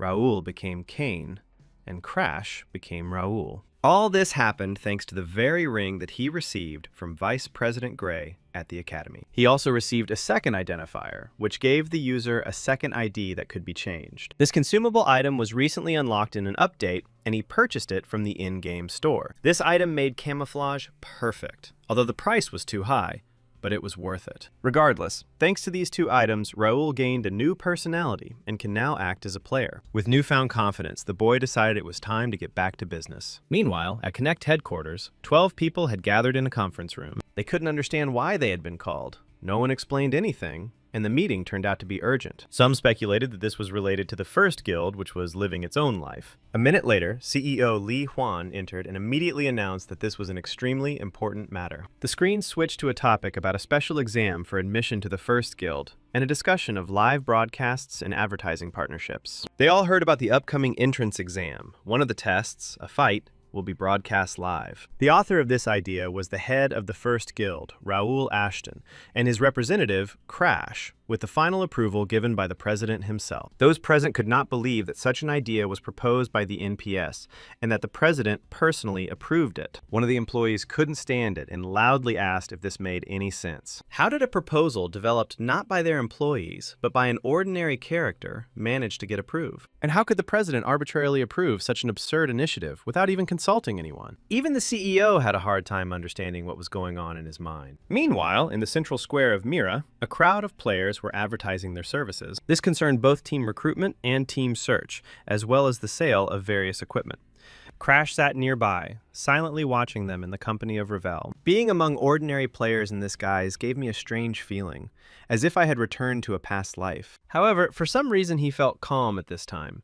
Ravel was actively studying the system. She noticed that an advertising video and announcement had been posted on the official website. It looks like they've seriously decided to expand, and this is evident on all the main pages of their portals and in their communities. Now, Raul was glad that everything was going well, because he thought it would be much more difficult. The biggest concern was whether a guild led by an NPC would be recognized as a full-fledged partner for negotiations. The deal was concluded more easily than expected, and now the guys from Connect will have to prepare carefully. But in reality, there was one critical flaw in this plan. Raul pretends to be a player, but Crash doesn't actually exist. Even if he sends an offer on behalf of Crash, if Connect wants to meet in person, he won't have the opportunity to do so. But Ravel found a solution. And if the system is controlled by artificial intelligence, it is possible to send the proposal directly to the administrator. The guy had never heard of anyone contacting the administrator directly. When problems arise, a member of the operations department is usually called. Then the girl pointed to the button so that Raoul could see for himself. But he acted as if he didn't see her. He didn't notice anything. He asked what was written there. The fairy explained that it was a call to the system administrator. At that moment, the guy was literally shocked, because this meant that he could summon artificial intelligence. Perhaps when Ravel pressed the call button, the screen in front of them immediately began to glow very brightly. He couldn't believe it actually worked when his access was confirmed. He started asking the administrator about his nature, and for each message he was charged 100 coins. But when he asked for its location, an error appeared. Then the guy realized that it was just an answering machine. However, Ravel hastened to stop him, asking him to get down to business, to which he agreed. He decided to send the proposal to Connect's head office, surprised that it was too easy. When he finished, the message began to scan, which surprised the boy and the fairy. It was received. 1,000 coins were debited from his account, and the processing result will be known within 24 hours. Ravel noticed that the button had disappeared on its own, and Raoul thought that he had wasted his money. But the next day, he received a letter approving the proposal and setting a date for the meeting. Luckily, the meeting with Connect took place via video link, without the need to visit their office. But what he didn't expect was that CEO Mok Jae-woo would be there in person to meet him. It was an unexpected turn of events, but the negotiations went smoothly, and the first guild was officially recognized as a legal entity. But when the meeting was about to end, the director suddenly asked for a minute, turning to Crash. The guy immediately answered him, but he himself began to get nervous, because this man could understand something. But suddenly, he gave him his personal contacts, because it turned out to the man that this was not their last meeting. During the entire meeting, he didn't say a word to me, but it was as if he was paying attention only to him. This anxiety did not leave Raoul until the very end. But suddenly, he heard other players talking about a new update that had to do with the academy exams. Many players immediately asked someone to summarize the results, while others asked about the exam format. Many even got goosebumps. But now was not the time for that, and they had to go hunting. Covering his ears, Raoul walked away, thinking that this was a great response from the players. Returning to the bench, the guy concluded that people would soon start coming here. This means it's time for him to get down to business too, so that all his efforts don't go to waste. Meanwhile, at the head office of the Connect company, in the CEO's office, stood Mok Jae-woo. He inquired about the progress of the work. Li Huan immediately reported that everything was going according to plan and there were no problems. But suddenly the man lost his temper and declared that this was a pointless project, since the entire company couldn't depend on one NPC and player. He suggested that he immediately stop cooperating with them. But the director said that this was impossible. Li Huan didn't understand the whole situation, but he didn't approve this project himself, but received permission from above. This plan was personally approved by the chairman, and his word is unwavering. Moreover, he became interested in the player named Crash, which stunned the man. Mok Jae-woo knew that it was hard for everyone to believe, but they had to complete this project successfully. Meanwhile, in the first guild's forge, a man welcomed guests who wanted to order a full range of basic weapons. Crash answered in the affirmative, and the blacksmith noticed the scars on the boy's hand and realized that he was going to use the weapon for its intended purpose. The man then asked Crash to follow him, to adjust the handles and guards so that they fit well in his hand. Entering another room, the blacksmith laid out various weapons on the table, displaying the standard products of their forge. They made these samples exactly according to the master's order, although at first glance, they look like standard weapons. But in fact, these are first-class products, created by the best craftsmen and forges. The master would definitely be pleased, but the man asked him to check everything thoroughly. He sorted out the weapons, and now he needs to go to the tannery to order some armor. Connect doesn't have a brand culture yet, so gear with a logo will definitely attract attention. This is a grand event, the broadcast of which will reach the entire world, and, in addition, the company acts quickly and efficiently. Everyone would know their name. And Raoul was willing to do whatever it took to make that happen. The First Guild Academy has announced a special selection process, and 16 people will be selected from 600 applicants. The system required players to win in order to participate in an endless tournament for a ticket to the First Academy. The global broadcast was confirmed, and the company announced that all applicants would be given a portal to the city of Mira. A full-scale advertising campaign soon began, and thanks to active promotion from outside, the community was fired up with interest. The players were pleased with the idea, as the global broadcast makes the winner a superstar. Even though it was just a game with 10,000 people online, it won't be shown on regular channels due to its age rating. However, many have already applied, and if they get into Mira, they will definitely not return. Many doubted the high rating, as even the top players didn't attract a large audience. Many discussed illegal bets at the time of the exam and the annual income of the gaming market. Meanwhile, Li Huan demanded that his subordinates use all their resources to create excitement in the community. It doesn't matter what the posts are about. We need to create scandals and provoke conflicts. People should start arguing because even criticism of the project will benefit them. They need popularity, so they need to involve journalists, hire commentators, and the forums need to be on fire. There are only 5 days left until the Academy's entrance exams, so they need to hurry. The planning was quick, but he will no longer allow himself to be manipulated. Not only the director, but also those higher up are interested in this. Then Li Huan thought about Crash.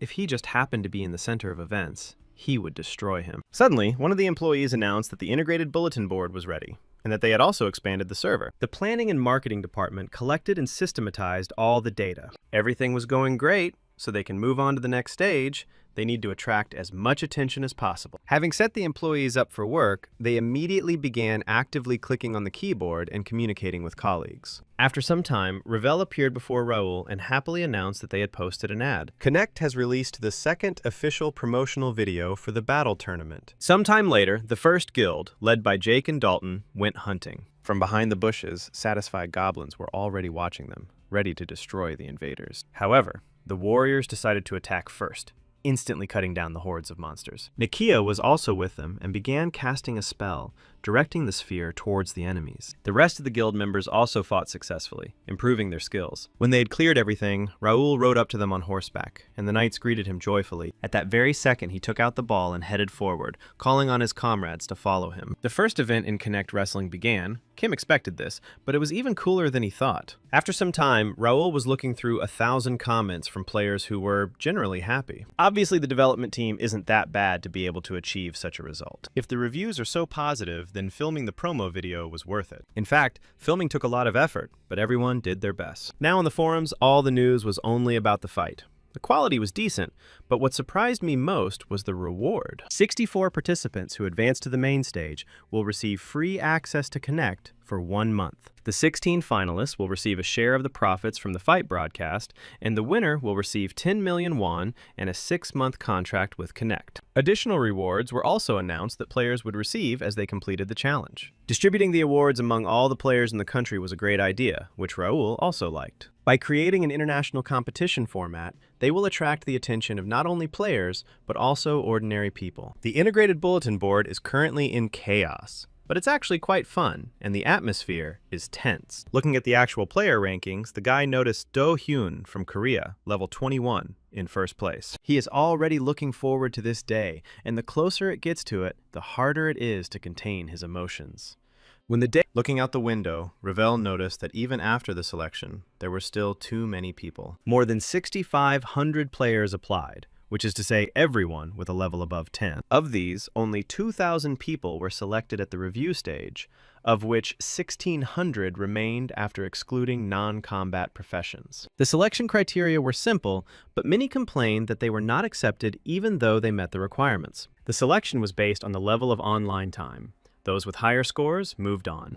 Someone may lack the ability, but if he is dedicated to the game and plays consistently, then he is the one who is needed. There were also small groups of people in the central square inside the guild, past which Raoul walked. The kingdom's free cities also decided to come here to congratulate the guy on the opening of the academy. They also thanked Raoul, because it was a privilege for them to participate in such a great cause. For a second, the guy also noticed 3 mayors from other countries to whom he offered to invest. Unlike the mayors of Reuben, who agreed to cooperate in allocating land, they rejected it, considering it stupid. Now that others have benefited from my proposal, they seem to be bursting with envy. While Raoul was chatting casually with the mayors, Bernard announced to him that all the players had already entered. The guy smiled because everyone was looking forward to this, so he decided it was time to start the event. After a while, a man came onto the stage and thanked the players for waiting. Why did he shout loudly that the entrance exam of the first academy, the battle, begins right now? His name is Palmer, and he is the manager of the first guild in the world.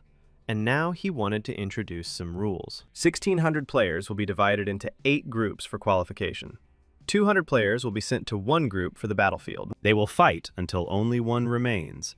Players were surprised, not expecting a battle royale. Only 8 players from each group will advance to the next round, the last one standing, the 5 players with the most wins. There will also be 2 players who meet special criteria, and statues will be hidden on the battlefield, where the players will be sent. The first 2 to collect 5 statues will also advance further. When 5 statues are collected together, they will create a pillar of light for 5 seconds. They will need to defend the statues for 1 minute to secure their spot. If someone dies or loses the statues, they will disappear, so you need to be careful with them. If there is more than 1 player left, or no one finds the statues, the 8 players with the most kills will advance. There are also a few hidden rules that make this exam fair for everyone, but they would know them when they saw them, after which Palmer asked Group A to follow the guides. But he had nothing to complain about, so instead, he decided to take another look at the list of players. The highest level is 25, the second is 24, about 30 players at 23. Fortunately, the first and second in the ranking are not in his group. However, there are 5 level 23 players in his group who are among the top and need to be highlighted. Suddenly, an archer approached him and noticed that the boy was also from Korea. The guy looked too friendly and wanted to talk, but Kim was in no hurry to trust him. He grabbed his hand and offered to cooperate, because it wasn't so bad to work together. Park Sun-ho came out in front of the players, and he felt much more at ease surrounded by his compatriots. This guy was level 19, global rank 357, and local rank 27.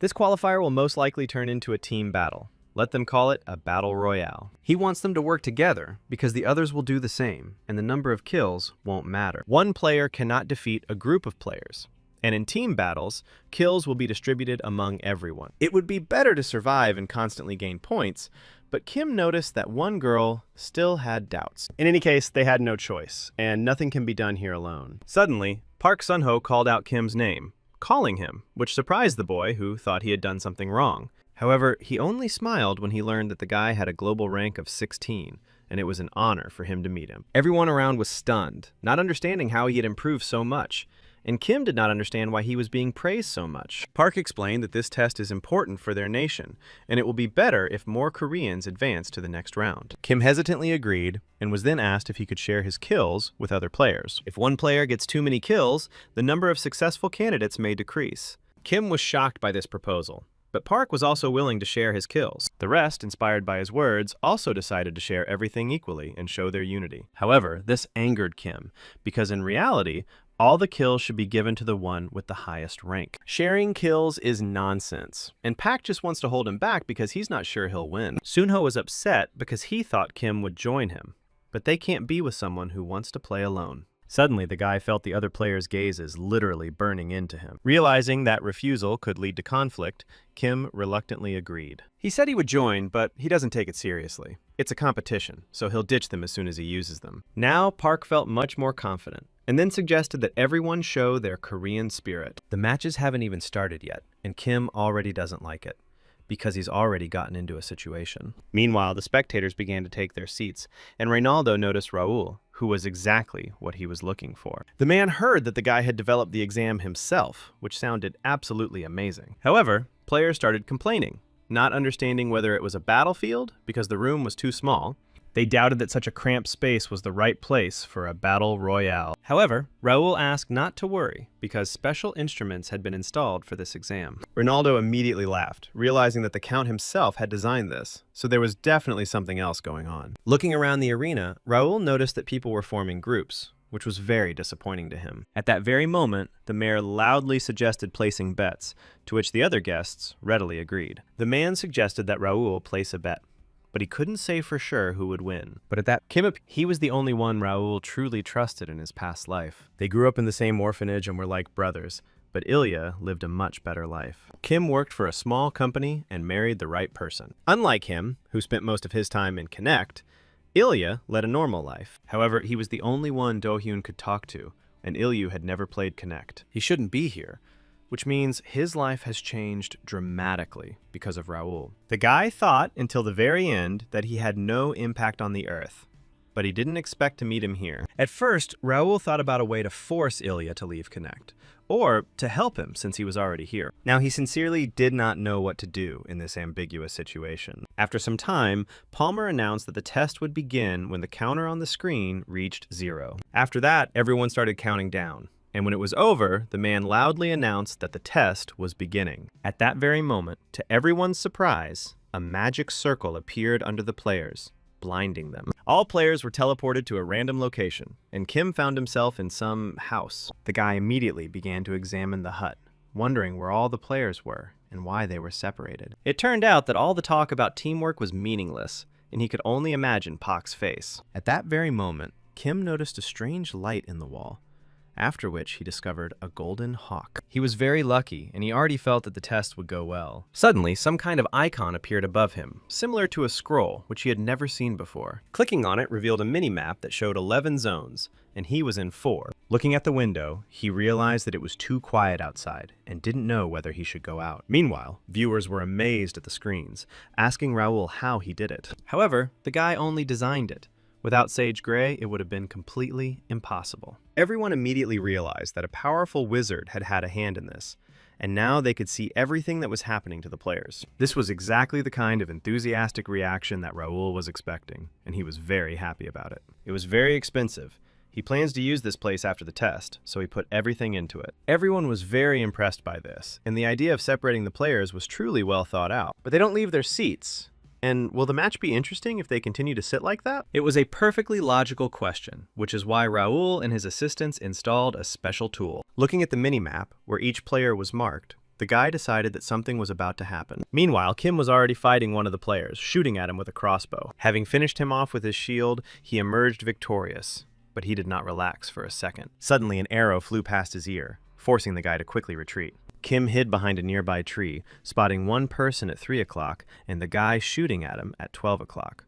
At the same time, Kim was outraged, as such fines should be announced in advance. But it's not all that bad. Not only was he exposed, the boy also noticed the archer who had been hiding in the building the whole time. The archer noticed that the penalty had ended some time ago, but Kim still hadn't moved. But when he realized the guy was sneaking up on him from behind, it was too late, and Kim held a knife to his throat. The magician, watching them from the side, could not understand what was happening, and already wanted to burn everything here. But, having dealt with the archer, Kim quickly reached the magician, who was left completely alone. When the guy quickly finished him off, he breathed a sigh of relief for a while, even though he almost got caught. But this is just the beginning, and he still has a long way to go, although he already has 3 kills and 1 golden hawk to his credit. But suddenly, Kim felt an earthquake, and a notification announced that the zone with the most surviving players would disappear. The guy realized that he was in that very 7th zone, and therefore hurried to change his position as quickly as possible. When he reached the top of the tree, he noticed that the sky had turned red, illuminating the area in gloomy tones. At this time, other players quickly ran to another area to avoid failing the test. But suddenly they discovered an ambush. These cowards were hiding at the border to kill the fleeing players. Not everyone managed to escape, but time came to an end, and the 7th zone began to disappear. The players who witnessed this scene noticed with horror that the guy had simply disappeared. Suddenly, the land beneath them began to rise in price. The structure of the battlefield changed due to the disappearance of the zone. At that very moment, the houses began to separate from each other, thereby changing the landscape. Ronaldo was taken aback by this idea, but now everyone must understand that inaction is not an option. No one could have predicted such a turn of events. There must be complete madness going on inside. One could assume that it was now a real hell on earth, where players were killing each other. Meanwhile, it wasn't difficult to gather the Korean players. They had the numerical advantage, so everything went perfectly. The initial isolation ruined everything, although he expected it and had come up with a plan in advance. If pre-planned cooperation is not possible, then you just need to assemble a team after the battle has begun. He spent most of his time finding 5 partners. Now it was time to show the results. When he looked at the rankings, he noticed Kim Il-woo in 2nd place, who had already managed to score 5 kills. He was just lucky that he got into the 1st zone and was able to move up in the rankings.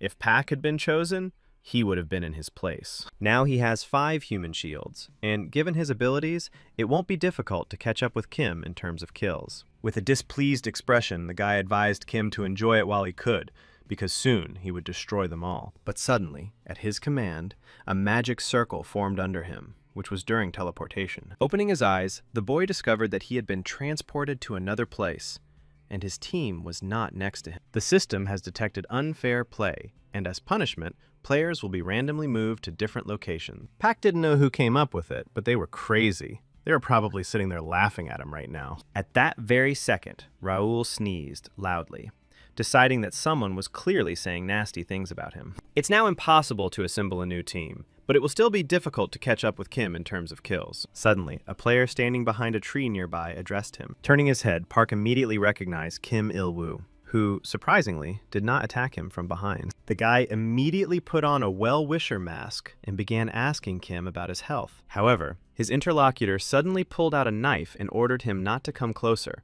causing the guy to freeze. Park stated that Koreans had no reason to fight each other, and that since they met again, they could unite. Kim couldn't believe that after he had pulled such a dirty trick, he had the nerve to suggest such a thing.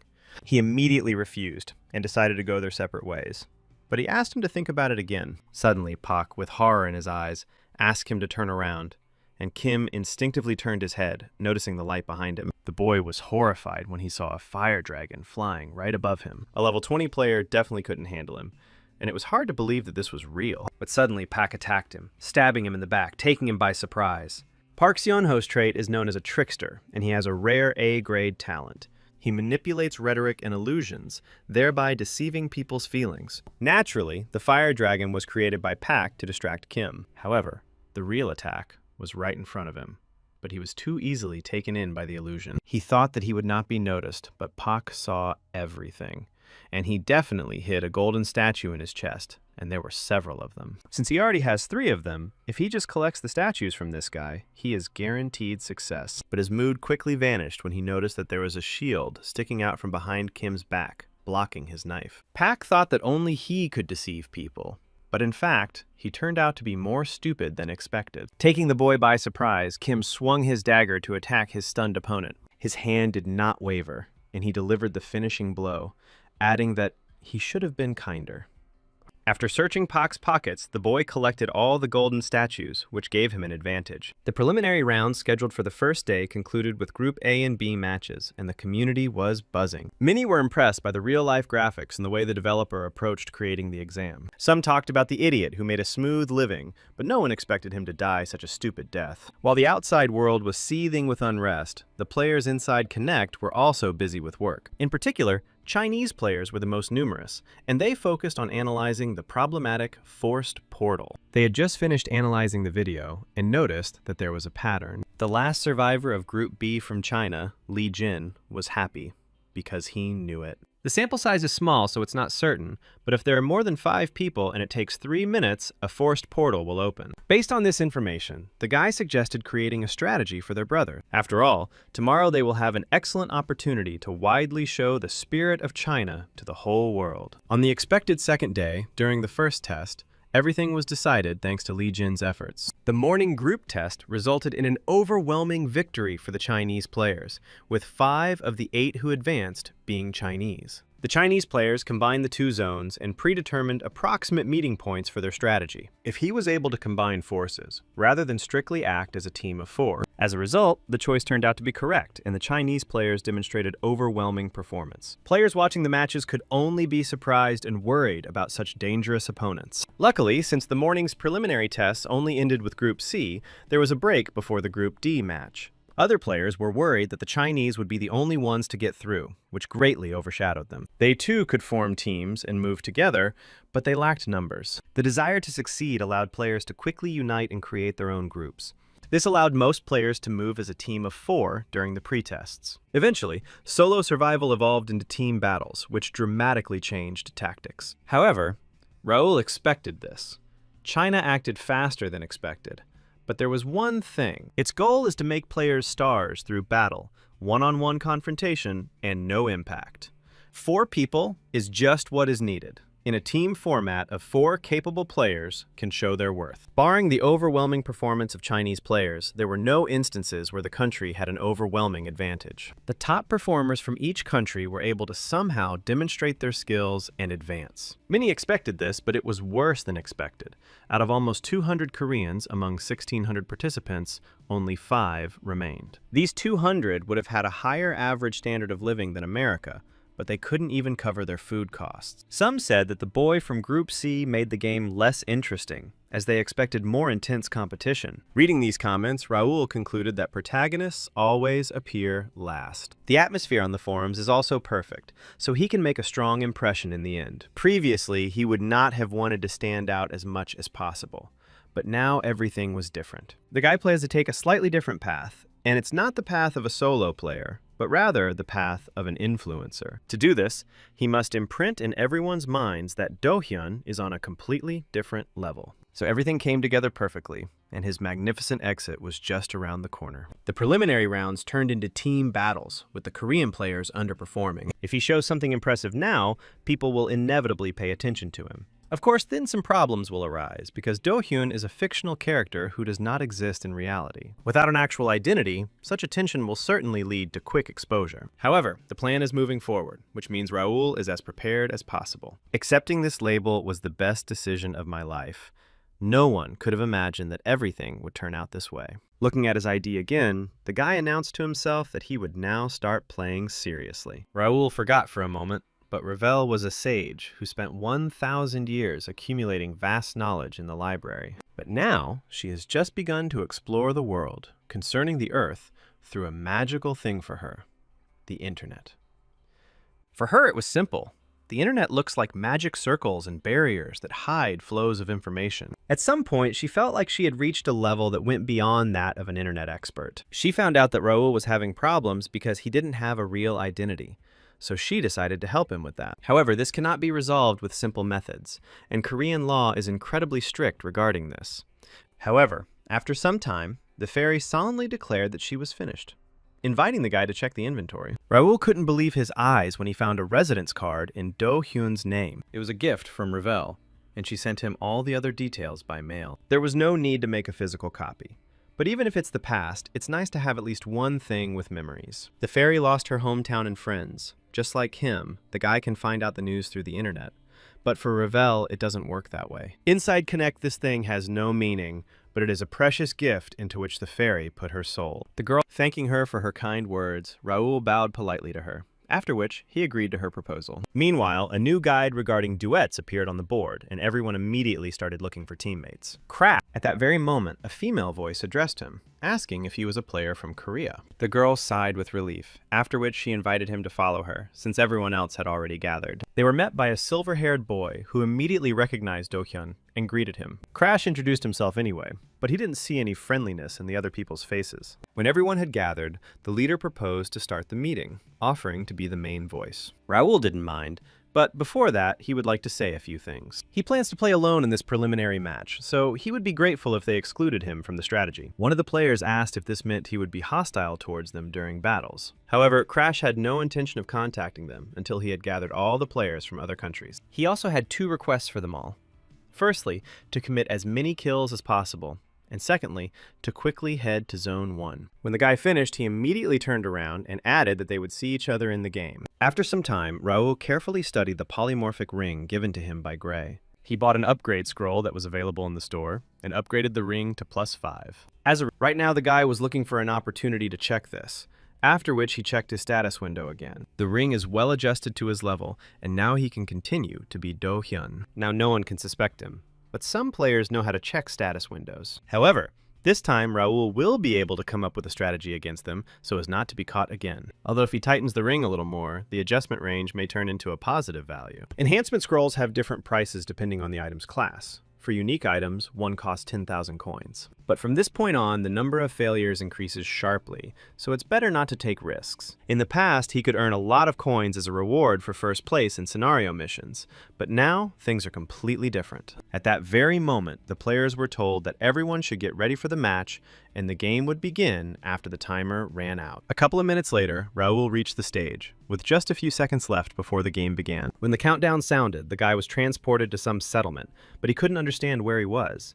However, he immediately felt that his telekinetic power had definitely decreased. But he could still clearly feel in the 3M zone, and approximately in the 10-meter area. From now on, the guy is very attentive to new players, and therefore does not allow himself to lose. Raising his swords with telekinesis, he decided to show them a game that was in a completely different league. Having reached the roof, Raul immediately discovered a guy sitting alone on the balcony. They call it a cover-up, but it has to be someone who has never served in the military. Suddenly, time was on Crash's side. But at that very second, he was discovered by a guy with silver hair. He instantly sensed his presence and launched a spear towards him, thereby disarming him. The player immediately grabbed his wounded shoulder, but at that very second, Raul cut off his head. He then found that this side had mostly already been served, so he decided to continue. At the same time, a lone cat was walking around the city, scouting out the situation, and then dived into a window. She immediately jumped into the arms of Han Sohei, who was a beast summoner, and the girl also praised her. She informed her comrade that this was a suitable location, and that no enemies had been detected in this block. The guy thought her summoned beast was just cute, but her detection skills are really impressive. Either way, it was good news, and they can stay here a little longer. Suddenly, Sohei suggested going outside to fight, but their team agreed to prioritize survival. And regardless of her thoughts, they will not use dislocation, but they suggested that she fight on her own. The others whispered among themselves that she said such things because she felt comfortable sitting in the back and simply supporting them. There are no upsides here, though. If she keeps moving with this group, she won't get any kills. She remembered that after collecting 4 fragments of the statue,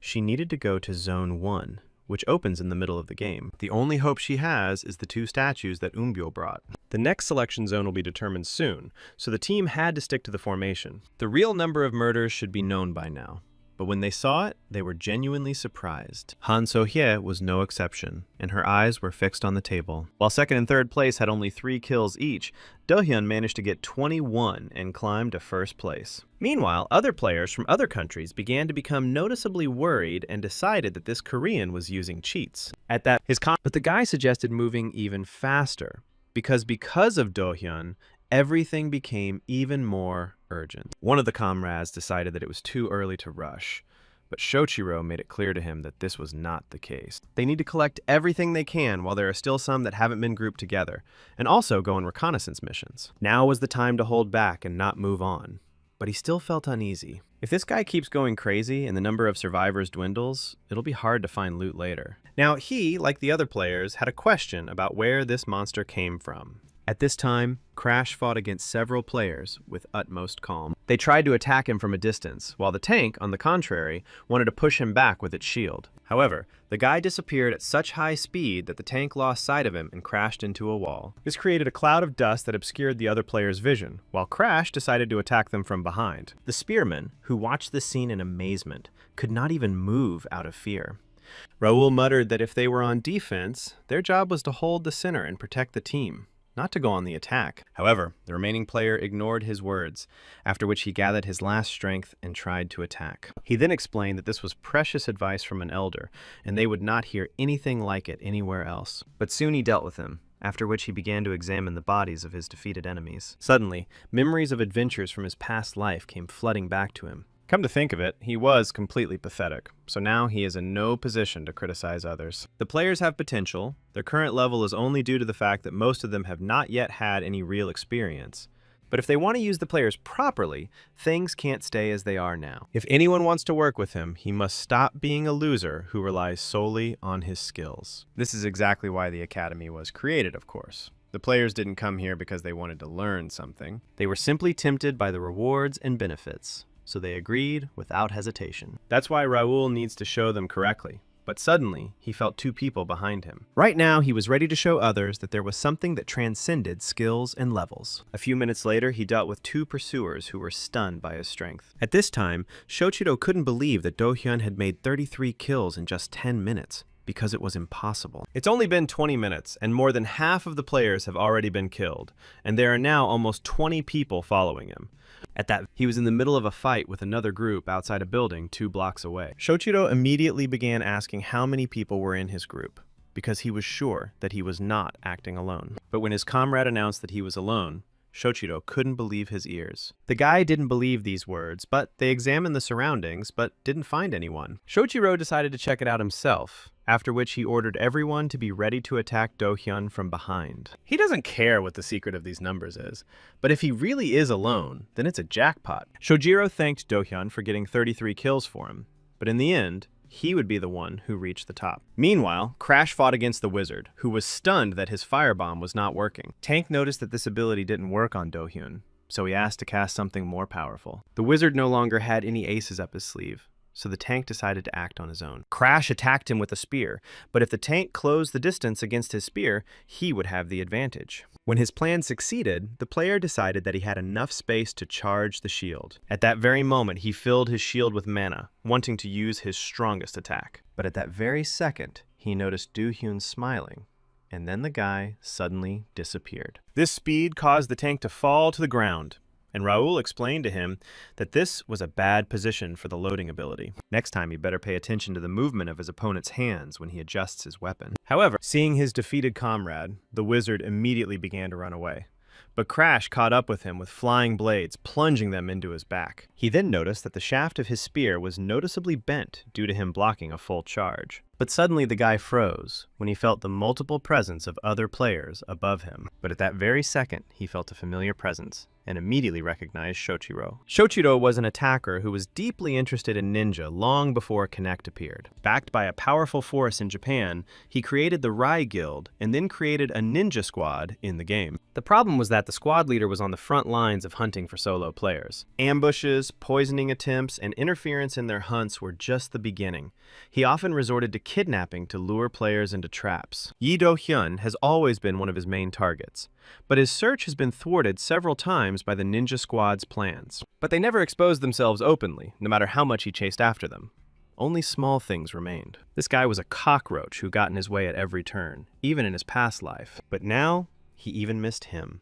So he cannot remain unprepared when greeting his old friend. And now Crash is fully prepared to put him through the same thing he had to go through. When Shochiro and his squad reached the roof, he immediately gave them a signal of readiness. They didn't need to engage in close combat to catch someone wandering alone. The guy was sure that it would be difficult to defend against such an attack, but as soon as the arrows flew to that place, he disappeared. Suddenly, a moment later, an arrow flew out of nowhere and wounded the crossbowman in the shoulder. Shochiro immediately realized that Crash was inside the building and ordered a search. The enemy was supposed to be on the second floor, but he ordered Kenta to keep an eye on the surroundings. At that very moment, he himself entered the building, but his comrade reported that he could not find him anywhere. Suddenly, Shochiro noticed that Kente had been hit by an arrow from behind. But this was impossible unless the guy was using the clone technique. At that very second, an arrow flew past the guy's head at high speed, piercing his comrade's shoulder. His life wasn't in danger, but Crash aimed straight at the limbs, clearly trying to mislead them. At that very moment, Shochiro loudly asked him to stop playing dirty games and show himself in person. He demanded a fair and honest game, and at that very moment, Raoul appeared outside, who was in no hurry to agree. He used telekinesis to send his blades flying, striking Shochiru's limbs. Noticing that these blades had killed his comrade, the ninja reached for his weapon, with the firm intention of killing Do-hyun. Suddenly appearing behind him, Crash asked what it was like to experience that feeling of helplessness. Turning around, Shochiro immediately began to wonder who he was and whether he knew him. Do-hyun answered the last question in the affirmative, then returned his blow and counterattacked with his fist to the chest. Crash was surprised that he didn't recognize him, and Shochiro stated that he was seeing him for the first time in his life. This visibly disappointed the guy, who immediately pinned his opponent to the floor with his foot. Looking into his eyes, the ninja promised that the next time they met again, he would kill him. However, he didn't have time to finish speaking, because he noticed with horror several blades hovering above his body. When Raoul finished with him, his soul immediately felt lighter, after which he decided to check the number of remaining players. The location had already noticeably decreased, so he also decided to move, since Zone 1 would open soon.